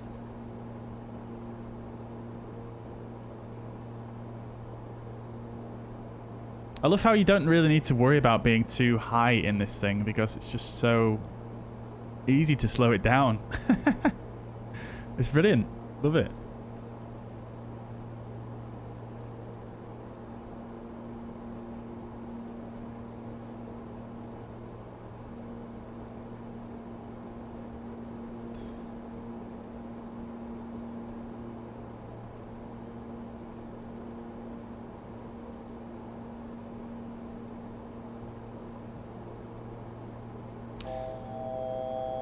Good, good, good. Now, can I actually... No, you can't actually do that in this one, can you? I was going to say, can I arm approach without actually having to switch to the blue needles, but I don't think you can in this, can you? Not sure. Finnair 1 Papa Mike, descent altitude 5,000 feet, QNH 1018. QNH 1018. Oh, wow, it's just captured the localizer immediately. Without me having to do anything. That's interesting. I would have thought it would have gone to roll hold. And captured the glide slope by doing a very large dive there. I didn't really want it to do that. I'm not sure why it captured that on its own like that. I mean, maybe that's the done thing, but hey ho, we're on the glide slope now. Go around altitude is 2,500 feet, which will set. Scandinavian 760, thanks for your cooperation. Right. You are about to leave my airspace. Flaps 15, speed is checked. In Copenhagen. You are number one with some traffic coming in behind, so you're welcome to keep the speed up. Frequency change is approved. Have a nice landing. Bye-bye. Got a fairly decent crosswind here. Keep in mind there's somebody behind me, and bye-bye.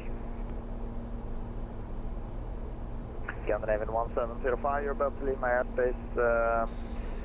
There is some traffic, well, it's actually well ahead of you now, so shouldn't be a factor on a left base for 22 left, direct to Adobe at the moment. Frequency change is approved, and have a nice landing. Speed's going back nicely.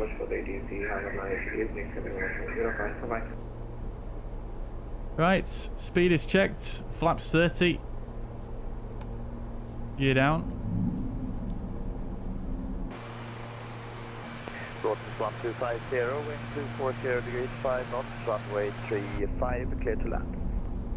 35, clear to land, Braathens 1250. Right, good. We've got taxi and takeoff lights on. Okay. Braathens 150, descent. Before landing checklist. Cabin crew advised landing gear 3 greens, flaps 30, power management takeoff, TLU low speed is checked, icing AOA is on, external lights are on, before landing checklist complete. Finnair 1 Papa Mike, you're about to leave my airspace, frequency change is approved, have a nice landing, bye bye. Alright, let's rock this joint then, chap. Bit of a crosswind from the left.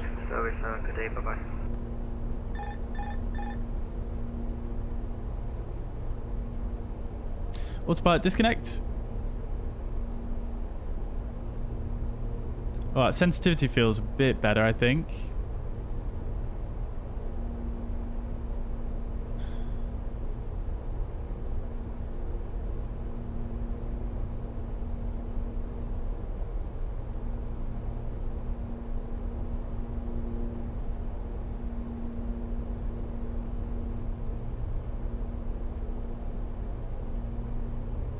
We're a bit right of centre line, which I'm just correcting for.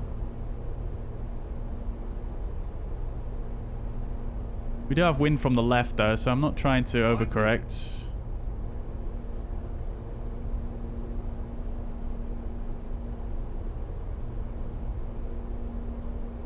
Oh, that sensitivity, yeah, it definitely feels a lot better.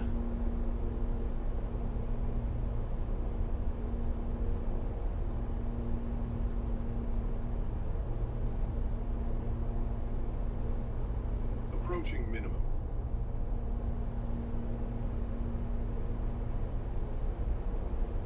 Minimum.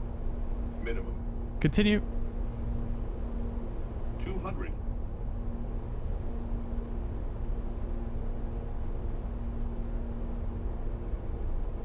100. 50. 40. 30.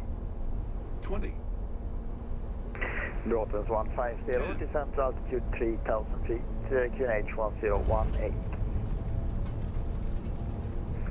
Down to 3,000 feet, 1018, Braathens 150. Rudder didn't want to do anything there. Arrival, you're cleared. I left approach But, runway 3. oh, it's needing a lot of rudder, but that wasn't a bad touchdown at the very least. My centerline tracking was not the greatest. I was hoping the rudder would bring the nose round a little bit better than that, but... ground time 16, taxi via Alpha and Yankee and Delta to stand number 6.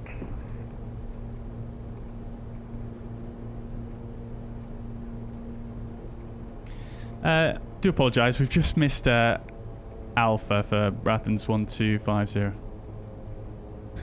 Okay, no worries. Taxi via the end, Yankee and Delta, stand number 6. Yankee Delta stand 6, Braathens 1250, thank you. Right, good.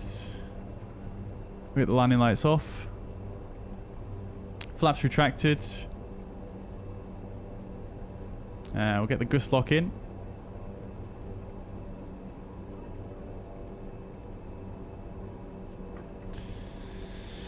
Cool. Alright. Transponder can come to standby. I don't know how we managed to use the whole runway there, chat. I was just... I don't know what I was doing. I was just flapping. We got stand 6. I'll take stand 6. That's fine. So let's go search and then stand number.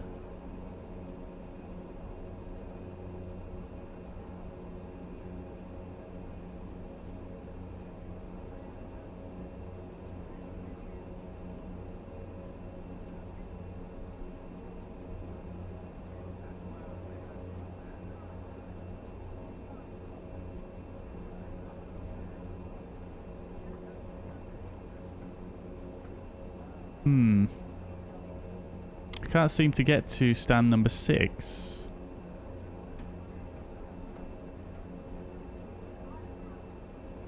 Oh.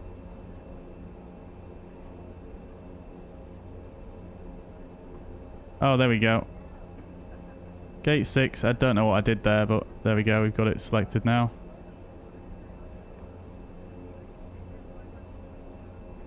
Where's my zoom gone? Oh, it's down here on this one, isn't it? There we go, stand 6. Just there. Super lovely feature, that. Absolutely love it. Feel like I'm in an A350. Right, I think it's been a couple of minutes, hasn't it, chat? So we'll get the left prop to feather.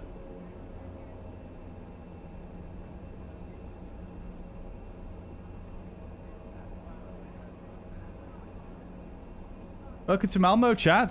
The airport with beautiful yellow facade.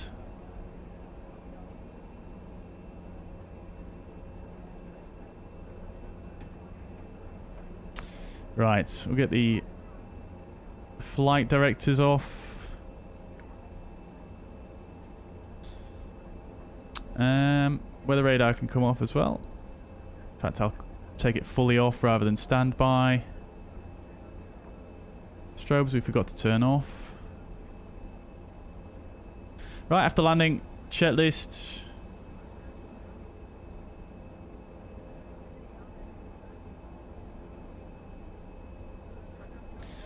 Radar standby, flight controls are locked, flaps 0, trims are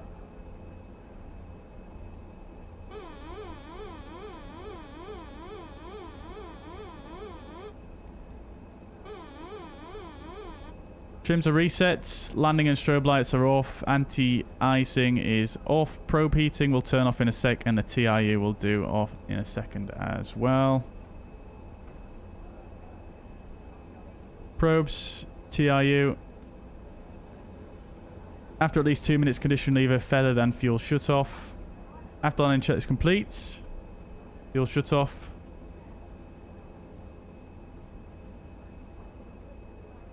Beautiful Malmo. What airline? There you go. Braathens. Currently at Malmo Airport in Sweden. This beautiful yellow facade. But welcome, Patrick. I hope you're doing well. They put you at the international side of the terminal. Immersion damage. Oh, well, fortunately, I didn't know that that was the that was the international terminal, so I'll take it.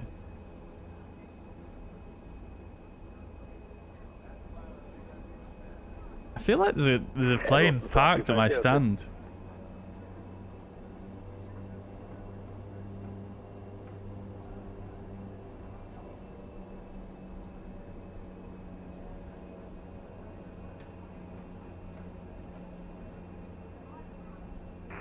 Braathens 1250 from Sweden. Braathens 1250, say again? Yeah, you are unlucky. Somebody just blocked your stand, but it's actually to stand number 4 instead. Yeah, I thought it looked like they did. No worries. Taxi stand 4 instead. Braathens 1250 attack. Braathens 1250, in fact, make it stand 2 just to be safe. Will do, stand 2, Braathens 1250.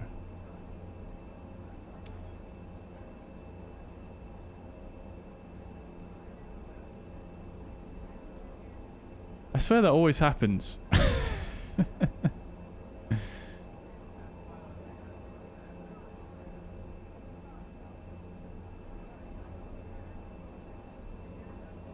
Right, so we get the taxi and takeoff light off.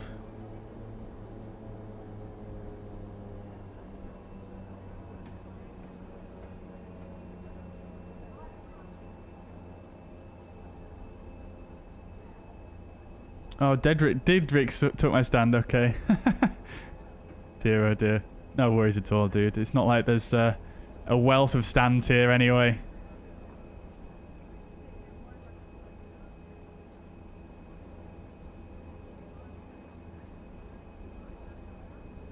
Let's just clear that air bleed off.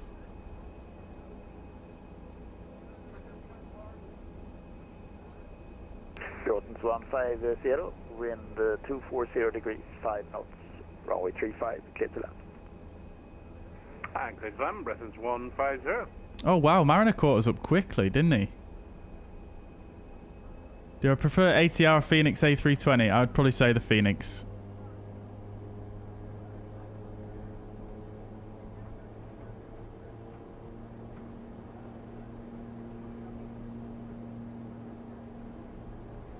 We're stuck. This is a tough turn though to the right with just one engine. Wait, I can't even, literally cannot. There we go. I can't actually turn to the right.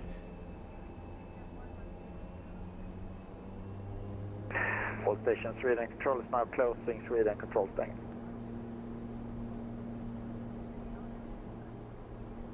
Come on.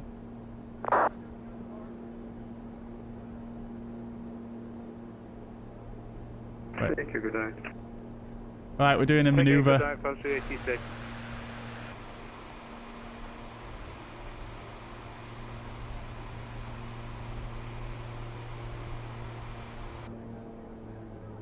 Don't worry about it, chat. Don't worry.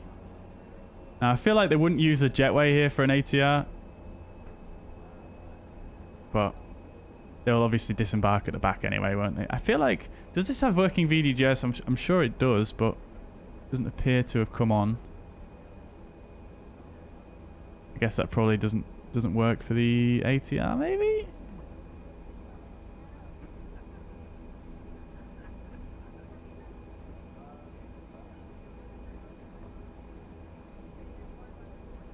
I'm actually going to stop a bit short there because I'm guessing that parking stand is set for a A320 or something like that. So, engine 2 to feather.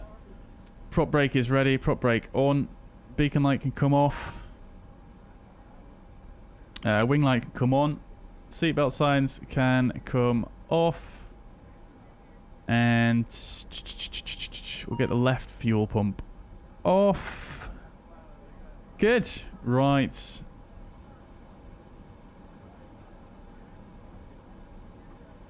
Parking checklist.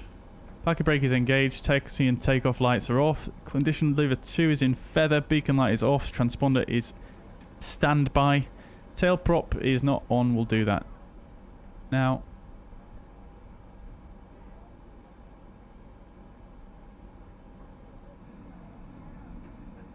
Oops, pressing the wrong button there. Tail prop is on. Seatbelt signs are off. Good.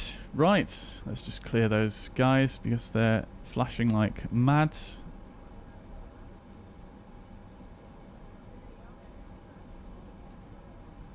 Good. Good, good, good. Actually, why has it put parking there? It should be leaving the aircraft checklist.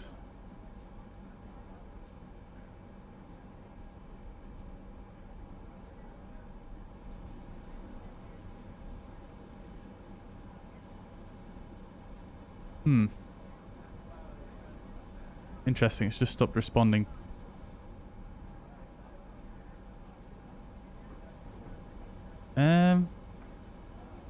Interesting.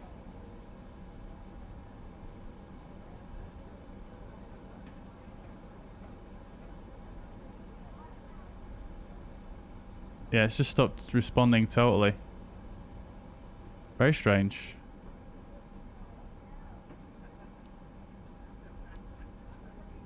I broke it. I broke it. I don't know what I even did. Right. Nevertheless, we did the parking checklist. I recorded a replay anyway, so we don't want to do the leaving aircraft checklist. Right. Cool. We've got external power. We'll get that on.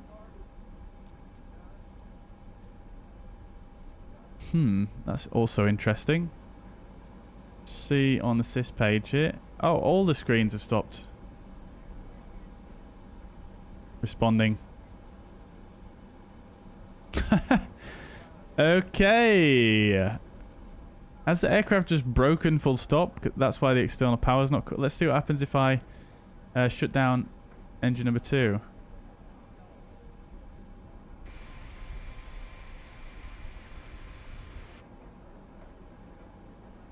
Indications, nothing's changing. Some fuel shut off. I think it's broken, chat. The plane's broken. Can we use this? No, we can't. It's broken. Oh, well. Never mind.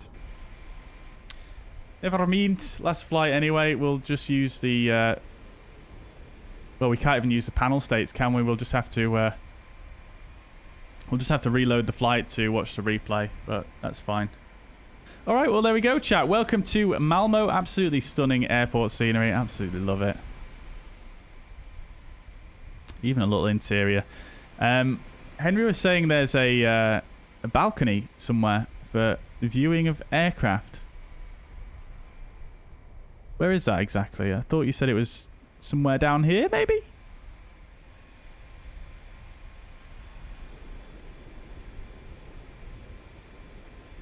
Didrik says my profile picture is a real photo from the cabin in the plane you're flying. Very nice, dude. Very nice. Absolutely love it.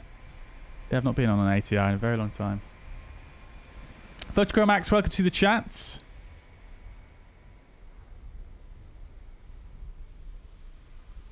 To the left of the aircraft. Oh, I'm so blind, aren't I? Patrick says, how do I get the camera mode? This is the drone camera. Oh, so it's this right here, I guess. Where I... Or is it up here? No, it's not up here. It's here, I guess. Very nice. Lovely. Love a bit of Malmo action. But yeah, Patrick, this is the drone camera. You just need to go to your Microsoft Flight Sim toolbar up here, which is also not working. Oh, I've got it disabled, that's why. So just bring up the camera menu for Microsoft Flight Sim, which is this one. Showcase. That's the Badger. Well, at least we managed to get the tail prop out in time. Eh?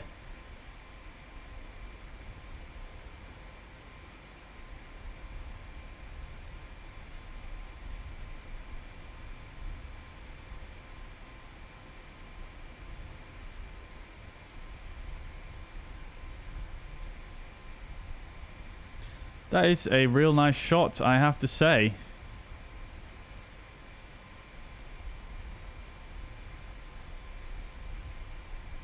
Hang on a minute. Let's just see if we can refine this. Here we go.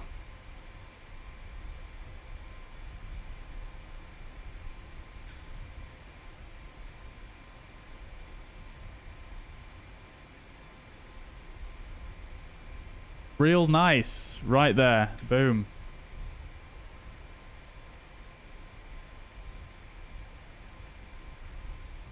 You know, it'd look even nicer. We're just stuck in a few clouds. Nah. That's taking away the sun. Let's go high level. There we go. Boom.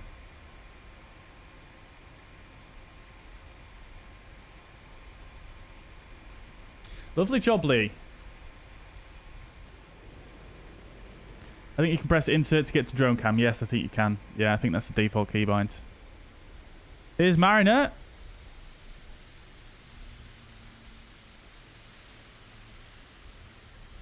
Love to see it. Very good. Very, very good. This is a fantastic airport scenery, isn't it, chat? Right. Landing rate predictions. We're going to watch the replay and I'll give you a chance to do some more predictions. What we'll do is we'll just go to main menu here and we'll just reload the flight. And this, check this out, a new feature of Flow that they just added. So if you come here to the menu, you can see you've got skip ready to fly and skip world map and focus on departure search in world map now, which is super, super cool. So I can literally just go main menu here and then you'll see what happens.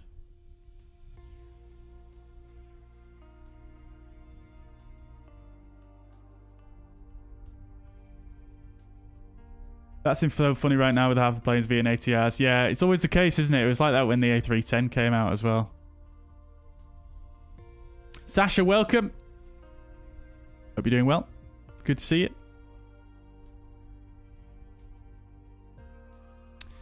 Yeah, so now what should happen, as soon as it goes back to the world map, assuming the sim is just not completely broken, it seems to be taking a while to... There we go. So it should take me directly to the world map and bring up the search box here, which is super, super neat. And then I just go ESMS, store up Malmo, and then we just come back in, select tag 8 again, and then click fly. It's not a free airport, no, Sasha. It costs money. It's payware. I think by default you can... Yeah, I just already read that one. Ace Airstream said I had that exact same unresponsive issue at 5,000 feet. Oh, really? Oh, no, that's very unfortunate. No idea why, but at least you are on the ground. Good. Well, at least you managed to somehow get there. I'm sure that's not the gate I chose, but hey-ho. No worries. And then it skips the ready to fly. So if you notice that, it just took me straight in and I don't need to click fly down here, which is super, super nice as well. Cool. Right. So let's go to aircraft and ready for taxi.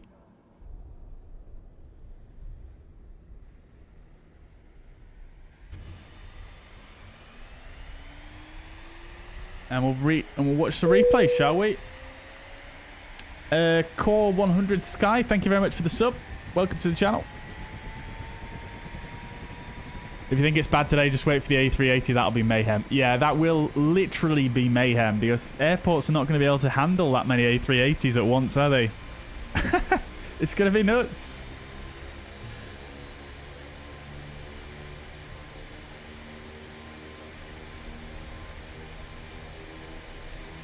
I've only been in Q400s, don't like them. I don't think I've ever been in a Q400, Liana.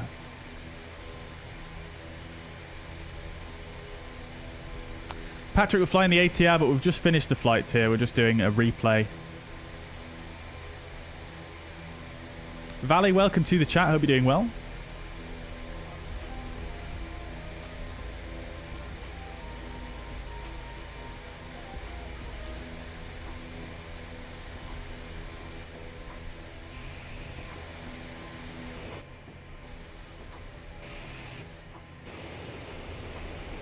Right then, chat. Let's watch the replay, shall we?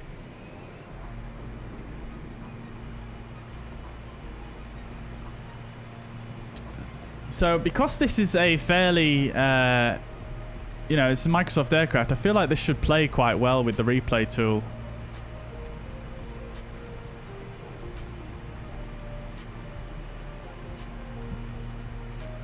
Just going to fast forward it.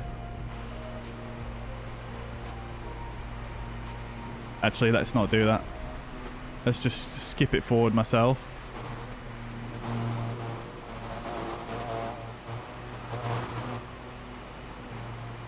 Let's see. Gears coming down. Love to see it. What about the flappage? Flaps are coming out as well. Great. Pause you there.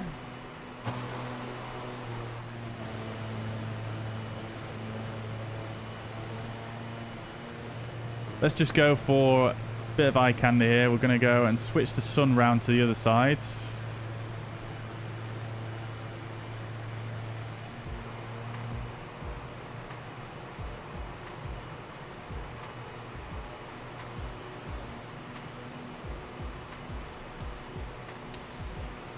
Let's go.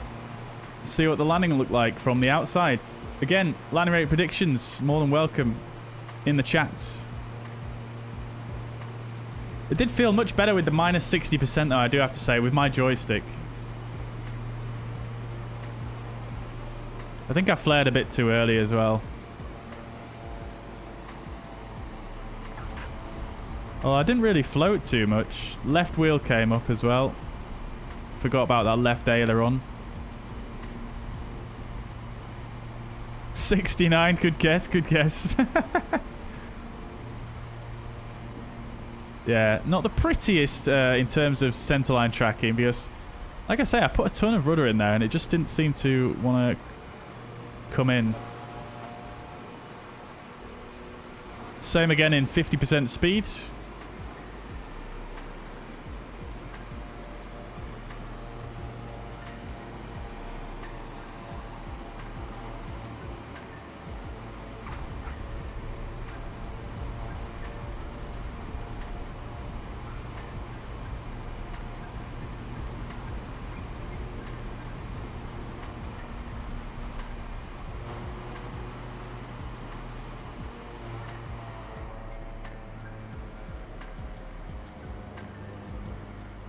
Sorry guys, I've just got to get a screenshot right here. This is a super cool shot, I think.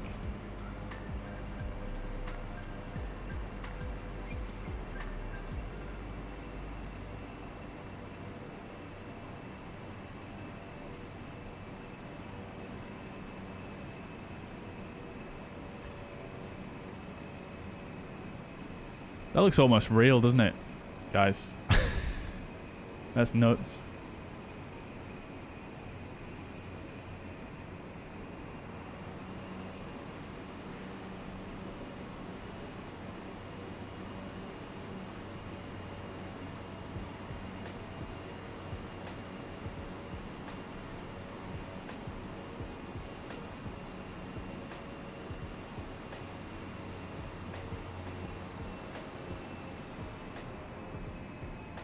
One sec, chat. One sec. I did just want to try something real quick.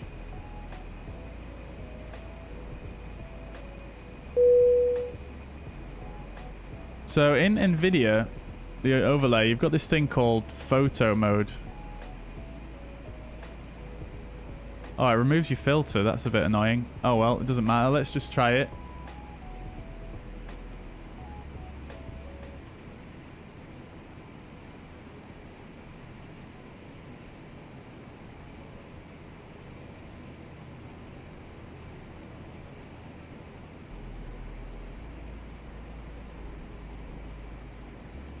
Yeah, it takes like a... it can take an AI upscaled image. And I just wanted to see how well it worked. I've never tried it before. Stephen, welcome to the chat. The way you frame the screenshots makes me think you're a photographer, taking into account everything: frame, foreground, subject, background. Well, you would be correct in thinking that, Stephen. You would be correct.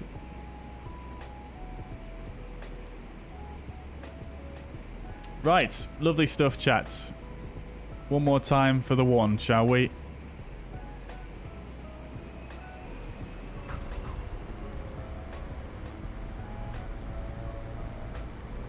Yeah, I definitely needed that left aileron there. Never mind. Right, let's come back out. Do a bit of this. Do a bit of that. Or a bit of that. And then we'll do a bit of this. Actually, no, we won't. Let's have a look at the landing report first, shall we? So we've got some predictions in the chat. And the correct would be 135 feet per minute. So Patrick gets it. Very good. 130. Nicely done there, my dude. And then we did land pretty much on the center line, but we were pointing like... We were pointing like that way, weren't we? So it wasn't particularly great. But nevertheless, we got touchdown zone, well within the touchdown zone there, which is nice. So yeah, I'll take it. I'll take it. Not too bad at all. Not too bad.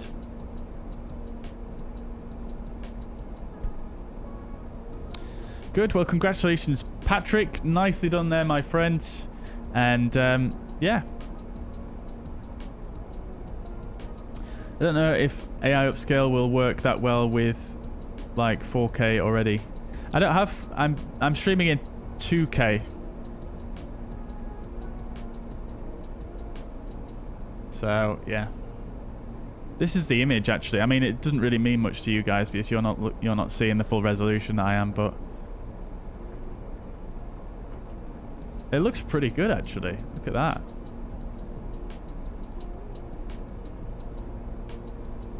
I mean, I'm never going to use it at that large resolution, but I mean, it's not too bad. There's a few jaggies down here, but it's not too shabby, is it? Right then, chats. Well, I am going to leave it there. That's going to be it from me for today. Oh, Roy says scroll up a bit. Hang on. The thing is with the Q400 is your poor visibility from near the engine pod. True, true. Yeah, I think the engines are a bit further out in the ATR, aren't they? What am I missing?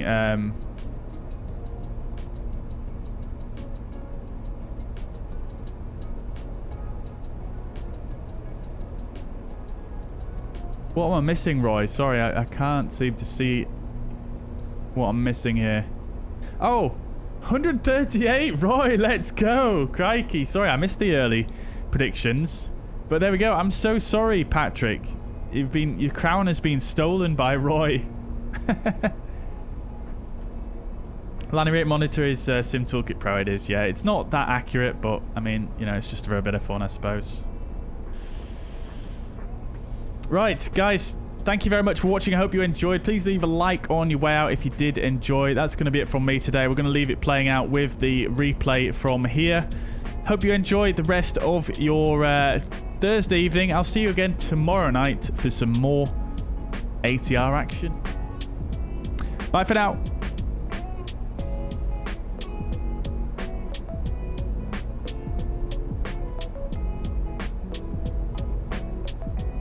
Pressed the wrong button, didn't I? Pressed the wrong button. See ya!